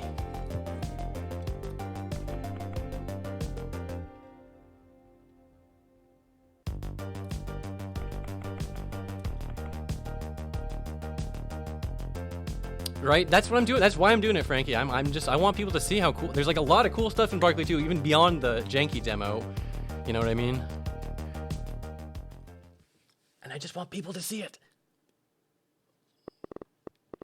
You have returned to me, my child, as I knew you would. Allow me to apologize for earlier. I had not considered the mental anguish you would suffer under the sharp blade known as truth. Should have wielded my tongue more carefully. Listen up, Cyberdwarf. I don't know who I am or why I'm here, but I know this. If I don't stop Cullen, I and every dwarf on this ship are getting a one-way ticket to hell. I see. Cullen has made his intentions apparent to you. Without you, we are all doomed. But you're wrong about one thing, huh? You do know who you are. Tell me, child, who are you? Now, this is a very early prototype. There's actually a better version of this in one of the project files, but this is the identity choosing scene. You can either choose your create a character, like this. I believe this would have been whatever you picked as your name for your create a character. You can just be that identity, or you can embrace Hoops as your identity. My name is Hoops Barkley. I am he, and he is I. What you say is true, Cyberdwarf. Hoops Barkley. The words I have waited eons to hear from your very lips, youngster. Finally, the prophecy is ready to be fulfilled. We must make haste to defeat Cullen, my child. But Cyberdwarf, when I confronted Cullen, he wiped the floor with me, or his dungeon did anyways. I didn't even come close. It's true, Hoops. You were not ready. But you showed courage in your attempt to brave his perilous abode. I hesitate to burden one so young with a task of such magnitude, but there is no other recourse. There is but one way to defeat Cullen. The Cyber Spear of Destiny. The Cyber Spear of Destiny? What's that? The Gay Bolg, Ascalon, the Lance of Longinus, the Cyber Spear of Destiny, the ancient javelin of monumental power, once wielded by Cullen himself. Since the time of my imprisonment on Necron 7, I have tasked Longinus with keeping three things safe: my potent kernel, the location of the Cyber Spear, and the life of you, the one fated to wield it. Okay, well, where can we find it? He's been kept from Cullen and his dreaded Banshees in the AI ruins, an elephant graveyard of artificial intelligence modules, long forgotten. His minions haven't looked there, perhaps because of the perils they present. I'm not afraid. Just tell me how to get there. You must temper your bravado with caution, child. To reach the AI ruins is no easy feat. To enter them is nigh impossible. And to survive them is an even greater task. They can be reached through the under-sewer tunnels that sprawl beneath the whole of the Necron 7. But there are other ways as well. I'm not sure what those other ways would have been, but you can definitely reach it from the undersewers. Speak to those hapless rebels outside. I will instruct that miserable wretch Godfrey to give you a map. Follow it to the AI ruins, and I will meet you there. Okay, wait, how will you meet me there if you're in that tube? Does that mean, are you coming with me? What? No, stay your insolence and let me explain. Oh, Cullen's cronies scoured the entirety of Necron 7 looking for both of us. They searched not only the floor, but the airwaves as well. Communication of the dwarfs has gone low tech. Like Morse code? Hush! Your unfledgled ponderings belong only in your private mind and not on your public tongue. Listen, Hoops, listen. Oh, sorry. The technology was called Wi-Fi, also known as the Wilfred Fidelis protocols. Used at the time of the first cyberpocalypse, Cullen was imprisoned at the time and is unaware of Wi-Fi's shadowy existence. Wow. Arcane tech. We will use these Wi-Fi protocols for encrypted communications. As we speak, all branches of Longinus are deploying and installing routers, devices necessary for our desired communications all over Necron 7. For some reason, they do not yet work, but I have faith that once you find them, you'll be able to complete their installation. Only then will you gain the power of the ancient Wi-Fi communication arts. You'll need a user account for the Wi-Fi communication app, my child. Do you happen to have one? No, I don't think so. I was afraid you would say that, my child. Given the circumstances, I believe there's only one thing to do. Talk to Godfrey, and he will give you access to an account you can use. I won't let you down, Cyberdwarf, child. I know. Now make haste to Joffrey, get the map, and find the router of the undersewers. We will speak again shortly. All right. That,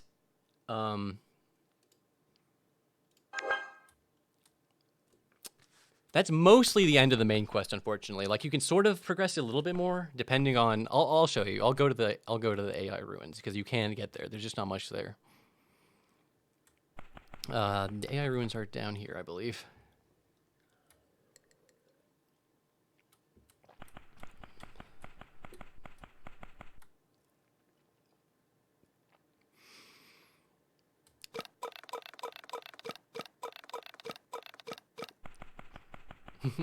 Yeah, it's actually kind of interesting. Like if you actually go into the dialogue of almost any NPC, they don't actually say, hey, X1, or they don't say, they say like, hey, P name, and P name is a variable. So like you can meet almost every NPC as Hoops, only once you've left Tirnanog.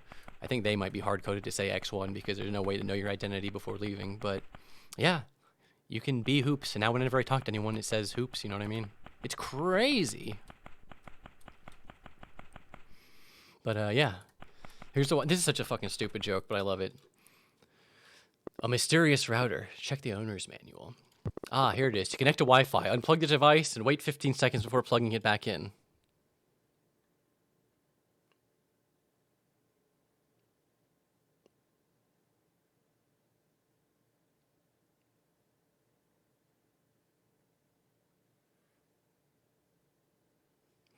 And yes, if you don't wait long enough, it actually doesn't work.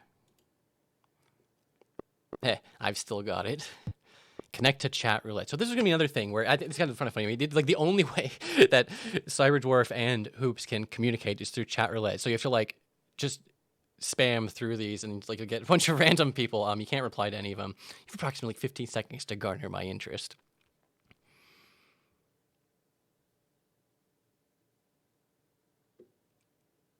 Nothing to say for yourself? Sigh.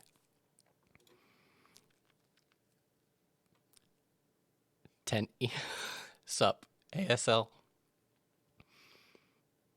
Oh, Frankie says this is where Kickstarter backers would appear. Okay, that makes sense.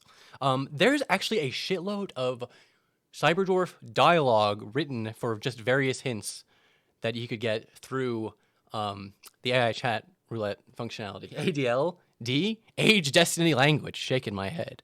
Oh. So this is what would happen if you connected to chat roulette without ever meeting the Cyberdwarf. I don't know why, but you can't actually get his... He's supposed to give you hints about the AI ruins, hints about when you get that Cybersphere piece, he gives you hints towards the next Cybersphere pieces, he'll direct you towards the factory and the Cybergram village.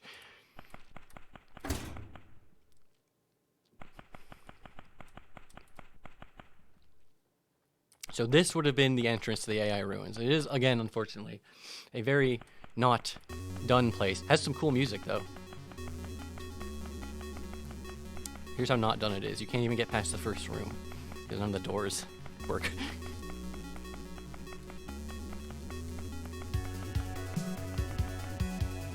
Yeah, you can connect to chat roulette anytime from the pause menu, by the way, but I just figured it makes more sense to do it from the Wi-Fi router. And I think you're supposed to only have this option once you have turned on Wi-Fi, because you can just, like in the Janky demo, you can just turn on the menu and start at any point.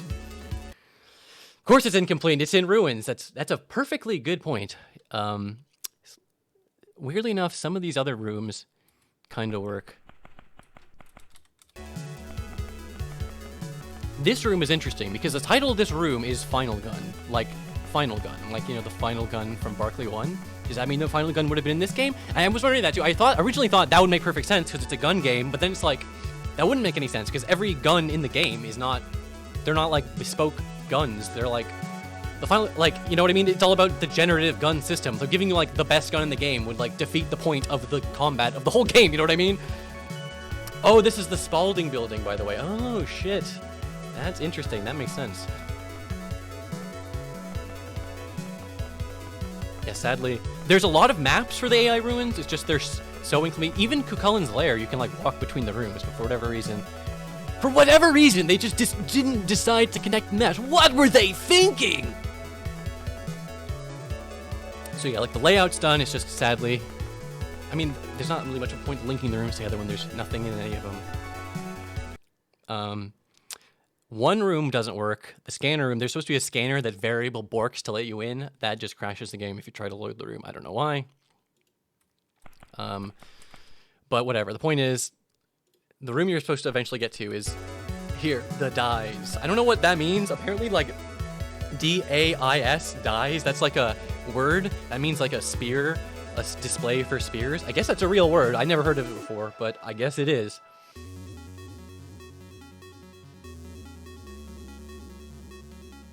Frankie says, there's a fake gun you have to smuggle somewhere, and the final gun, don't remember what the idea was for the final gun. Yeah, it's mysterious. It's very mysterious. So these are placeholder sprites, obviously. A forge of some sort. Very cool, King. I know, so cool. Wow, take a look at this. Bet you anything this is where the cyber spear is being held. Heh, come to Papa. Wait, the cyber spear. It's missing! The cyber spear is supposed to be right here, but there isn't a pike, lacer, javelin, or gaff to be found anywhere. No, wait a second. There is something here. Is this a piece of the cyber spear? I need to get back and tell Cyber Dwarf. Okay, so there's like an AI, there's a chat roulette dialogue about this, which again I would get into. Oh, Frankie. Okay, so that makes perfect sense. Frankie says, I remember there was a plan to have a way to get to the AI ruins early by blowing up the floor using dynamite in the TNN sewers. I'm 99% sure that's not in the final game, but there is like that wouldn't. There's a manhole hatch that doesn't go anywhere, and I was like, what the hell is that for? Is that supposed to connect to the under sewers? That might have been supposed to connect to the under sewers, but that would be interesting if that was related to this. Right. So what was I gonna? Okay, source. Sorry, I know it's so annoying. Image, add source, add new source, image file, browse. So this is what the cybersphere would have looked like, apparently. Everything in the game points to there being 4 different pieces. You need to collect 4 pieces. You bring 4 pieces back to the dice, the forge. You can reconstruct it. For whatever fucking reason, there's 5 pieces of the cybersphere in the game files. There's 5 pieces in the item.gml list. There's a counterweight, handle, trigger, wing, and tip. And the thing in the top left, that's what it would have looked like when it was all completed. That's what the cyberspear looks like. The cyberspear of destiny. I'm just saying that because we can collect the trigger, wing, and handle, but for some reason, in-game, they're all called the fucking cyber handle. I don't know why.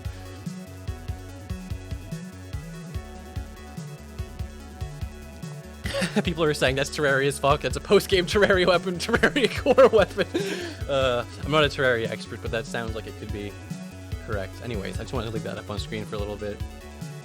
Oh, okay, interesting, Frankie. Interesting. That makes more sense. Frank says, I think the idea is you wouldn't need all the parts. You could just get like 4 out of them. That makes sense because I know how to get 4 pieces. There's the one that dies, factory, gremlin village, and the mines. And then, but there's also. There was a 5th piece, supposedly, that you could get by talking to Abdul, and he would, if you give him 200 neuroshekels in TNN, then he gives it to Zola. I never was able to track down Zola at that phase of the quest, but I think, sorry, I fucking hit the mic. I think you're supposed to be able to get a piece from her. Either way, that's what the second half of the game more or less is. If you were watching my previous stream, / the beginning of the stream, you know, I got the wing from the. I got the wing from the factory. I got the trigger from the Cyber Gremlin quest. I don't even know what piece you get from the die, but you get one of the pieces from the die. So right now, I'm currently missing. Oh my god, there is a map transition. Oh my god, it just takes you back to like all the way out, which is, I mean, I guess that's just being convenient, but interesting. Anyways. Again, this is sort of the part where, yeah, Pepsi, exactly. This is exactly what I was gonna say. The Cybersphere part is where the main quest starts to be completely not made. Yes, unfortunately.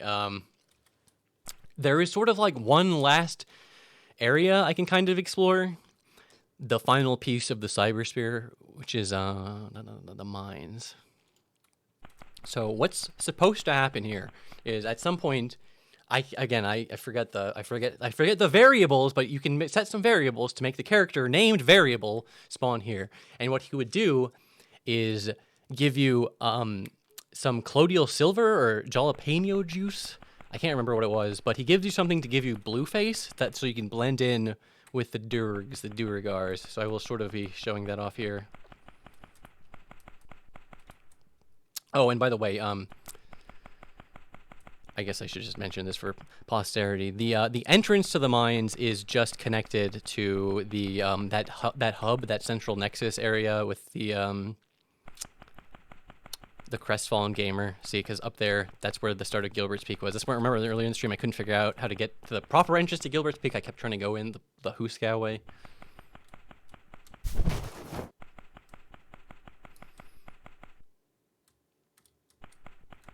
But yeah.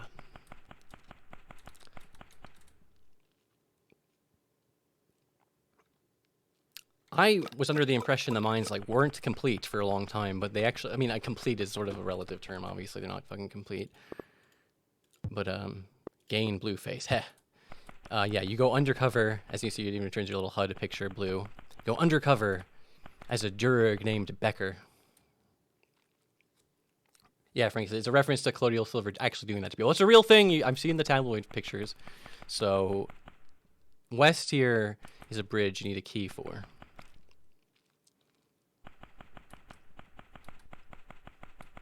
Over here, I'll try to remember what are the events you can do here. It's the only times you can actually talk to a Duragar. You must be the new guy. Save your breath. The only thing I care about is getting the fuck out of here pronto. I hate this shithole for Cliffpath's sake. I just want to torture some dwarfs. Is that too much to ask? Instead, we're looking after them and guarding some stupid relic. What's this relic you mentioned? The relic, just some piece of shit we stole from those hopper fucks. Man, what a load of shit. Just want to beat up some dwarves. I don't even know if these guys are meant to show up in game, but supposedly they were like these like bug insectoids type creatures named hoppers who were plaguing the mines. Oh wait, I guess it's here. Yes, something about the hoppers. Who are they? We're like, what are they? A bunch of disgusting bugs living somewhere inside this mountain. I don't know much about them. I don't think these hoppers are a threat. Fuck no, just some mountain critters like a squash with one hand tied behind my neck. Those insectoids show their loathsome hides around here. We will extinct them. Yeah. All the dwarves in the mine are the proboscis dwarves. These guys with the big noses. Unfortunately, you can't talk to them without getting rid of them. Each of these Durgars has a way to like get rid of them. Or you could just come in without the blue face. You can just walk in without the blue face and just start blasting people. It doesn't even. This could just be another combat type. Not exactly arena because there's not like that many Durgars, but you know, it could be. It could be another potential stealth / combat section if you want it to be one. A new guy, eh? Or wait, haven't I seen you somewhere before? No. You haven't. I'm Becker. I'm a new Duragar. Huh. Listen up, Becker. You got those dumb nose dwarfs scattered all over the place, slaving away for the Duragar cause. If you see any of them, get out of line, give them a good beating, but do not go overboard, though. We need to have a few of these fuckers around to do the heavy lifting. Okay. I'm a good Duragar. I will follow the rules. All right, good. What sort of heat are you packing? Heat? Wow. What hole do they dig you out of? Guns! I'm talking about guns. Oh, yeah, I've got some cool guns on me. Okay, listen up. Got some grade A merch on me. Really good stuff. Really good for killing and maiming dwarfs. You interested in upgrading your arsenal? Purchase guns from your dono. Yes. Of course, it sadly does not have any implemented menu, but he would have had cool guns.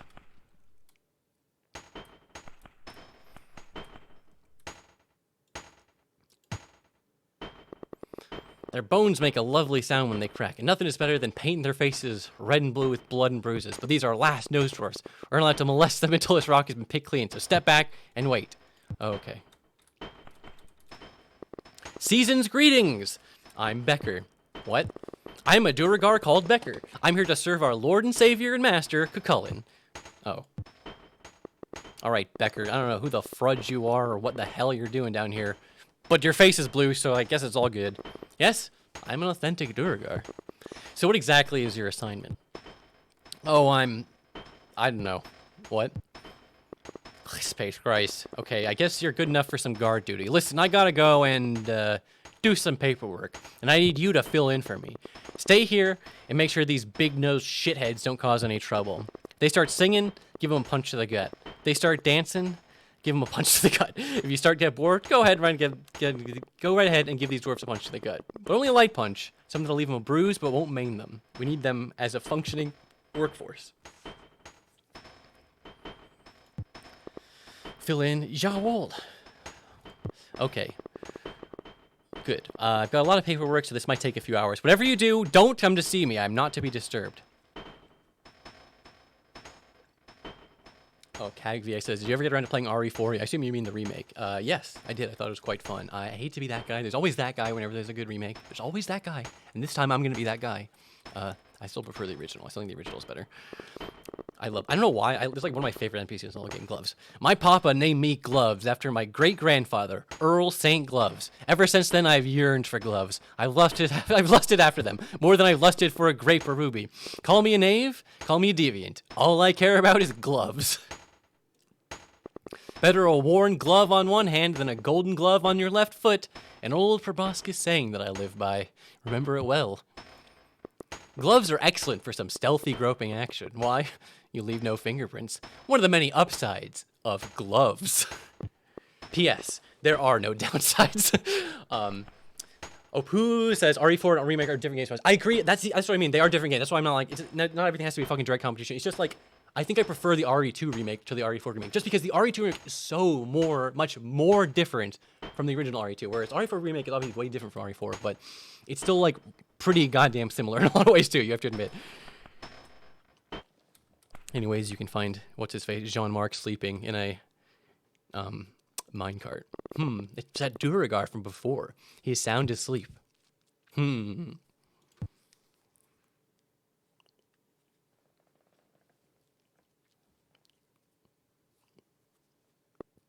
You reap what you sow. See you on the flip side.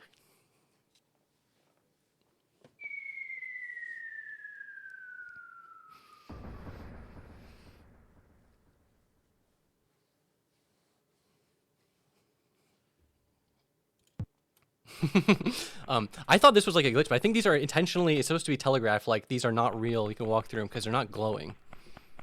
And there's just a secret VidCon dwarf over here.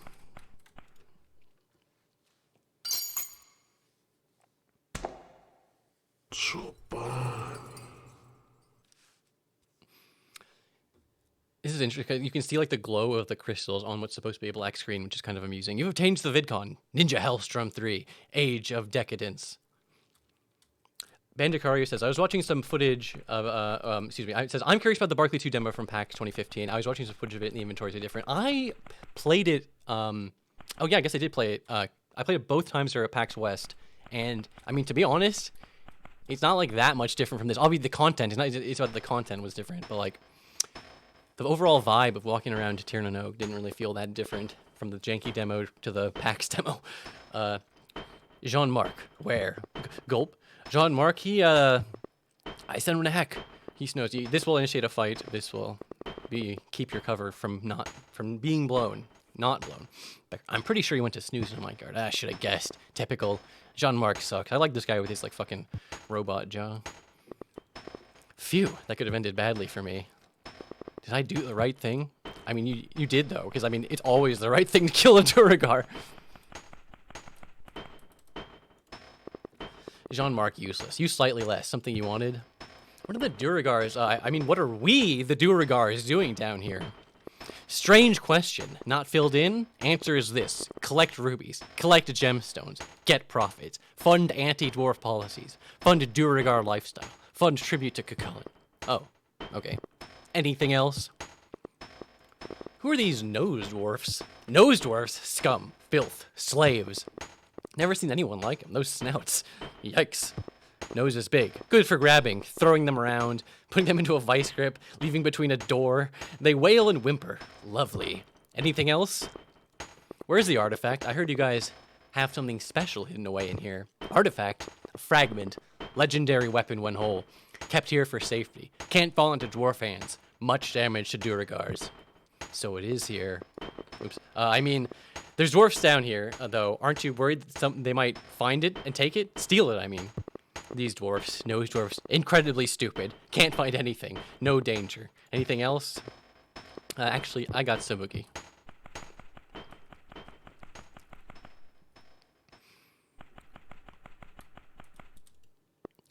Cardboard box. It says working gloves on it. Very interesting. This is supposed to be like a guy in a cage. I think he crashes the game too, sadly. A golden key. Take the golden key. Yes, I will take the golden key.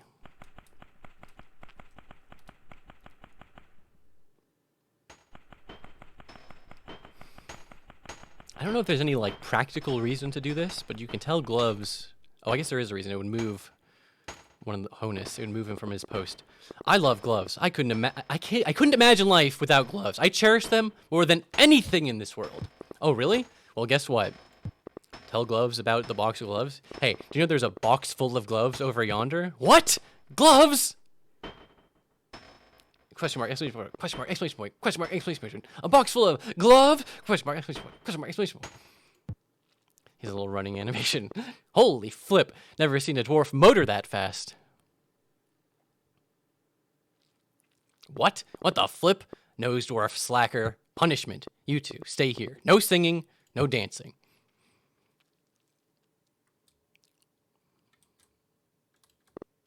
Becker. I don't know why there's just like default dialogue here. I guess they forgot to put they didn't finish that line. That's okay. But now we can talk to these guys. Normally if you try to talk to a nose dwarf when the Durg is present, they'll interrupt you. Whoops. Okay. Oh, it crashed because it wanted to pan over to Honus first. Excuse me. Excuse me. Let me just boot that up again really quick. Becker. I know, right? It just says Becker. Like, what the hell? It's so funny. See, I warned you. I warned you there will be crashes in the second half. Crashes, but with an apostrophe S. All right. Barkley 2 jump scare in 3 seconds. Yeah, for some reason, the devs decided to put a crash here. What were they thinking?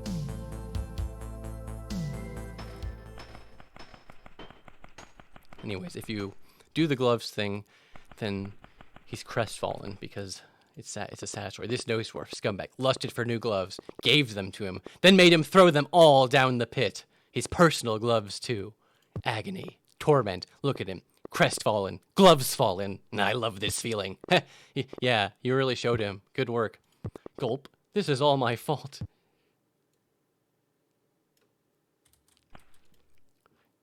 Oh, nothing matters.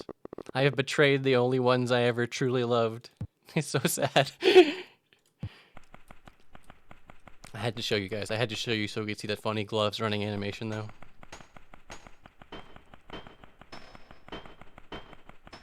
Yeah, I'm the other kind of angry video game nerd. I'm the angry video game nerd. Like, why didn't they finish it? Nope, I'm not here to purchase guns. I got the key. I was like, where do I go? I got the key. Oops. I forgot I can pull out my guns because this is a brasting environment. You're allowed to brast in. A golden lock. Use the golden key in the golden lock. The key snapped into. Lost golden key. Presumably there would have been some kind of animation there. Whoa, cool beans.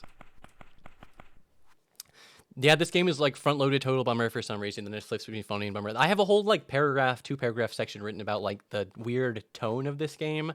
Some people really hate it, how bleak it is. I don't know. I mean, it's nothing.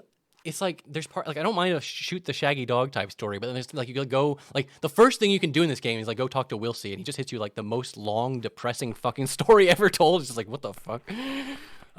There's a lot of really funny bits in the game too. That's why it's like I don't know. It's all mixed in together weirdly. I don't know. It's odd. It's just the game has a very odd tone, but it's very unique. That's one reason I wanted to show it and I like it so much. Is because like there's really nothing out there quite like Barkley 2.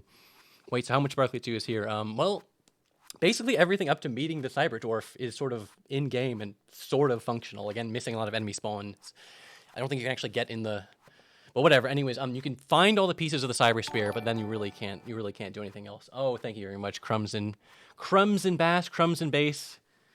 I'll never know which pronunciation of BASF is the correct one first, but thank you. Very much appreciated. Very much. I don't know. I agree, or I'm not fully condemning the tone. I understand there's people who have issue with it, but I like how weird and fucked up Tyrannog is. The whole point is like, yes, it's like a bleak world, but you're like supposed to try and sort of make it better. Oh, Crumbs Base says, love your work, Mr. Cybershell. Thank you very much. That's far enough, fucker. No one goes past this point. What? Why not?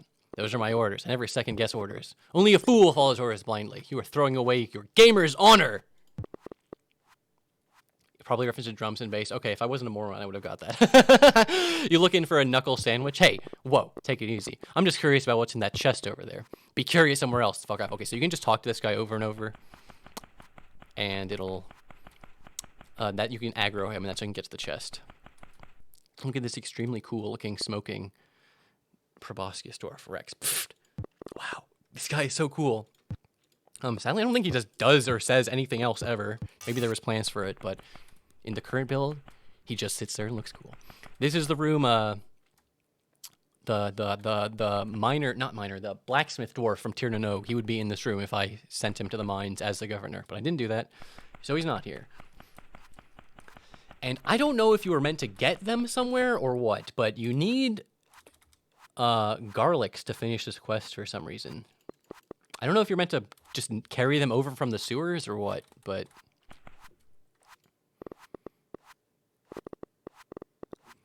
This guy, he's such a funny looking guy. My papa used to tell me not to become a slave. I think this was his way of trying to keep me from trouble. But honestly, he didn't know what he was talking about. This is great. I mean, the Durgars beat me up just as much as anyone else. But that just goes with the territory.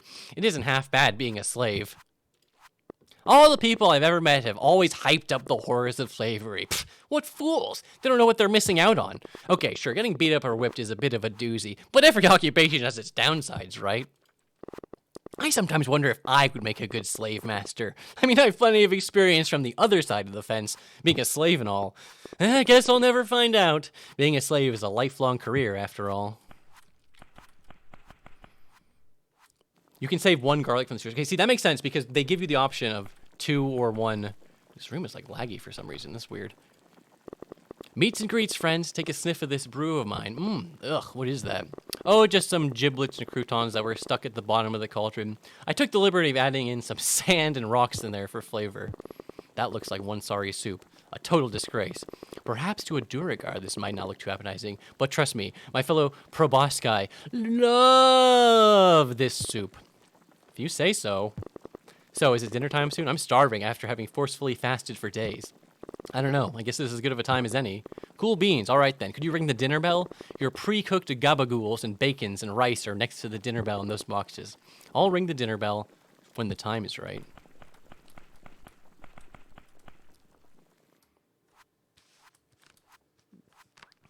Colonel Panic says, I was also totally in a bad mood during that first stream, so anyways, it kind of spoke for me. I actually legitimately appreciated everyone giving like criticisms of Barkley because I didn't want to just be simping too hard for it. Obviously, the game has issues, but so yeah, I really do appreciate all the comments of all sorties. This crate must be full of pre-cooked gabagool. Must be what the Duragars munch on. Oh, that reminds me, I have a garlic in my pocket. Why am I doing this? I don't know. Sometimes you just gotta trust your instincts. Used 1 garlics. Okay, there goes the garlics. Good riddance, says me. Starting to stink up my groove. Shame about the pre-cooked gabagool, though. It's ruined. Pepsi says, do you know the scheme here? I just know that you put the garlics in the boxes and then you ring the bell. And then certain Duragars are out of commission. Although the one guarding the chest doesn't ever seem to be out of commission for some reason. I don't know if he was meant to be one of the ones you could do that to.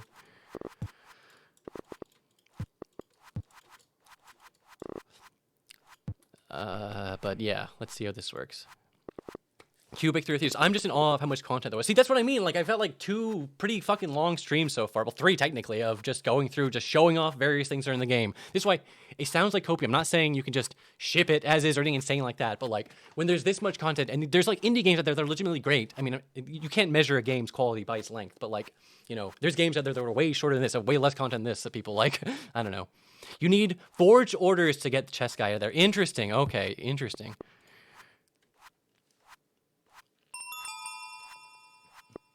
Dinner is served. Finally, dinner time. You there, the annoying greenhorn. Me and the other establishment Duragars will eat first. You go gather up the dwarf scum, go to their quarters. Make sure they don't cause a ruckus. You can eat afterwards, if there's anything left. Wow, what a jerk.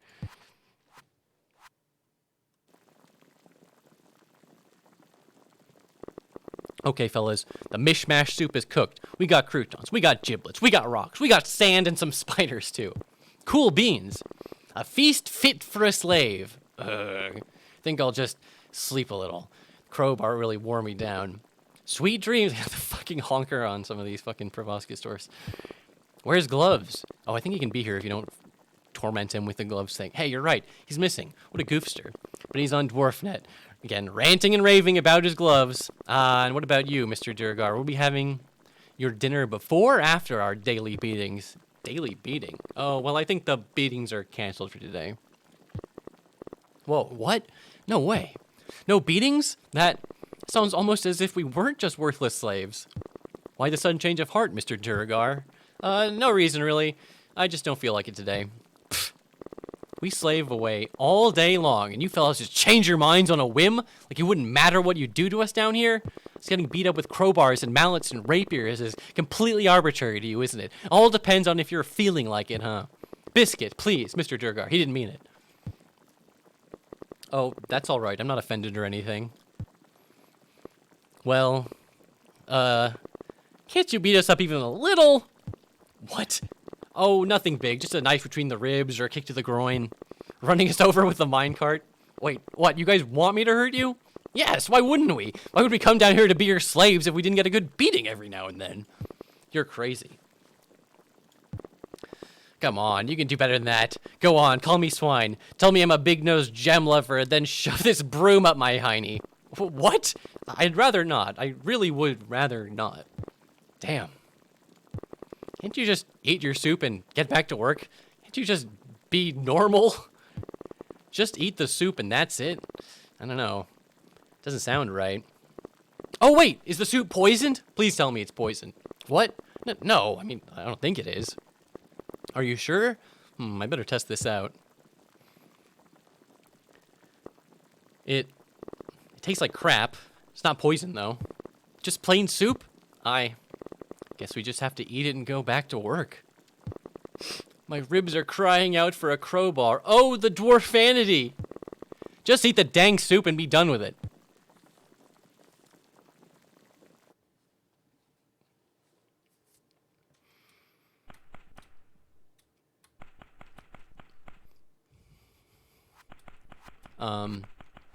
Now certain dwarfs, I'll show you in a minute, are like bloated and you can go talk to their proboscis dwarf without causing an issue. Didn't get it the first time, huh? This area is off limits, comprende? Okay. Got some sort of problem? Or you just looking for trouble? I've been standing here all day and I'm itching to pummel someone, a dwarf or a Duragar. Doesn't matter to me. You looking to volunteer? No, I'm sorry. I didn't mean to cause trouble. The fuck kind of Duragar talks like that? You sound like some weak piece of shit dwarf. This is your last warning. Back off or I'll shank you. Does he have the programming in for the forged dialogue thing? Hold on.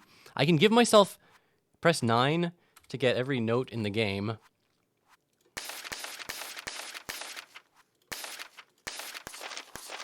Hold on, there's one in particular I gotta show off. Games Master Jasper's VidCon Almanac.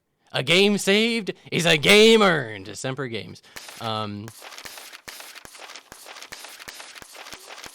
The re-sealed secret dossier. There's the cashier's check. Forged document. Here we go. See, my command is only talk or leave. Maybe I should have done that before I aggroed him by talking the first time. Either way, I was just gonna blast him because fuck him. Fucking Durg. I'm blasting you in the corner with my Uzi. Now you're dead. The treasure chest looks magnificent. You might also need some quests. That's probably it. There's so many times where I think, I'll just give myself the item I need, and I talk to the person, and it's like, the game doesn't actually check for that fucking item, you idiot. It checks for a quest variable, and then if you are at that quest variable, you would also have the item. Whatever. I'll show that off. I'll make sure I get the proper way to do this quest recorded on video at some point. Dang. It's locked. Try to open the treasure chest. Oh shit, I forgot. I don't have any lockpicks either. Can't seem to open it. Pretend you didn't see that. 2, 2, 1, 1, 2, 1, 1, 3. Shit. 2, 2, 1, 1, 2, 3. Come on, guys. I'm supposed to be good at this. I'm supposed to be good at the Skyrim hacking. There we go. God, I forgot. There's literally like the locking mini game for like fucking Skyrim, which is just ridiculous. Yeah, the 2, 1, 3, because there's no sound effects associated with it. Quite funny. I unlocked it. Let's see what's in here.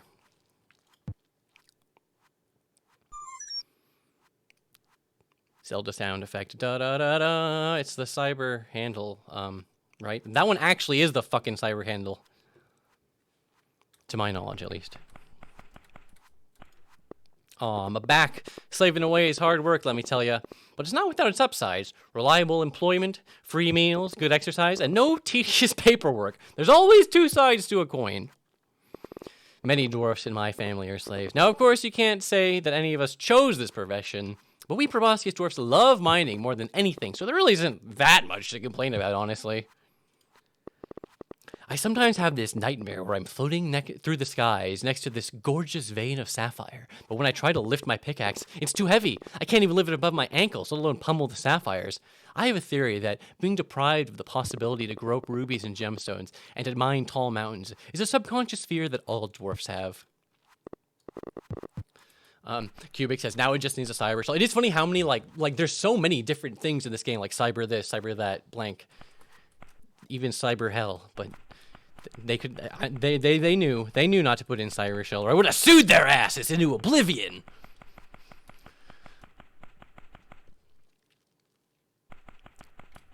But like, look, this is what happens when you after the dinner event. Ugh, the bacon, garlics, so good, but ugh.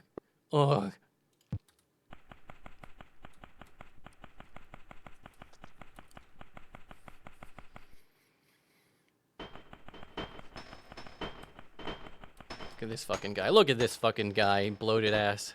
The gabagool. It had, garlics.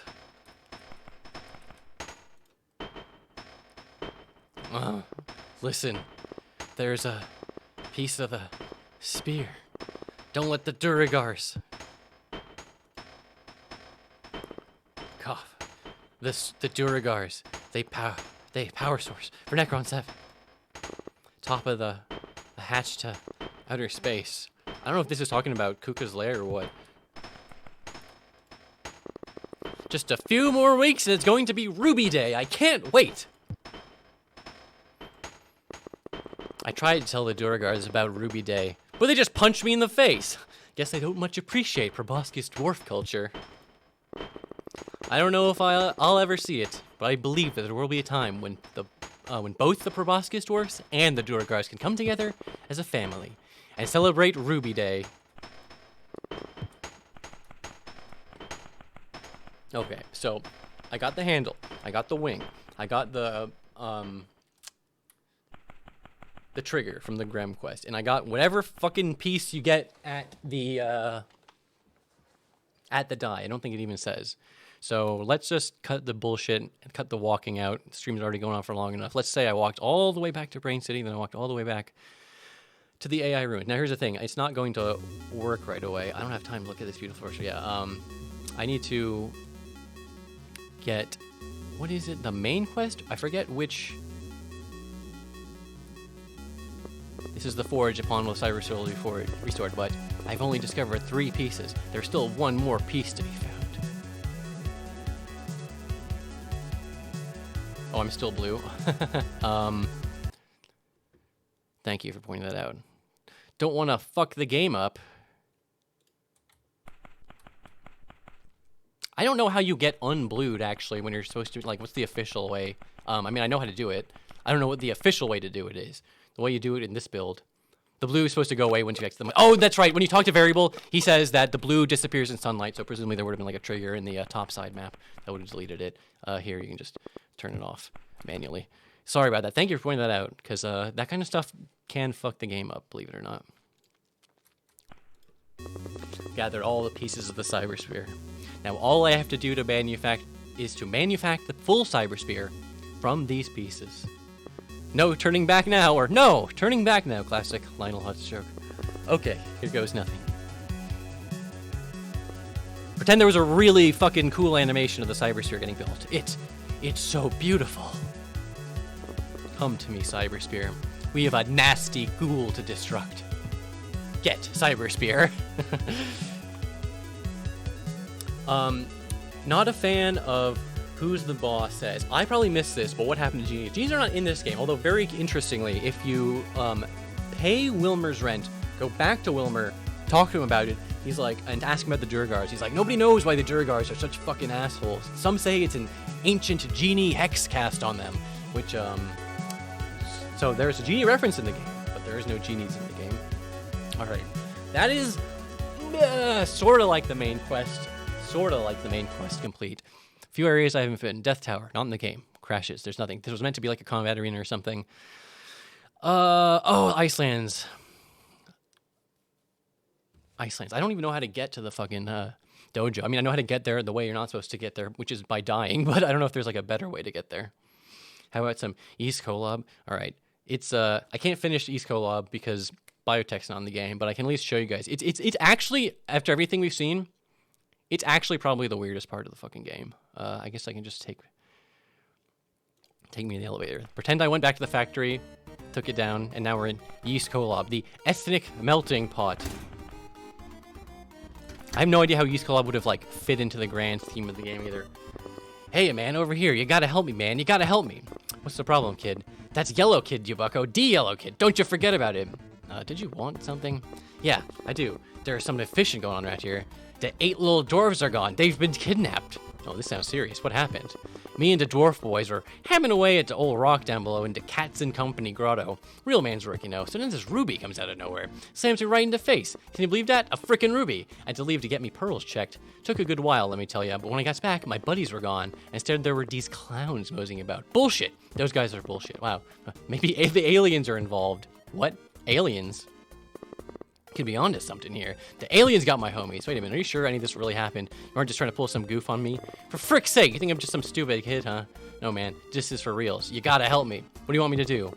Gotta mosey over yonder and tell him, hey you clowns over there, fuck you. Yeah, and then you gotta say, give me back the 8 little dwarves, pronto. Yeah, that'll show those fuckers. Sounds like a total waste of time to me. Your friends probably just went home or something. Ugh, you numbskull, you swine. Get moving, we ain't got any time to lose. Take it easy. Why don't you just handle this yourself? You dumb doofus. You think I haven't tried? That's the first thing I did. I walked up to old Fritz Katzenjammer and told him, hey, buddy, fuck you. But then he just fired me from the Cats and Company. Unbelievable. Maybe you shouldn't have done that. Ah, for clip's sake. This is going nowhere. I got to do this myself. I need a drink. Hey, buddy, a few shekels for a drink, all right? Give him 5 Nero shekels. I'm not sure that'll help you, but here. Good luck. Gave Yellow Kid 5 Nero shekels. All I need is some inspiration. Yeah, this area is populated with some characters who have weird public domain names and just weird ass designs. Fucking Geppetto. He has a whole subquest with like Pinocchio up in the biotech labs. What the heck are you looking at? I'm sorry, I didn't mean to. You'll be a lot more sorry if you don't leave me alone to drink this smoking rock. Okay, I'll go. Just take it easy. Wait a moment. You are not from East Kolob. No, I'm actually from, well, I'm not really sure if there's any place that I would call a home anymore. Is that right? Got any friends or a family? No, not really. Why do you ask? Yes. This is, there is a likeness, a bit taller, but the same look in the eyes. Yes, you would do nicely. No, wait, no, the skin tone is too dark, too old as well. I would have to get another soon after. Nope, won't do after all. What are you mumbling about? Why are you looking at me so intently? Oh, it's a nothing. Tell me, have you ever been to this place called Big Bad Wolf and Benjamin Bioteca? Doesn't ring a bell, no. It's this place full of these eggheads, really incompetent too, but that's not the point. I believe that the people there have taken something of mine. I will do anything to get it back. Perhaps you could help me. This sounds like something you should talk to the police about. Why are you asking me? The cops, they're corrupt to their core. I wouldn't even trust a cop if my life depended on it. Oh, what's up? Thanks, Jelly Omelet. Appreciate it, dude. Welcome, people. You don't trust cops, but you trust me, a complete stranger? I have my reasons, that's it. This whole thing feels like a really shady already. Just what exactly happened? A lot has happened, that's what. But I do not wish to tell you here, the details here. The walls have ears. There is the storage room in the pizza, too not far from here. It's a safe to talk there. This really sounds like something I should steer clear of. All right, boy, tell me, am I just wasting my time with you, or are you willing to hear me out? I guess I'll play along. Guess it won't hurt to hear what you say, but I'm not making any promises here. All right, down in the pits of East Kolob. Okay. Yeah. So I don't even know how many different subquests are down here. All I know, the only reason I know anything about this part is because what page was that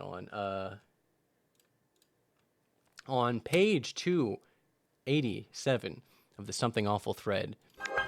Laz like gives an extensive fucking breakdown of all the quests that are meant to happen down here, and I legitimately felt like I was going fucking insane reading that post. It is like, this is already a weird game, but this is like weird for Barkley 2. Aliens did it. I should have guessed. Those freaking aliens. I gotta take another sip of the old smoking rock. Zigomar. Oh, hello, outsider. Welcome to East Collab. Season's greetings to thee. I offer to buy you a smoking rock for you, but you don't look like you're old enough to drink. Well, in that case, perhaps there's something else you'd be interested in. You have the look of a braster about you. Tell me, what brings you to East Collab? I just sort of wandered in here, I guess. Wandered or ventured? I think you look more like an adventurer than a wanderer. Say, wouldn't you be interested in some treasure now, would you, adventurer? Treasure? Like VidCons? No, not really. Treasure, gold and goblets, wealth beyond your imagination.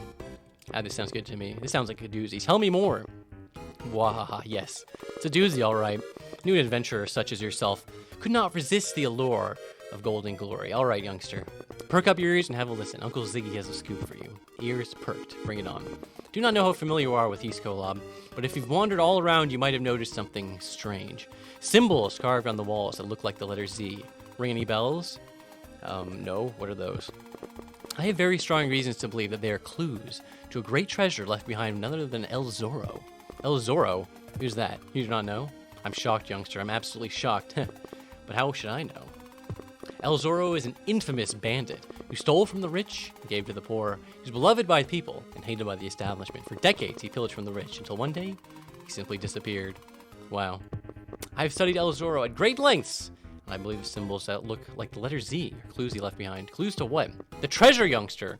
El Zorro wanted the people to have all the riches he had accumulated over the years, but he wanted to make sure the establishment wouldn't get their hands on it. They said only the pure of heart can decipher the code of the symbols. That could be you, youngster. You think so? Yes, I do. Here, take this Z codec. It'll hoot and holler when there are Z symbols transpire.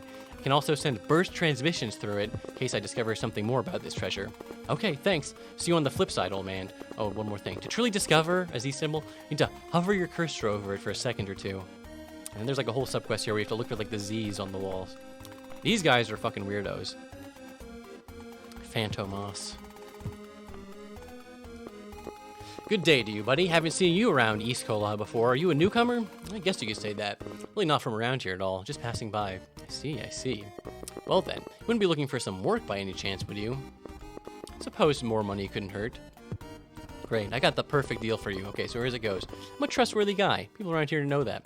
When they have some problems that are delicate in nature, they turn to me. I'm no squeal as long as the pay is good. And let me tell you something, buddy. The pay on this one is real nice. Okay, go on, I'm listening. Now, understand this is indeed a delicate job. Absolute confidentiality is a necessity. Are you okay with that? I'm trustworthy. You can count on me. All right, good. Just make sure you remember that. So anyways, here's the deal. There's this guy calls himself Ninja Burham, some foreign goofball or something. I don't know. I never actually met him in person. Anyways, he's loaded with cash, and he wants me to go pay a little visit to one of the locals, Babby Hubert. And well, lighten his load, if you know what I'm saying. No, I don't. You know, trimming the fat with broad strokes, liquidating his assets, conducting an internal fire sale, carving a duck risotto, you know? I don't get it. Space Christ. Organ harvesting. The client wants his organs. What? No way in heck. Relax, he's a special case, that Babby Hubert. He doesn't need organs. We can take them and no harm will be done, trust me. Are you kidding me? You can't live without organs, I think. Sure you can. If you're Baby Hubert, that is. Like I said, he's a special case. He isn't a normal dwarf. In fact, I don't know what sort of dwarf he is. People at Big Bad Wolf and Benjamin Biotech probably don't know what he is. But what we do know is that he doesn't need his organs. Are you sure? Yes, absolutely. Would I lie to you? No, I wouldn't. Why would I? I need your help after all. So what do you say? Okay, I guess I'll help you. Great. Let me help you get started. Here's a bucket for the organs. Babby Hubert is somewhere in East Collab, a large and disgusting diaper-wearing duck or whatever the heck he's supposed to be. You can't miss him. Good luck! Alright, I'm on the case.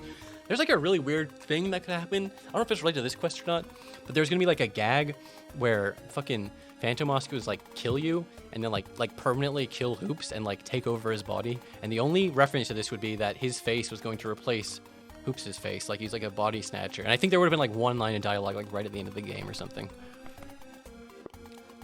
Ugh. Oh, hey, you're right. Have to ice the detectives. What? The eel is whispering into my ear. Dark magics. The unholy alliance. The eel. The wolf. The doctor. I'm forced to obey. I understand what you're saying. The informant, right? Oh, I don't know why Pocahontas is volunteer. She's supposed to be in the bed behind the church. You have to warn the others. Yes, go on. Unholy alliance. When the time is, they will use me to. Won't. Able to resist. Hey, hang in there. What are you trying to say? It's Zigomar. He is... Ugh. She's barely hanging on. I don't think I should push her any further. I think I should report back to that weird guy at the trench coat. Again, there's a whole separate quest you're supposed to be doing related to that guy. Donald Quixote. Ah, welcome, youngster. Welcome. What can I get you? What is this place? You been living under a rock or something? Just walked into the Prancing Brony, the hottest hotspot in all of East Cola. You got all the hypest up-and-coming drinks to offer, and all the hottest scoops to whisper in your ears. My name is Donald Quixote, and I'll be your bartender for the night. Just call me Donnie. Everyone else does. Oh, okay. Now that I really look at you, you don't look old enough to drink anything stronger than milk. I think you're right. Is there something else I can help you with? Well, actually... I've heard rumors there's some kind of organ harvesting racket going on East Club. Dear Cliffmate, what does the world come to? You guys have him a bunch of questions, although I hate to do this. One of the things you can ask him, like, crashes the game, so I'm going to avoid that for now. What's back here? Oh, this is just a secret room. Like a meeting or something happens there later. See, if I didn't accidentally talk to the Pocahontas, this guy would have stopped me and been like, hey, I need you to investigate for a quest. Gotta check the room, the Gitmo scene. First time I saw this, I was just like, what the fuck? Liberty or foreign oil?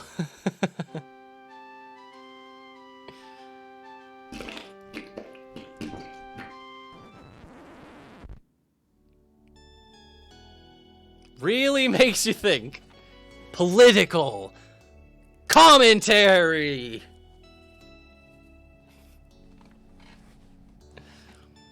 Colonel Pangs. This seems like something that would be in Barkley 1. Yeah, I know, right? It's like the whole fucking game. Oh, see, this is exactly what it's like. You have to find these. Whoa, symbol in the shape of the letter Z. Something written next to it. 1-4. I feel like I should write these down on paper. I see you found your first symbol. That's good, youngster. Very good. Here lies Ivanhoe. The knight no one had heard about. May you find fame in the next world. Here lies Dr. Jekyll, the kindest and most courageous dentist we've ever known. Many candy lovers did not understand your value until you were gone. Rest in plaque. Here lies Mr. Hyde. Please watch my Let's Plays on DwarfTube at n7www.dwarftube.org/Hydetopia Gaming. Gamers rule. Like and subscribe. Can't tell what's written on this gravestone. It's all torn and vandalized. There's an image of a tree on here. Well, I think it's a tree. Ugh, this grave is a pigsty. There isn't even a casket in here. What a disgrace.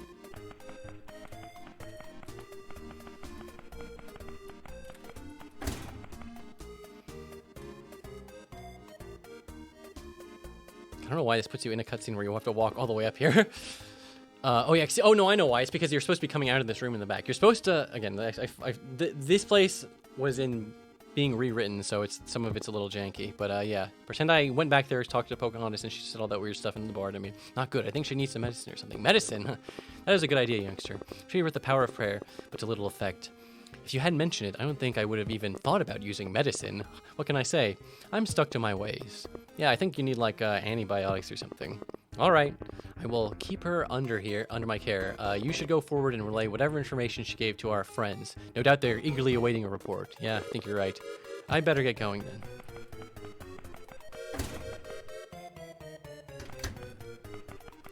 Yeah, I think people got the gist of what I was saying by now, which is just that this is a very weird place.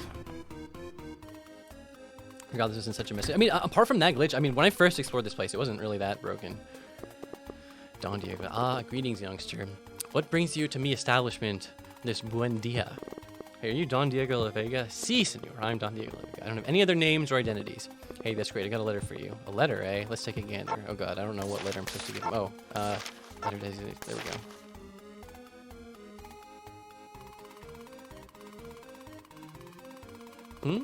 This is a Baroma, youngster? There's nothing inside this letter. Just a wretched smell and some dust. I don't know what it's supposed to be. I'm just doing a favor for someone else. Oh, I see.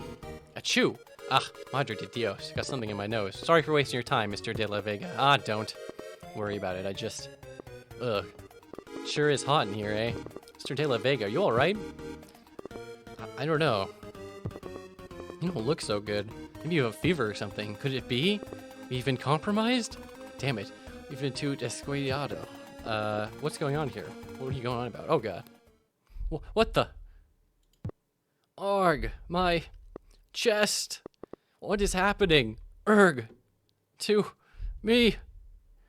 Burns. Arg. What? No. That. Ugh. That puta madre. He did this. The letter. It was...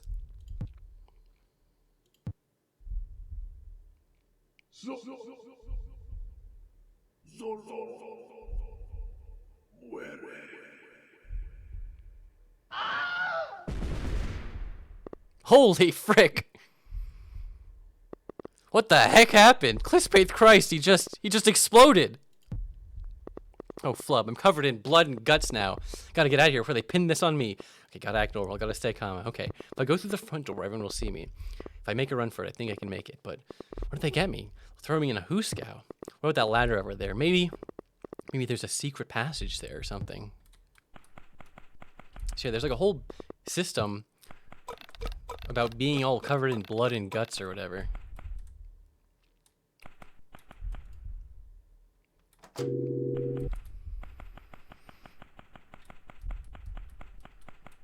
I'm not 100% sure if this is the correct way. Am I supposed to get to the well? The well. Oh, there's just water. That might work too. The well is just where you dump the organs if you want to. This water doesn't look too good, but it'll have to do. I have to get this blood off.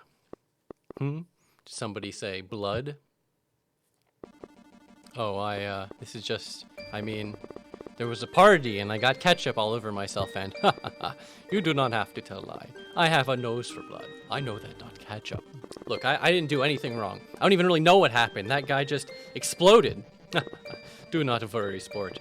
I am friend, yes. I am Dracula. So, you are gonna tell the police about me? Wait a minute, Dracula? I've heard that name before, I think.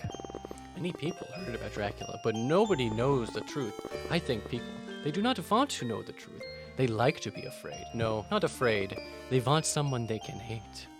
You're saying that people here don't like you? Seem like a nice guy, Mr. Dracula. Certainly a lot nicer than most people I've met. Thank you. That was a very nice thing to say. Yes, I do not wish to be, how you say, evil, I think. But I must. People, they have always hated me. Always afraid of me. But during my lifetime, I have to understand that if I am evil, it is because it is necessary. I am, how you say, unnecessary evil. Huh? You are young. When you grow up, you will understand. At beginning, the peoples hate me, and I hate them too. But then I learn. When they hate, when they afraid, that is when they be together. That is when they love each other. I have lived long time, and I have died many times. When they think I was kaput, they forget Dracula. They stop hate. When they stop hate and not afraid, then they stop love each other. I have become to understand. We all have a role to play, like theater. Have you been to theater? I don't know. I don't really remember all that much. I think once I saw Peter Pan in a theater. Ah, Piotr. He's a good friend. He knows what role he is. Yes, good old Piotr. But it's been a very long time when I see Piotr. Do you know, I like how the portrait is too wide to have his eyes in the frame. I know, right? Mr. Dracula, are you crying? Yes, a little. I miss my friend Piotr. Where I come, men, do not cry. If they cry, you're not a man. That's what they say. But all the man, they have pain in heart. They want to cry, but cannot. It is not allowed. But I cry. I do not care. What do you think? Do you cry? Well, when I was little, I probably cried, but I see. Okay, do not cry when others see. I try not to show it. If they see me cry, and they think I'm weak, then they're not afraid, and not hate so much. Then they stop being together. Someone sees Dracula cry, and then Dracula must kill and drink the blood. Then they will cry, not Dracula. Well, look, I didn't see anything, okay? I mean, you were crying, I was just imagining it, and do not worry. I tell you, I am friend. I am Dracula. Do not drink you blood. You are like me. You played the role too. You also like blood. Do you not drink blood? You shower in blood. Very strange, but I think probably fun, yes? I must try it too. But anyways, I must be going now. Maybe we will meet again. I bid you farewell, my friend. Huh. What a strange guy, but kind of liked him. Better get this blood off before... What the? The blood is gone. Weird. Okay, now this is just in the mines or whatever. Geppetto is down here somewhere, but I don't know if did I fully talk to everyone up at the bar?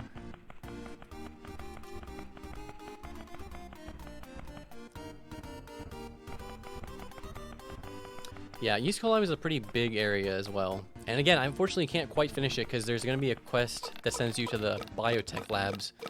Do not exist in the game in the state. Hey, look, it's Babby Hubert. I'm sure I appear to you as a disgusting fat person. I don't know, do you think you're disgusting? Yeah, right. I'm on top of the world. You can't be on top of the world if you're disgusting. Just not possible. Well, that's good. Got a dick caught in my feather, though. I got the fire and it's burning. These words have no meaning to me. I got a problem on account of my getting around, my not getting around so great anymore. Gotta have your hand to help me, you know, yeah? Yeah. You see, they got these guys on the line that say they want to give me money for my organs. Got quite the dilemma. I talked to those guys. It sounds kind of shady. Yeah, there's got to be some catch. Nobody's stupid enough to pay for organs. Huh? What do you mean, huh? Don't tell me you're one of those stupid idiots that's been conned by medical science. I don't know what you're talking about. It's all just a marketing scheme. The doctors will tell you, oh no, your tooth is injured. Let's replace a tooth. What do you think is really wrong with the tooth? It could be broken. It's easy to break a tooth, I think. Oh, really? Oh, really? Okay, Mr. Science. Tell me the science behind breaking a tooth. I don't know. They just break. Then explain why ducks don't have teeth, smart guy. I don't know. I guess you don't need them. Typical liberal response. So I need to get moving on this pronto. These know-nothing clowns called me up and said they'd pay me for my organs. Apparently they never read the Fitzner and Bokanovsky's book, The Organ Myth, or they know that organs don't do anything. I don't think this book is accurate. I think organs do stuff. Like, the brain does stuff, I think. We've already established you know less than nothing about medicine, so I will be inclined to believe the opposite of what you say. But what if you started giving them organs you needed? Like, some are important, I think. I think you'd stop being you if you gave somebody your brain. Rubbish. Did not get to international superstardom to tolerate such rubbish. Here, answer me this. What do you do with your toenails? What do you do with your hair after a haircut? What do you do with your defecation or spittle? Just put it wherever. It's garbage. Oh? Garbage, huh? This valued piece of you is somehow arbitrarily no longer you? When does something stop being you and start being garbage? I don't know, when it falls out of you, or you eject it or something? You are truly one of the lambs that Fitzner and Bokanovsky have always warning me about. It's clear that we cannot have an intelligent conversation, so let me get right to the point. If these organs are so valuable in your mystical world, why not just take my organs? I'm literally just giving them for you to sell for me. All I require is my cut. You take care of the legwork. I still think you're making a mistake, but I'll do you a favor if you think somehow you can live without your organs. Yes, just keep going on insulting my belief system. Just remember that when you insult me, you don't merely insult me, you insult Fitzner and Bokanovsky. I'm sorry, this is just a new way of thinking for me, I guess. Guess it's to be expected from such a lowly lamb. Shouldn't be forced to domesticate someone like you. But I will if I must. Now, are you ready? Let's get this party started. Time to get rid of this dead weight. A more perfect me right around the corner. I don't think I want any part of this. Should I take Babby Hubert's organs? I guess. How do we do this anyway? Oh, now you want my advice. Big organ expert needs the advice of little old me. I've just never done this before is all. I mean, they gave me a bucket, but yes, I can see now that a bucket is far beyond the capabilities of a lamb. Here, let me explain this to you. Take this branch trimmer, hold it with your hands. You've got thumbs, right? Yeah, I'm not carrying all these guns around for show, you know. Need thumbs to use guns. Good. Now hold it like you hold a gun. There you go. Those thumbs do work more than I would have expected from you. Now all you gotta do is holster it like you'd holster your gun when you want to switch to your hands to grab the organs. Gross. I have to touch the organs too? Can you give me some gloves or something? You're lucky I'd even consider letting a filthy lamb lay even one of their filthy fingers upon the royal acreage. But sacrifices must be made for superstardom. Now get busy harvesting. And yes, there's literally a bespoke organ harvesting game where you have to cut out his organs and drop them in the bucket.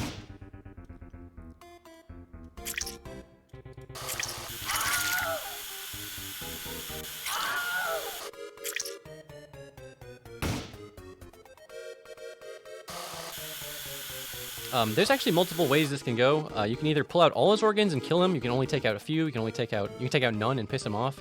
Maybe I'll not kill him this time. That's enough. I don't think we should be doing this anymore. You don't look so good. I don't need your imbecile commentary on what I do with my life. Just one of those. It's just one of my spells. As long as these morons keep giving us money for these organs, I intend to keep letting them scam themselves. Should I see if a doctor can come to see you? I don't think you're supposed to be bleeding that much. This is the superstar life I'm living here. Don't you go bringing me back down with your medical science voodoo. Just get me that money. You got it, man. If you don't kill him, you prove him right. Well, maybe he is right. I mean, maybe he can live without these organs. He's doing okay right now without a few of them.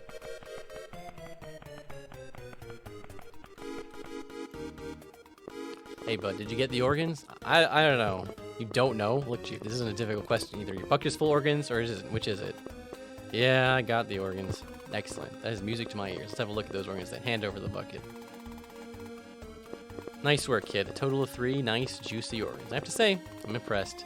Now, as I promised, here's your money. 8 shekis for each organ. That makes a total of 24 Nero shekels. Oh, wow. Thanks a lot. All right, Phantomus. Let's get moving while the product is still fresh. See you later, kid. Now, if you'll excuse me.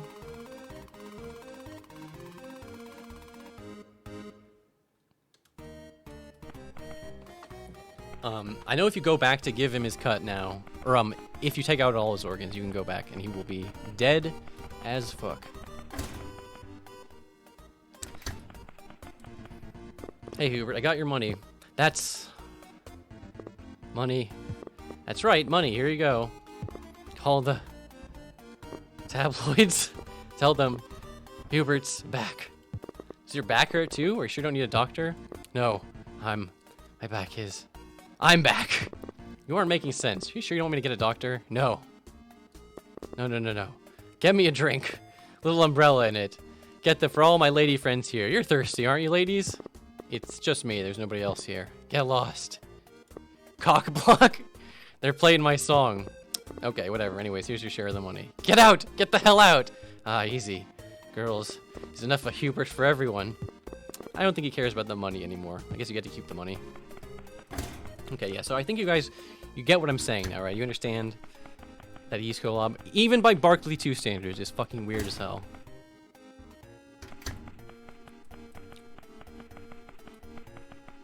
So this is supposed to be the elevator back out, but fortunately, it doesn't work. I don't know, yeah, I'm gonna have to do a full, I can't fully complete every quest here, so I'm gonna have to do a full reconnoiter of this area later. What else have I not shown off?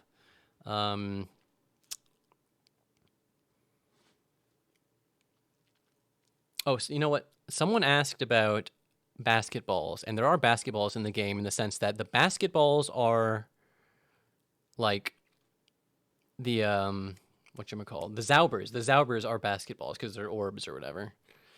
Let me go to, where's Eastlands?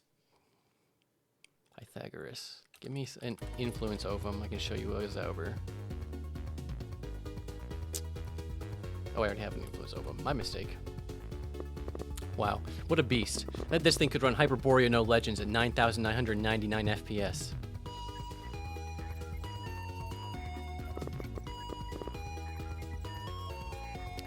Power saving mode interrupted. Resuming diagnostic scan. Diagnostic scan complete. CPU maligned. Default computing intolerant. Speed trees lethargic. QNL rack. Floating gates failure. Photon count abnormal. Power throughput insufficient. Summary. Pythagoras unit is in critical condition. System malfunction is imminent. Oh, this thing is still functional? Has to be ancient. Greetings, life form. I am the Pythagoras unit. I'm a fully equipped data processing mainframe and artificial intelligence. I am also dying. Oh no, what happened? Power output systems malfunctioning. Replacement power sources required, or the Pythagoras unit will shut down. Need power? Replacement power is required to maintain systems. Sentient life form. Replace the CMOS battery or I will die. Wait. You want a new battery? Is this one? This influence of them? Shaped like an egg, but maybe it can fit. Affirmative. Oh. I happen to have this egg on me. Will that work? Please replace the depleted CMOS battery immediately. I don't know what that is. Use your organic appendages to grope under my keyboard. Okay. Oh, Pepsi asked, did you know about the would-be Frog King fast travel system? I did not. I found the big frog in Gilbert's Peak, and I know that there is a Frog Kid NPC, but I don't know how to talk to him. Okay, I think I found it. Sure is hard to push in. I'm gonna have to use all my muscles and power. Here I go. Erg. Og. Oh, yeah. Okay, I got it. Bzz. All right, there we go. Sentient life form detected. Greetings, life form. You successfully installed a new CMOS battery. Yeah, I figured it out. How you feeling, Pythagoras? Peripheral and core functions have been restored for the first time in millennia. Pythagoras Zauber analysis unit is fully operational. Thank you, life form. Wow, no problem. That egg thing wasn't really that hard to replace. Mostly finding it that was the problem. My mastery of Zaubers is unparalleled. When my generator core failed, I sustained my life with this cybernetic Zauber. Its power is tremendous. Hold on to it. Only a true Zaubermancer can grasp its full potential, but even a layman can tap its power. I will now compile a physical copy for you.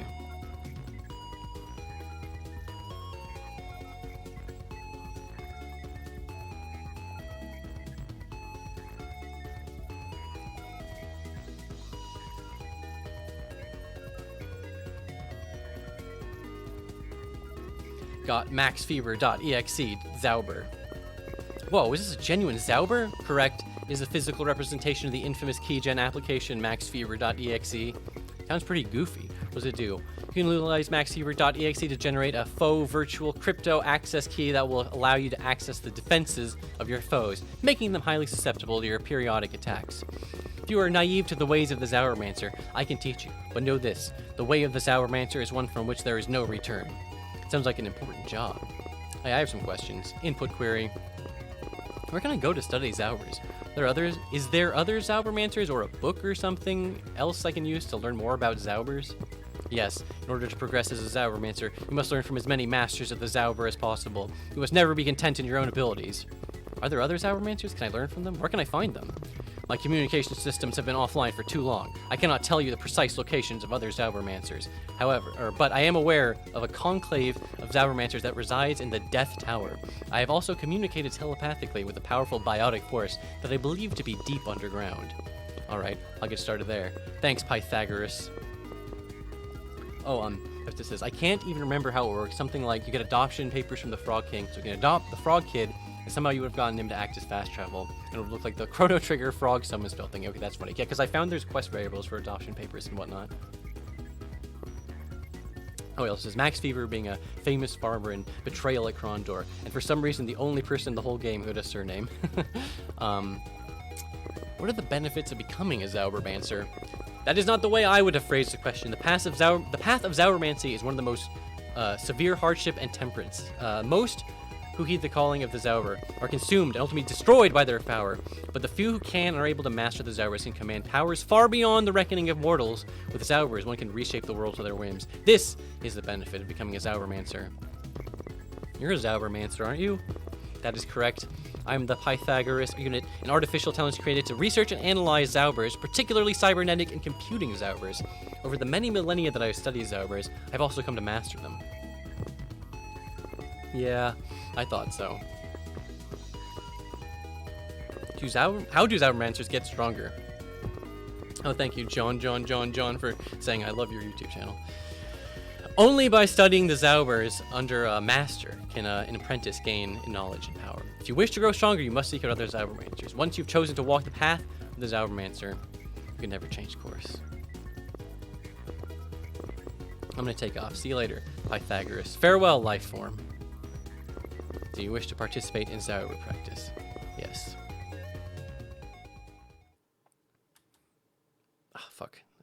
Zabber effect just crashed my game. Sorry, God. Anyways, I'll show you how to do Zabbers. I'll show you Zabbers right now. Let me bring up the pre-made save files.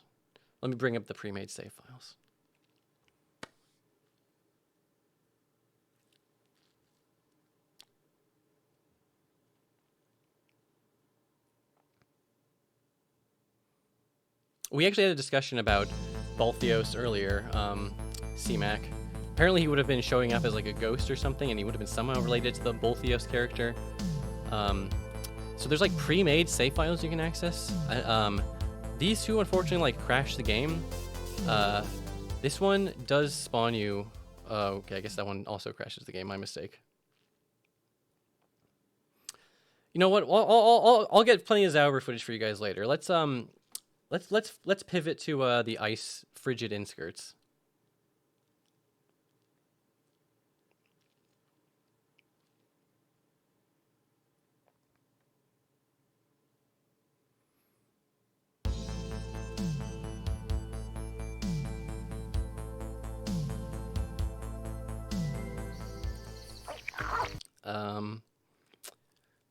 Wait, hold on. Okay, that's the wrong save file. My mistake. Game time.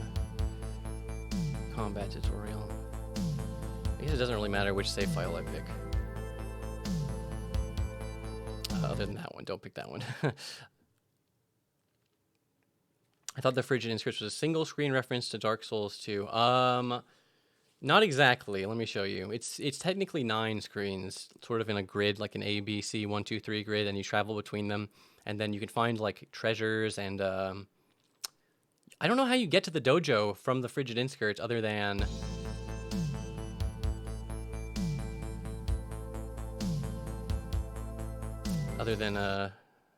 dying. Dying will take you there.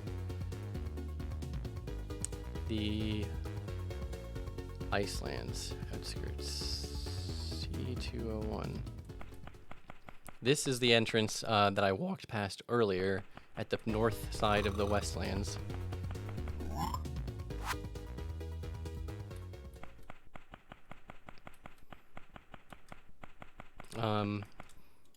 If you blast all these totems, you can get the Triskelion portal. I probably won't have time to find all 8 portals, but yeah, see, you go north, takes you to another one.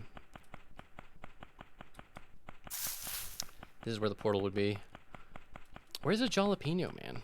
Where's the Jalapeno Man? I actually unironically want to die for once. Not being, I mean in-game, I'm not being a psycho right now. Forget what you need to do to make those bad boys spawn.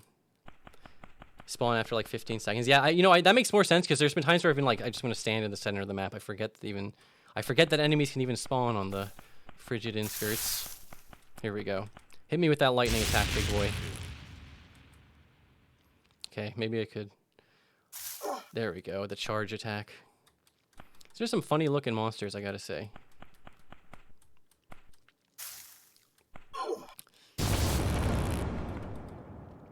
Oh, I see. Much like the bellowed stags in the Dark Souls 2 DLC.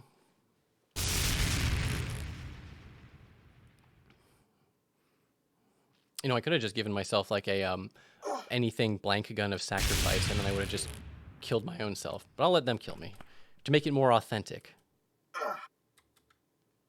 I like how they have to stop and pant after they do their little charge attack.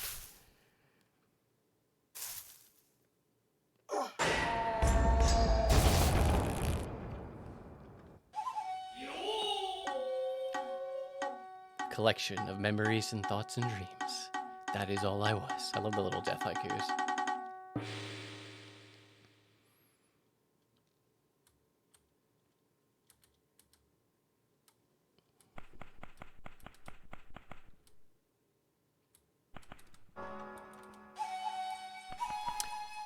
Okay, I'm not gonna do it. If I walk down here, I would trigger the exact same round mound event. Remember when I talked to Barkley's head and he was like, what is your alignment?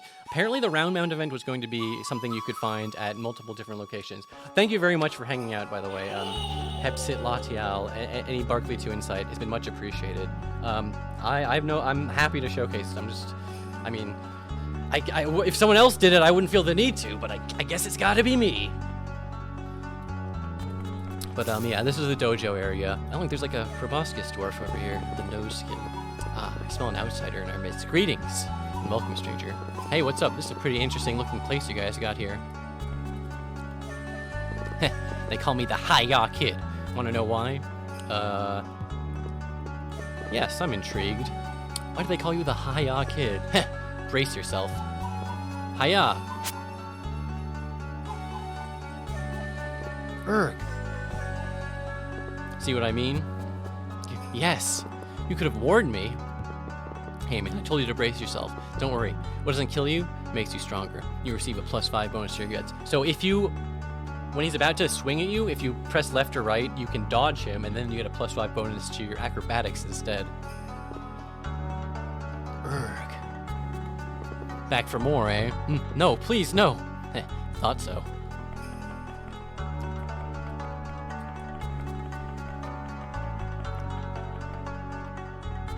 Do acrobatics and guts do anything? Yes, guts directly increases your health. Acrobatics increases your walk speed. Maybe your rolling distance or speed too? I don't know. Definitely increases your walk speed. I don't know if, again, this might just be an incomplete area, but the exact same Hi-Ya Kid is he's placed in 2 locations, so I don't know if that was meant to be a thing. Sorry, you're gonna have to deal with hearing these guys making their little sounds for the rest of this little area while I'm talking to this guy. Oh, ohayou gozaimasu! My name is Michael Johnson, but everyone calls me the Dojo Dad. I'm a businessman here from the city of Triskelion, and I'm on a journey to learn foreign cultures and to find enlightenment. Oh, hey, nice to meet you. What brings you to the Spinning Jalapeno Dojo? I actually just wandered in here. I didn't even know a place like this existed out here in the middle of nowhere. Oh, Sugoi! It sounds like destiny. Yes, must have been your fate to be destined to find this place. What? What do you mean? What else could it be? How else could this have ever happened? Coincidence? Oh, wow. That's amazing. Sugoi, fate, destiny, and coincidence all working together to bring about your arrival. Yeah, sure. Hey, my uncle's calling for me, so I'll see you later. Bye. Ah, yes, I'm sure we'll meet again. Gambate. Isashiburi. X114 Jam 9. Oh, hey, just passing by. See you later. I guess I can only ask him that one thing. Look at him. Look at that fool. He brings great dishonor to this dojo. Who are you talking about? Who? Is it an alias? Well, that wretched fool Dojo Dad. Look at him. Gomennasai, everyone.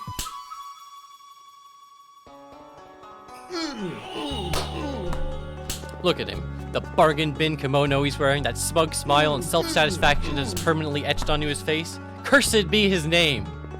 Oh yeah, him. He does look a bit goofy, I'll give you that. A bit goofy? Nothing but a wretched gaijin who thinks he can buy his way to enlightenment. Hey, take it easy, Granny. What's the beef? What? You blind? Are you stupid? No, I'm just... He is culturally appropriating us! He's a stinking culture thief! Oh, I didn't even realize. Another typical outsider. People just walk in here with your dick in your hand and just shit all over our traditions and way of life. But I didn't do anything. Save it, gaijin. You can try and say anything you want, but I've seen this movie before. Soon enough, you'll be moseying about our proud lands wearing a mass-produced women's kimono and a couple of chopsticks in your mohawk, thinking that you're hot shit, when in fact you're nothing but plain shit. Lay off the haterade, Granny. I haven't done anything. Only that idiot, Master Steve Sama-san-chan Sensei, wasn't such a money-hungry son of a bitch, then none of this would have happened. Who's this Steve Sama-san-chan person? Oh my goodness, babe. He is the Grandmaster of this dojo. Don't you gaijins know anything? Grandmaster, huh? What does that mean? It means he challenged our previous Grandmaster, Naruto, to a fight to the death and won. It was total bloody hell carnage, but Steve Sama-san-chan won with decisive head decapitation jutsu, known as Requiem of the Neck. Ever since then, Steve Sama-san-chan has been calling the shots around here, and what he loves most about this whole dojo business is profit. Oh, that fight must have been epic. Sorry, I forgot to turn down the desktop audio. I turned it up a little bit for the song, the Trigal song in the VR. Thanks to Steve Sama-san-chan, we now have to put up with that son of a bitch Dojo Dad. Master promised to lead Dojo Dad to enlightenment, and he slurped up the bait, hook, line, and sinker. Very interesting. Hey, chillax, Granny. Your CPU is being overclocked to the max, and the fans can't keep up. What the hell did you just say? I'm telling you to chill out. You're taking this whole dojo dad business way too personal. Oh, so you think you should back off, eh? You should forget about him dishonoring our dojo day in and day out?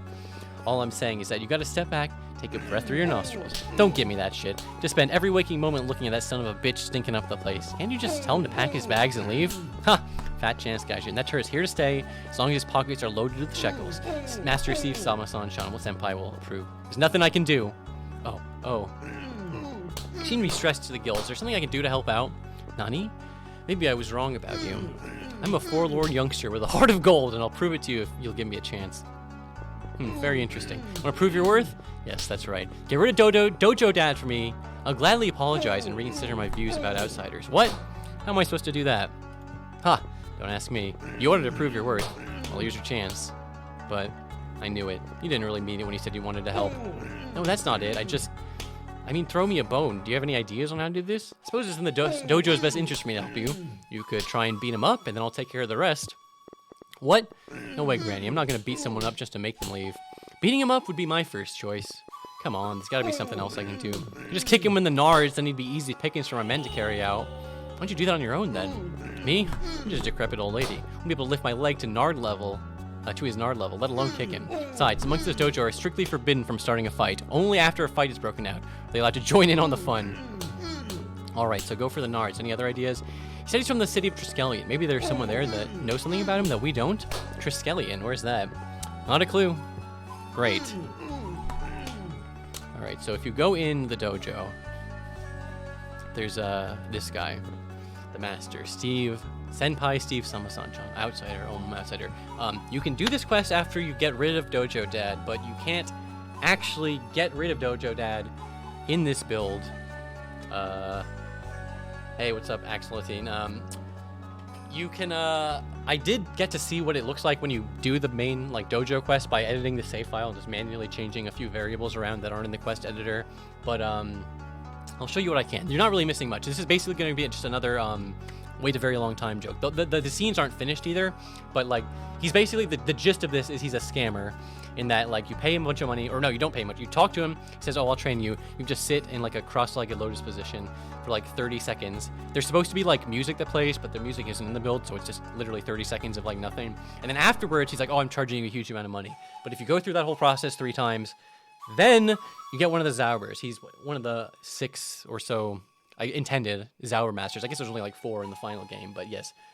Theoretically, he gives you a Zauber, but even if you actually do all that shit, it doesn't add the Zauber to your, arsenal in this build, so forget it. Wow, this thing is super cool and spooky, huh? There's something written on the base of this thing. Let's see. Grr. What? Wow, let's take a look at this. I wonder who this is supposed to be. Someone important, that's for sure. Something written on the base of this thing. This text looks like it was written here with a soapstone. It's a bit hard to read, but what it says is Bazinga Butthole. What? I think you can kick Dojo Dad in the nards. I think I made that here. Let me show you. If I talk to him, I just say, hey, Dojo Dad. He's a Shiburi. How can I help you? Well, I don't know how to say this, but yes, what is a friend? Well, can you, tone it down a notch? Nani? Tone it down a notch? What do you mean? Just this whole thing you're doing. I don't think people like what they're seeing. I don't get it. What are you trying to say? What people? Just forget it. You're a real Henayatsu. Ganbate! Well, that went absolutely nowhere. Shiburi. Is this? Oh, hey, just passing by. I need to figure out a way to this. Okay, let me just skip a few minutes. Remember all those totems I showed you in the frigid inskirts? Okay, blah, blah, blah. You blast all them. You get transported to Triskelion. Let me just pretend like we did that. Isketa, etc. Triskelion. Well, here. The bustling metropolis of Triskelion. Watch out for falling meteors at the bazaar. So one of the places you can get to, this is a very, very unfinished part of the game, as you can tell. One of the areas you can get to is this area, which is the Senator's house. Michael Johnson's father, Dojo Dad's dad, apparently. Hello. Care for supper, Here, take this letter to my son, Michael Johnson. Needs to return here, ASAP. Discovered Senator's letter. There's also a couple other objects in here. A note. Should I read it? It reads as follows. My son, Michael Johnston, this is your father, Senator. Go to the dojo and steal their culture and bring it here. P.S. Leave this note on the kitchen table. And then one last thing over here is there's some books here. They're titled Oppression as a Tool to Success, How to Be as Racist as Possible, All I Want for Christmas is a White Christmas. Okay. Anyways, let me just briefly show you the rest of Triskelion, unfinished as it is. There's a bunch of NPCs. The only dialogue for some reason is, I like looking at the water. There's this area. No, poster. Gallows under repair due to overuse. I don't know. There's like an intense bloom effect in this map for some reason. But there aren't really many NPCs around here or places you can actually go in. Oh, can I not even go out this part of the map? Anyways, well, etc. There's also a ghetto part of the map. Ghetto is kind of a weird phrase. What the hell? You can pick. I don't even know what the hell this is. I never even tried to touch these bushes before. But apparently in Triskelion Ghetto, there's bushes you can touch that disintegrate. There's a weird early fire effect. Like you'll see bonfires in other parts of the game, but it doesn't look like this. I guess this was just like a test thing. Something odd is if you pause, it just like it keeps going, but like it just blows the fuck up, and then it keeps going really slowly. I'm afraid it's gonna crash the game if I go any further. But there's this area, the Triskelion Ghetto. So even the floor tiles are kind of fucked up. I like looking at the water. There's one more place. I'm never gonna be able to fucking find it. One of the random buildings that lets you go into is a bar where everyone has unique like hick, crunch, hork, hoot, hick. So they have like the pedestrians in the bar have different flavor text than anywhere else, but there's no actual NPCs here. This isn't a very... Oh, okay, that makes way more sense. This is a one-to-one recreation of Sons of Triskelion. So yes, thank you, Maris. Pepsidoc sort of explained this earlier when I happened to mention it. That would make sense why it's so big and why there's so little actual shit in the town. That kind of I get the joke more now. That makes more sense to me. Anyways, where was I? Where was Iceland's dojo outdoors? You can take the letter to Dojo Dad. Sashiburi, X1 for Jam 9. Hey, Dojo Dad. Your real name is Michael Johnston, right? I've got a letter for you. Huh? Oh, why thank you. Lost Senator's letter. Oh, my father, the senator, wants to return to Triskelion once. I best do what he says. Thanks for delivering the letter. Thank you, by the way, really for hanging out, Pepsid. As you can see, when he walks away, he has the kick in the Nard animations. He has the kick in the Nard animation instead of the walking animation. I finally got rid of him, just as I promised. If I press go, if I press one more confirm, game crashes. It tries to go to a cinema marker 17 when there's only up to 16 on that map. So sadly, if I can teleport back, well, I'll go indoors and walk back outdoors. Sadly, even though he's gone, the quest does not update. At least I don't think it does. Yeah, see, look at her. She still talks like he's there. I can't do it. Sorry, but that's sort of the gist of the Icelands area. The old the quest is sort of finished. It's just there's a glitch in the fucking cutscene that stops me from being able to see the rest of it. Although I guess the Dojo Dad stuff, or the Steve Sama-san stuff is technically unfinished as well. Where else can I go? There's one or two more places I wanted to show off. Apparently, in Al-Akihabara, there was going to be a scene where you could meet Zalatar from, the original Barkley. It's gonna crash this game. Oh, I don't want to risk it. Or maybe I'm not supposed to go up here. Maybe it's to the door down there. But oh yeah, what is this place? Yeah, here. This is like it's supposed to be like it's sort of, I don't know if it's meant to be a one-to-one recreation, but it's very similar to like the apartment from the original Barkley 1 game. And again, they are placeholder sprites, but Abraham, is that you? No, though my keen scent has long since waned, I know that you are not Abraham. No, you cannot be Abraham. Then it must be, yes, that aura, that musk. It has been so long, so very, very long. Tell me, child, do you remember? It was only in passing, but our meeting changed the course of my life. Do you remember? I'm not so sure. I was so young and strong. Time and age have wrought their promised agonies upon my haggard body. Now the infirm Huskao for my yet supple brain. But at one point, it was my toy, and I its god. I changed it to my whim, transformed it to reflect the countenance of my mind, and for this society punished me. It was not ready for a man with a beak and waddle. It could not handle a man who had cast off his flesh for the feather. The choices I made with my body made me a pariah, but also a turkey, and I regret nothing. Though my body is now a decrepit heap of withered bone and flesh, my once lush down dissolved like my vitality. I shall forever be Zalatar, the man turkey of Cesspool X. Oh, please, my waddle. Please, dip my waddle in the moistening dish. Dip is Zalatar's waddle. Okay, here goes. Yes. Rub my aching waddle in the moistening solution. Get every fold and crevice, yes. Yes, my waddle is moist enough for me to continue. I don't have much strength left. Your father was a baller of no small repute. It is even said by some, no, whispered, that he could perform the chaos dunk. The mutant space answer too says, I guess that turkey surgery made him live a long ass time too. Yeah, I mean, I guess you sort of have to. I mean, I guess that's one of the side effects. So, I mean, him being alive. I said earlier, it's like Balthios being alive wouldn't really make sense because it's been 4,000 years. But I guess I don't really have an issue with Zalatar being alive.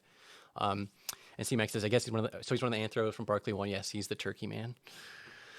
In his brief time at Cesspool X, he taught me that not all humans were like the ones that cast me out. He restored my faith in a world that had lost its faith in me. As he left town, I thanked him by giving one of my precious feathers, but then I caught sight of you. I realized that the things he taught me would not come in my generation, but yours. I realized that the seed of hope he planted was not in me, but you. I should have given my feather to you, the bearer of the future, the one who would unite our peoples. Zalatar, are you okay? You're breathing. Do not interrupt me. My time is drawing near, and I've waited for this, for so long for this. Do not. There is only one feather left on my body. I have maintained it for centuries, millennia, for this moment. My strength is lost, Hoops Barkley. Pluck it. Pluck the feather from my body. What did you say? Please. There's no time. Pluck the feather. Do I have to? Pluck it. Pluck the feather. Okay, here goes. Get turkey feather. For so long I've waited to give you my greatest treasure, the thing I was most proud of, the thing that I should have given you so long ago. I've waited in constant suffering for this moment. Now I can finally stop waiting. It's getting so dark, I can hardly see. Are those pellets?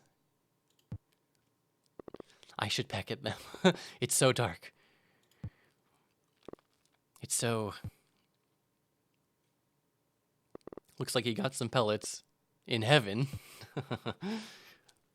Hey, what's up? Typical yikes. So this other guy is Abraham. He's probably the guy upstairs. I think he would have had dialogue. I could have talked to him. He was like the caretaker.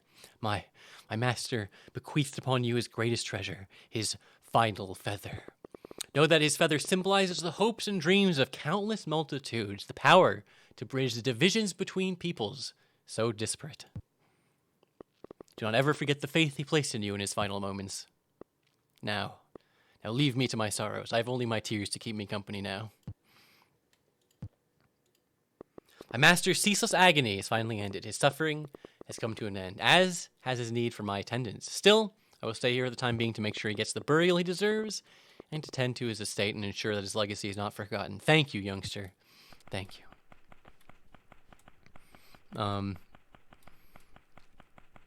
Right. This is going to crash the game. Oh, no, never mind. It would crash the game if there even was an exit that I could go through from here, which there won't be. Let's see. What's left? And there's not much. I guess, okay, I should show off Kuka's lair. Fucking some of these are going to crash the game. Oh, well. Okay, elevator. No, that is part of the lair. All right. And I guess this would be you come down. I guess there's no music here. forgot what there was and wasn't music. There's music in the AI ruins. But yeah, this is sort of the general vibe of Cullen's lair. What it sort of would have been like, what the rooms would have been like, the finally dungeony area. Is this the arena? No, no, no, this is just the treasure dwarf area. Never mind.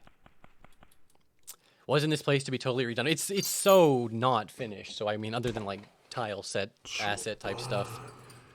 Oh yeah, the final game you can ever get, or the 50-second game. There's 52 vidcons to collect. The final one is Hyperborea No Legends. That one has come up in dialogue a bunch of times, which is a cute touch. Very cute touch.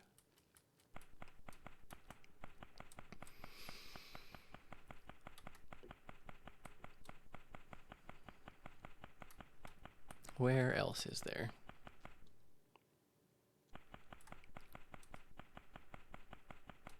Okay, that's another path. But yeah, like I said, even the final area, it feels like this shouldn't even be in the game at all whatsoever, but there is. There's even a functional fishing area for Cullen's lair. I don't know if I have the fishing pole. I do have, because I do. Go fishing.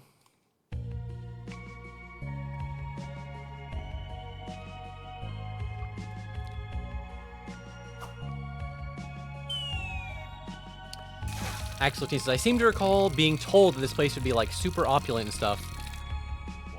But it's been so long at this point. That would make sense in terms of just the general vibe I was getting from the villainous Cullen.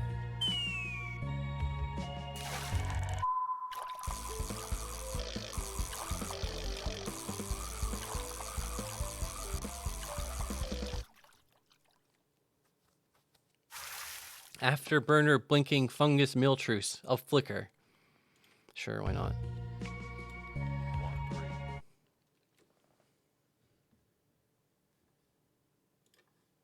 Alright. But yeah, this is pretty much everything there is to see in Kuka's lair, unfortunately. There is, I guess I'll show it to you. It's pretty much done. Well, I guess I can see if I can explore it. Actually, there's a couple half-finished events in here. Mitrayus, is that how you pronounce it? Yeah, I was trying to explain earlier. I didn't even know what that is to people. So there's this big bad boy. I think there's like something you can do where if you okay, I actually can transition between maps here. Oh, this is the arena encounter. You're supposed to die to that guy if you haven't done the whole Gilbert. Oh, I haven't done the fucking Gilbert shit. Okay, that's one more thing I'll do before I turn the stream off. Foo foo foo. A little dwarf has come to play. Fool. Now you must face the full wrath of the Dungarees. And then, behold, the deadly homunculus who will reap your soul. And then it transitions between like, oh, here's a spot, here's a spot, here's a spot, here's a spot, and here's a spot. I think I would have fought teams of 6 Duragars at a time. Infidel dwarf, you will suffer, you will die. The cruelty of your demise will be legendary. For now you have to face the Gurkha squad. Come forth, homunculus, destroy this dwarf. Then French word for machine gun. It's an early form of French machine gun. Basically, does a couple dozen rifles strapped together and takes one kill. I've seen like really old timey like ancient Chinese miniguns or whatever. So I guess I sort of vaguely know that sort of style of technology, strapping a bunch of rifles together. Good, revel in your bloodlust dwarf. Revel in it, then despair. For now you must face the Baka Haram. I summon the homunculus. Sinister intent. They can say homunculus, but I think this would have been the Duragar encounter, where you fight the rest of the Duragars you didn't kill. Yeah, see, exactly what this is exactly what Frankie just said. It would be the Duragars I didn't kill throughout the game so far. Lafferty. I don't know if this guy was meant to have like a different sprite for this scene, or because this is the guy who's pissing in the grain in Tirnanog. But it makes for a hilarious looking scene where they're like all these guys would be having a hilarious, like a serious, like I'm gonna kill you, but then there's just one guy just taking a piss back there. Think again, worm. Now you must battle the League of Legends. Come, homunculus, wipe this dwarf off the face of the ziggurat. Well. You've gotten lucky so far. But do you really think you can defeat the prize patrol? Homunculus, destroy him! Oops. Yeah, no more games, fucker. Now you must fight the Kingsguard. And when this is over, I think... Yeah, the game either crashes or it just lets me through here. This will definitely crash the game. Because, unfortunately, the Kuka Crustacea room... There's no connection to it. There's no connection for it. Oh, no. The crust room is fine. The crust door doesn't work. But yeah, so this is just a funny thing. This is obviously a placeholder sprite, and this is a placeholder. Like, there's a lot of funny placeholders. Like, one of them is just sluggy. So don't take this too seriously, or this. But it's a little confusing because in the first game, Cullen was just a lobster JPEG, which is slightly confusing, to be honest. But, okay, so theoretically, you get through Cullen's lair. You find, like, a big computer monitor with his crustacean form on here. What do we have here? Someone dares to enter my domain. Cullen, I'm orders to take you out. You're keeping me from the Cyberdwarf and from finding out who I truly am. Take me out? I rule over the Necron 7 Fifth Street. How could you possibly think to do such a thing? I may not know why I need to kill you, Cullen, nor why I'm on this ship in the first place, but I have to follow my heart. My heart says I need to find the Cyberdwarf. Again, this would be happening if you did this before, the Cyberdwarf ferals were set. And you stand in my way. And then there would have been a fight here, obviously. This is like the Nexus crystal. This is another MacGuffin type object, which I don't really know what it is or what it does, but it has been mentioned a few times throughout the game. But yeah, the fact that there's even that much of a Cullen encounter programmed in is kind of a miracle in and of itself. I had something written down about variables you can tweak to get different dialogue from him here.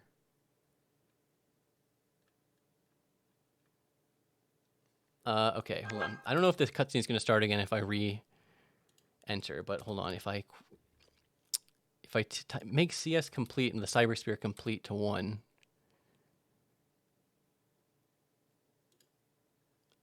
I think I get a different version of this cutscene. Here, someone dares to enter my domain. Cullen, I've come to stop you once and for all. This is if you have the Cybersphere complete. Says who? You fool. Cullen, your fun is over. Prepare yourself. What is this? The Nexus crystal. It's powering up. What is causing this anomaly? It's you. The crystal is responding to the high levels of slamacite in your body. Could it be? Could you be one of those Longinus turds? Those Longinus turds from my power rays? It was you all along? I'm not doing this. I don't know what's going on. The crystal is channeling your B-ball energies. And here I thought it would only work with ice sports on the Necron 7. B-ball continues to amaze me. There's a placeholder of Hoops getting fucking branded for some reason. Oh, the crystal is destroyed. Again, this is a very, very, very unfinished cutscene. There's not much you can do now without your precious crystal, is there, Cullen? You really think that stopped me? The Nexus crystal was merely a conduit for your energies, and it served its purpose well. Your power levels have charged this ship, to maximum output and sent us hurtling towards my original destination, hell. The best thing you could have done to prolong your worthless life was to never set foot on this floor of the ship. Now the chosen time has come. Take this wretched ship, heavily laden with these despicable dwarves, and exchange it for the void.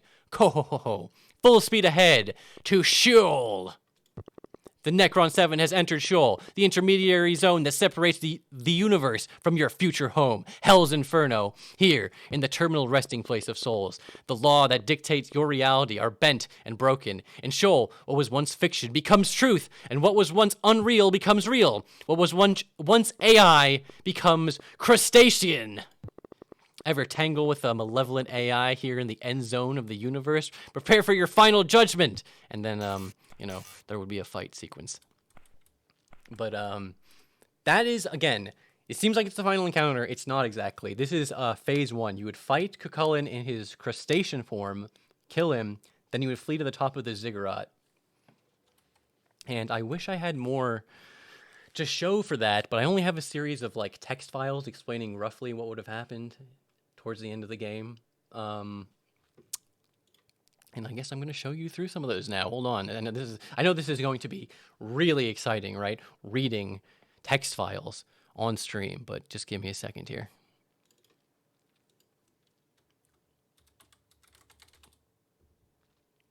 Hey, Cyberhast, I'm glad you're stopping by again. This is a little bit longer than my normal stream.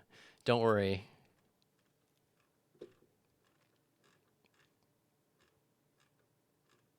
All right, I'm just going to show off a few various different... I already tweaked it so my note files do show up. So this is what happens when you're at Kuka's door, the point of no return.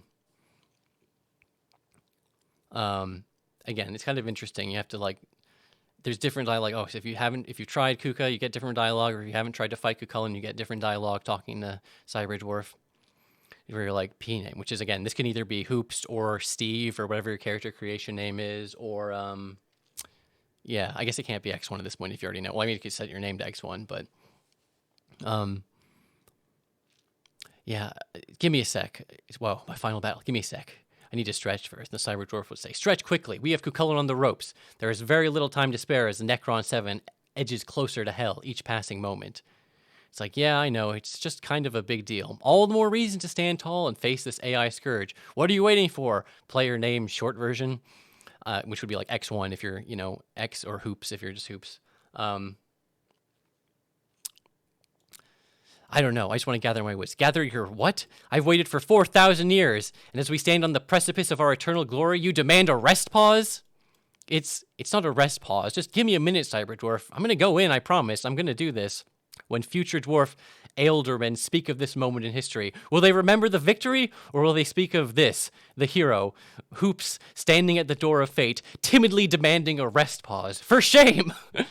Whoa. And then you have she's like, what the freak, man? Or shove it, Sea Dwarf, I'm resting. Or get bent, AI. Either way, they all sort of lead to the same one.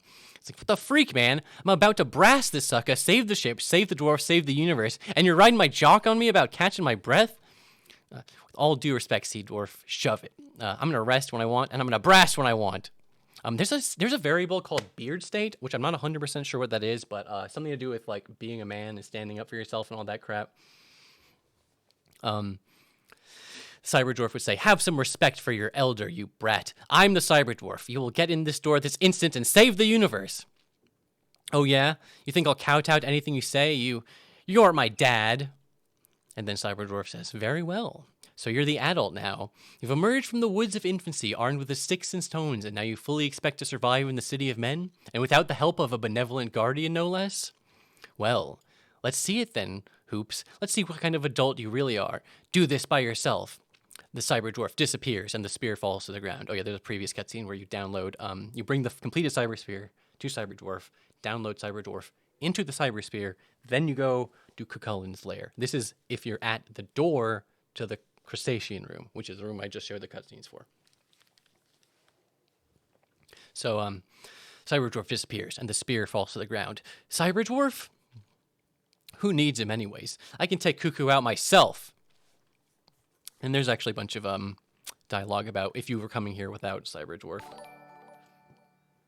Thank you very much, Marty, man, for the raid. Yeah, like I said, I'll take a raid to one person. I don't give a shit. Anyone, any person is a person.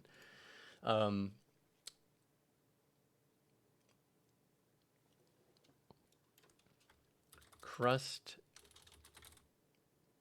entrance. I think this is the scene I was just watching. Or no, it's a different version though. So again, I don't even know if I should be reading this to confuse you or not. Cullen. Oh, I see. The dialogue when you speak to Cullen is supposed to be, see, this is exactly what I was talking about, the round mound vengeance or b-ball side, depending on what your alignment is with the round mound, that would affect the dialogue during the final encounter. So like, if you were, here for vengeance, you say, Cullen, I'm here to stop you. And he says who? And you say, it's every dwarf you've ever wronged. Says every life you've ever snuffed out in pursuit of your sick agenda. Says you're reckoning, Cullen. But if you were b-ball aligned, you'd say, says the greatest b-baller in the universe. I'm here to make the cosmos safe again for the sport. And to dunk all over your sick agenda. And then obviously, I want to do the VidCon one. It says a rough and tumble gamer with the luck to lose. I've conquered my VidCons, but now it's time to level up. And you're the final boss, sucker. So, yes, here's the Nexus stuff. Here's the Shoal stuff. Okay, no, this is the start of the fight. Okay, now, Crust Victory 01.gml. Okay, interact. Upon killing Cuckoo Crustacea, this event will start.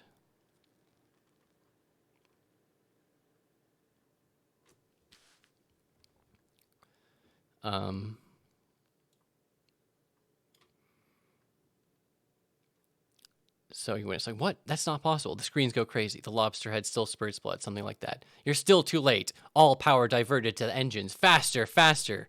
More, and these are like developer notes to themselves. More crazy animations. Maybe some weird effects go down on the entire screen. Cullen accelerates the passage to hell. Yes, yes, faster. Time to hell. And then it would be like this is earlier when I remember talking to him in the VR world, and he was like 1 hour until we reach hell. That's because it was pulling on the string for remaining times. Scarodactyl's like, I love notes that say something like, Frankie, do something. Yeah, there are notes that are just like, to do this or like whatever, which causes crashes in games sometimes when there's like, it pulls up a to do prompt or something instead of actual code. I mean, usually they're dummied out, but sometimes it happens. Anyways, we're going to be time to hell, hours, X seconds, and X minutes, X seconds. There's now a number on screen counting down until game end, which I guess there really would have been a timer for the end game. I know there's a whole time system. I never knew what was in game. Obviously in the demo, there's nothing programmed if time runs out, but I assume in the final game, if time ran out, you get some sort of bad ending. Then, a crazy animation needs to play here. Kuka Crustacea is defeated and crawls back into itself and dries out. There's now a rift in the screen behind it with some kind of swirling background. It's the gate to Cuckoo Cloaca. And then Cyberdwarf says, now, after him! And then Hoots and Cyberdwarf could advance on the point of no return and begin in immediately, or they're allowed to walk up and touch it. Some of this stuff is not fully decided yet. Right. Then there actually is one more interesting sort of map we can reach, which is what would be the final map of the game. After you kill the crustacean form of Cullen, he turns into his final form, his Primordia form. And the peak of the game, the final room, would have been the Zenith. And this is funny. It's obviously not a done room yet. You can just sort of walk through stuff. That crashes the game, unfortunately, because it takes you to the thing. This is the placeholder sprite for the final boss. Unfortunately, can't interact with it. This is the placeholder sprite for the throne, which would be the final object you interact with. And this is here for the old man, which I'll explain in a minute. What is the best? Oh, after this, yes. So you fight him there.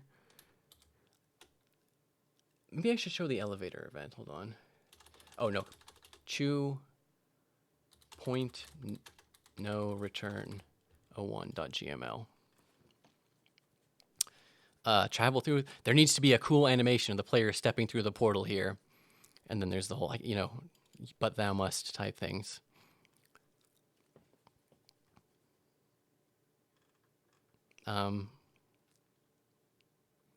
I guess you can, there's a lot of interesting variables. There's variables in the game. I don't know how much of this would have made it in the final product. There's variables that are like, you can beat the game without the Cyber Spear if you want. There's a prompt, apparently, where you could have deleted the Cyber Dwarf. Like, he could have been ragging your ass, like, you have to get the Cyber Spear. And there's like some script files that are like about reformatting the Cyber Dwarf. You can just completely get rid of him and like do the end game without him if you want. Apparently, obviously, none of this end game's in the game, so this is all speculative at this point.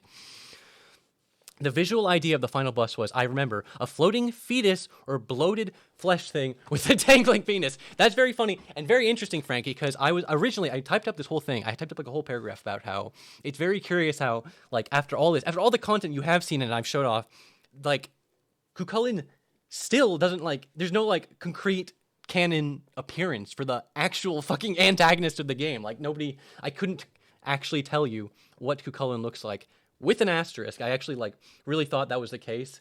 But before the game came out, there was a piece of art made by Frankie for a wallpaper, one of the game wallpapers. And again, since this came out before the game, I don't know if this is canon or not. Canon, who knows? But this was meant to be a wallpaper of Cullen. There's a statue of him turning an oak, but that's when he is in his dwarf form. So theoretically, thousands of years ago, if he actually was a dwarf.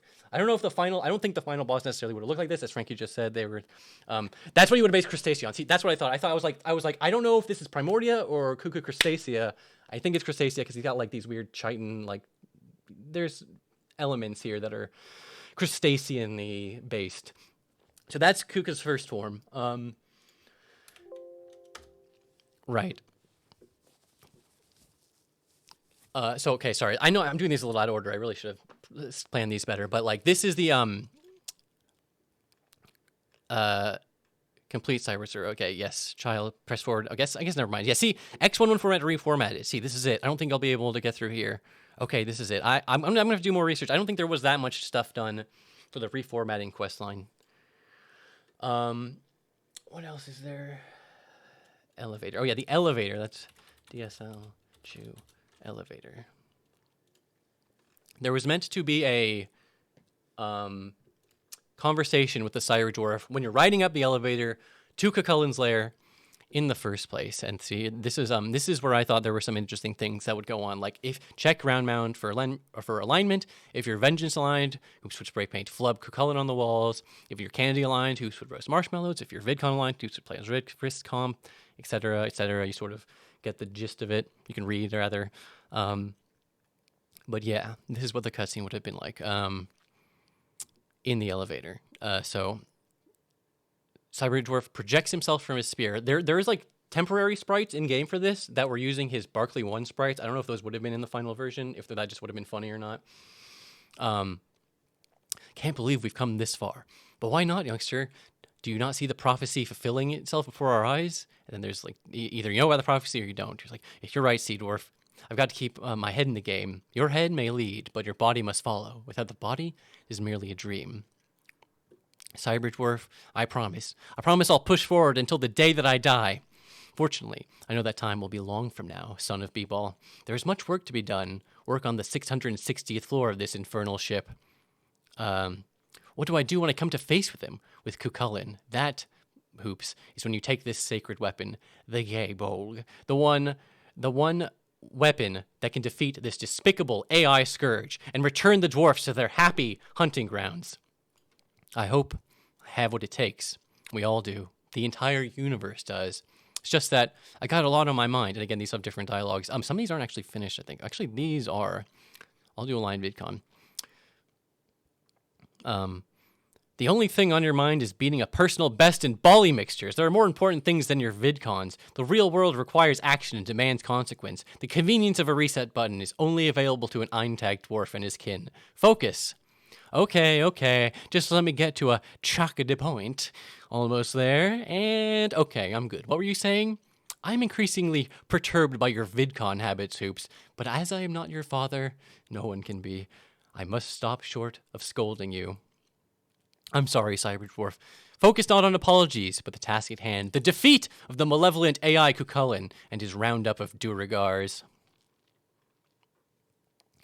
We're almost at Cullen's lair. Are you ready to take the plunge? Heck yes, Sea Dwarf. I'm ready. Say your prayers, Cullen. I'm coming for you. Now this is, okay, this part, I don't understand what these are fully for. So as explained earlier, there are some basic alignments you can get from Round Mountain. Vengeance, Candy, Vidcon, B-Ball, Clispaith, and Brasting. So guns. So like these are various things you can align with. But there's like sub-alignments, like there's B-Ball Law, B-Ball Chaos, Candy. Like what do you like about Candy? Do you like rare candy or do you like different varieties of candy? I guess these would have been figured out at some point in the game. And these are just like snippets of dialogue that would have they would have inserted into the relevant choices, if that makes sense. I'm sorry if I'm rambling. I think it sort of makes sense.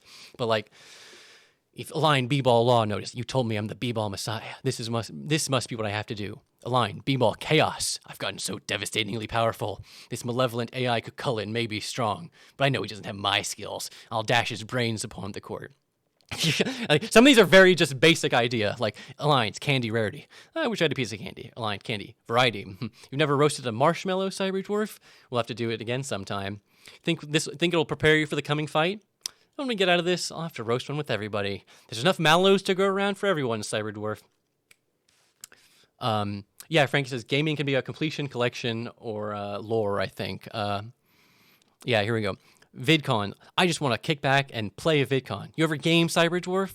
And then it only has Hoops' dialogue for whatever reason. But there's also Aligned VidCon's Conquer, Aligned VidCon's Horde, Aligned VidCon's Preserve, which I think is interesting. I wonder what secrets Necron 7 is hiding. I think I have every game known to exist. I don't know how it could happen, but it did. I guess it only plays if you get all the VidCons. Cullen has a game you may desire. These are just literally, it's like End Barkley 2 with a lost game. Like these are just, I want to crush Cullen, so then I can get back to crushing more VidCons. Anyways, you can feel free to read all this yourself at some point if you're so inclined. And then I'm almost done. There's only a couple more events I want to show off. The final major event in the games. Event underscore coup underscore confrontation underscore Cyberdwarf 01.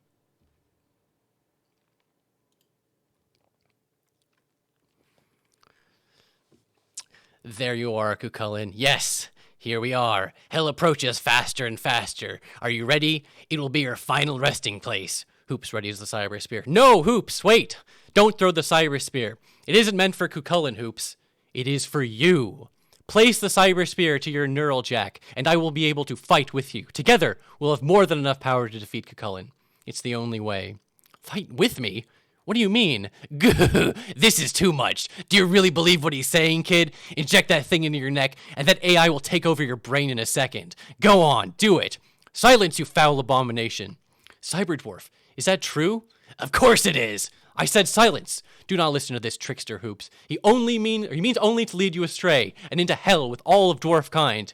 Gah! This was his plan all along, kid. Do you really think he was willing to spend his whole existence cooped up in a CPU? He longs to return to the flesh, and that means claiming your body for himself. He looks at you and sees nothing but sinew. You're just an instrument. Quee. Then, all that stuff about my destiny? Hoops, your destiny is real. You are destined to be the most powerful baller who ever lived. You have the power to save not only the dwarfs of Necron 7, but entire galaxies. You are the chosen one, Hoops. Trust me. I don't know what to say. You don't have to. Inject yourself with the cyber spear, Hoops. That's all you have to do. We'll have power to beat Cullen. Power beyond our wildest dreams. Look at him panic. You won't last a second after you use that device, kid. We all know it. Is he telling the truth, Cyberdwarf? Is that what you believe in? Total apocalyptic ideals? Just the opposite, child. You are the Messiah. You, Hoops, are Clispaith. What? Clispaith? I'm Clispaith? How can this be? Clispaith, you two must be kidding me. Some animation stuff. I'm tired of this. I'll kill you both before we even get to hell. Die! Now, Hoops, inject the cyber spear, now! And then this is the final choice of the game. You can destroy the cyber spear, you can throw the cyber spear, or you can inject the cyber spear into Hoops. There's another text file that has a little more details, but for now, it's a little unclear on exactly how these all would have played out. But if you inject cyber spear into you, they had a couple ideas of how that was going to play out. One idea was like you just had to watch a cutscene of like a crazy cyber dwarf Hoops hybrid like blasting Cullen. There's also an idea where you get to like play as that sort of crazy powered up hybrid and fight the final boss, which would be Cullen's Primordia form. But what they were doing, they were running out of time. I mean, they knew. They were saying the easiest thing to do would be like a Sopranos ending, believe it or not, whereas as soon as you inject the cyber spear, the screen would just like cut to black, straight to credits. You picked the wrong fucking thing, which is funny because it seems like the inject the cyber spear in yourself, trusting the cyber dwarf. It seems like that should be like the correct choice, right? Like the canon choice. But whatever. I mean, there is no canon choice, obviously, but like it seems like that would be like the good guy choice or something, right? But it's not necessarily that. Second option, throw. Hoops would be like, why? I hate both of you. Enough. And then you hurl the cyber spear at Cullen. It sticks into Cuckoo Primordia, and it begins transferring data, who begins to shake and transform.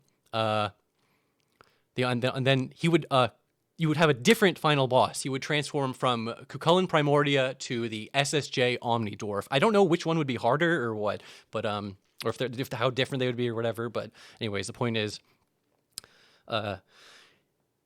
what? The Omni Dwarf would then say, what? What have you done? My perfect body was so close, and you locked me into this putrid thing, Hoops. This Omni Dwarf bellows and makes a horrific ape noise. You'll pay for this, insolent child. And then the final choice is the least written about it, which is that Cyber Dwarf is the destruct choice. Destroy the cyber spear. This would just be you destroy the cyber spear, you fight, and you get to fight Kuka Primordia. Well, the Cyber Dwarf being evil is sort of up for like, I don't know. I don't know. There's not enough to say, is the Cyber objectively evil? Maybe he truly, a pure of heart, wanted to take over Hoops' body to defeat Cullen. I mean, that's perfectly reasonable. I don't know. I don't know. But I think the point was to make you think that, like, oh, maybe I shouldn't have just been blindly trusting the Cyber Dwarf. Oh, Frankie says, maybe the Omni Dwarf was the one meant to have dangling genitals, not Primordia. So those were the two bosses. And then after you kill one of them, Primordia, I think both, there's like, point is, after you kill Primordia, let's just say Primordia, he turns into like a withered old man. And this is obviously a placeholder sprite, but the final encounter in the game would you be talking to the old man, and he'd be like, wait, before you kill me, look what's behind you. I know you like, this would, it's not supposed to be blank. It's supposed to be like, it ties in your alignment. If you're VidCon aligned, I know you like this kind of VidCon, or I know you like, you know, whatever. It just ties into your alignment, some kind of, he's trying to tempt you, like with the ink and gold or whatever. And then you can either say, yes, I take the item, or no, do not take the item. I won't fall for your tricks. I think it would be hilarious so they have the end game end. Like, after everything that happens, all the melodrama in Barkley 2, it ends with another Barkley falling for the ink and gold type joke. That would be very funny. But I won't fall for your tricks. Don't you know who I am? Please. I'm a gamer psycho mercenary who will kill you at the drop of a hat. And hats drop easy in this fucked up world. Then there would have been a scene where you know, brast his brains out and kill him. Luckily, this is, I could just see the other one now. Before you kill him, like, if you choose to take the item, he just goes, dang, the item, it's mine. Wah, you fool, I'm free once again. And then there presumably would have been another silly, you know, bouncing around. I don't know how it would have worked, but, you know, it would have been a silly, like, ending type thing. So that scene here would have been with the character creation wizard. Oh, okay, that makes more sense, because he is in the thing as old man. That's the old man. Okay, that makes way more sense. Because I was like, I don't understand who Cullen. You're supposed to blast him into the smithereens, and then you have to. And then after you did all that, I just knew that there was an old man encounter.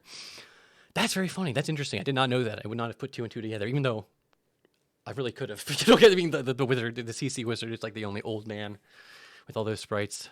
And then there is, unfortunately, there's nothing in this build, but there is an event file for the throne. Event coup _ throne 01.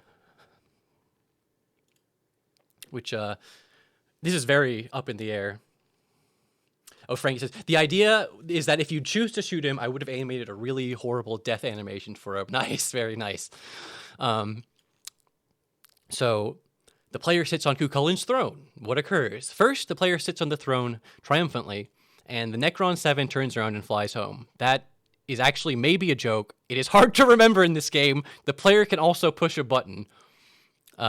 There are all sorts of audio and visual effects, worthy of a big discussion and a good plan. The day is saved. The player's ending is then chosen. We can have some brief / common dialogue uttered here, but in most cases, the majority of the ending will occur on other maps. And apparently it was going to be possible to beat the game as X114JM9 on Wiglof's quest before meeting the Cyberdwarf. Apparently, or at least they're considering it. Does that mean the player killed Cullen outright on try number 1? If the player complete the game post-Wigloff but pre-Cyberdwarf, say, by not going to Cyber's Chamber and told to, instead of trying to, again, to kill Cullen, we may have to rethink some of this. Maybe they just would have not let you do that. If Kuka Primordia was killed, 2 options, Primordia killed, Seed. See, and this is another thing where it's like, if the Cyberdwarf already pre-reformatted and killed before you even get to this encounter, there can also be another thing. In that case, obviously, the only final dwarf would be Primordia. There's also something else missing here. Another joke. It's okay. I mean, the ending of the game is one of the least completed parts. I know it's like I sounded ungrateful. Oh, we have to read through text files. I'm actually like insanely grateful any of this exists in the first place, so I can get any kind of like closure on what the ending would have been like.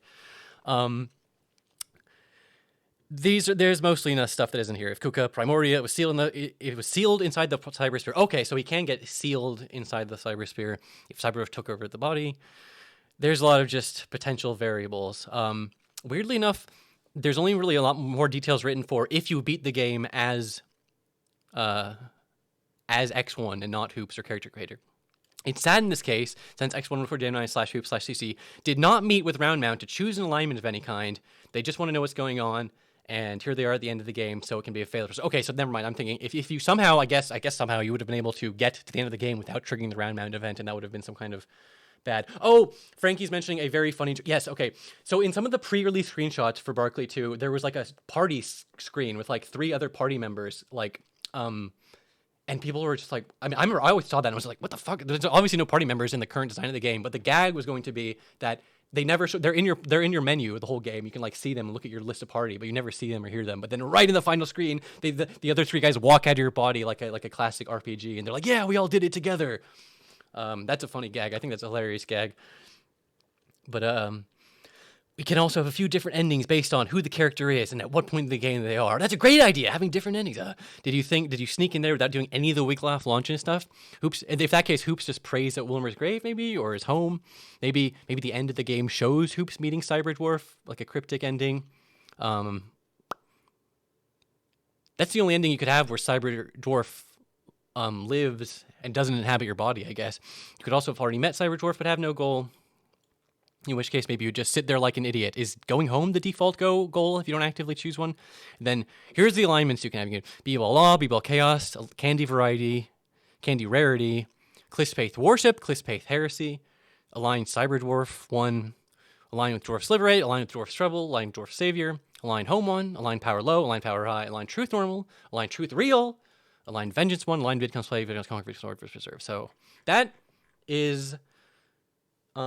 there's still like random more shit I could show off in game. Like there's still plenty of other crap, and someday I will happily. Fuck, I didn't even get to show off the. There's so many like work in progress things over here.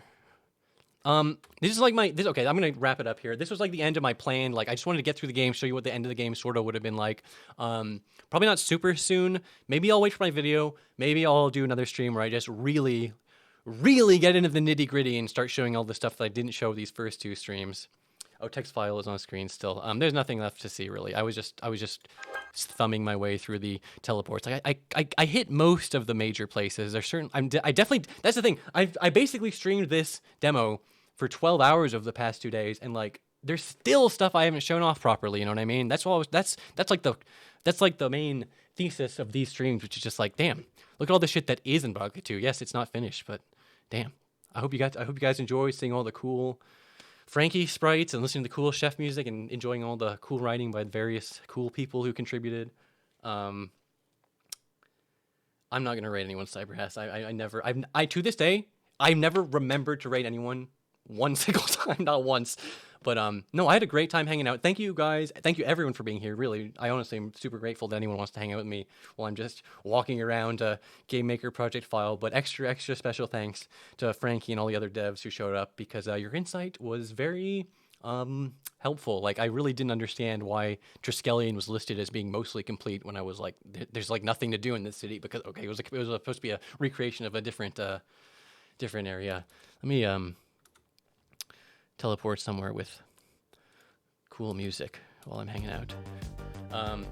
But yeah, I had a great time. Yeah, if you weren't aware of Cyberhast, Frankie is a Barkley dev. That's why he's been chimed in with a lot of stuff. But no, I had a great time. I'm not even like, I still want to make a video showing off even more, and because I love doing it as a stream, but it's a lot harder to convince people to watch like a 12 hours worth of stream footage versus some fucking stupid video I put up on my main channel. But no, I had a great time. I had a great time exploring Barkley 2. I had a great time playing it on the stream for you, despite me constantly crashing the game and having to like reload it and stuff. But yeah, I had a great time. I really did. I know I said that like 8 times already, but thanks for hanging out, everyone, for real. No problem, Frankie. Good luck. Oh yeah, what I meant to do, I specifically had a section typed out for the video being like, if you're a freak like me, if you're totally into this Barkley 2 stuff, do me a favor, don't go like harass the devs, the former devs, and ask them like, tell me about Barkley stuff. If they want to talk about it, that's completely different. But what you should do is go, support them. Check out Frankie. He's working on a really cool looking game called Malison, a really cool like horror indie RPG thing. It's picked up by Devolver or Developer Digital, right? Something like that. Looks really great. If you like the sprite art in this game, Frankie's like, his like specialty is drawing awesome, cool looking monsters, and that game allows him to do like lots of cool, big sprites. It's a really awesome looking game. I'm definitely gonna play that on stream when it comes out. You can support GZ and Laz by playing like Fucker in the Ashes and stuff on stream. I have a whole section listed out because there was like one of these games it was better to not buy the Steam version or whatever. Chef doesn't really have like a super public facing internet presence, but play Katana Zero. It's a cool game. I'm sure he'll do other stuff in the future, and just check that out. Yeah, Malison, the Cursed City. In my mind, every time I say it, I have to just be like, oh, it's called Weekend RPG. Oh wait, it's not called Weekend RPG anymore, because that was never going to be the real name. But yeah, so check out their stuff. They're the talented people who actually made this game of various levels of completion. I'm just the one who walked through it at the end. So yeah. I guess that's really all I had to say. Thanks again, really. I don't know. I never know how to end a stream, so I'll just end it now. Thanks again.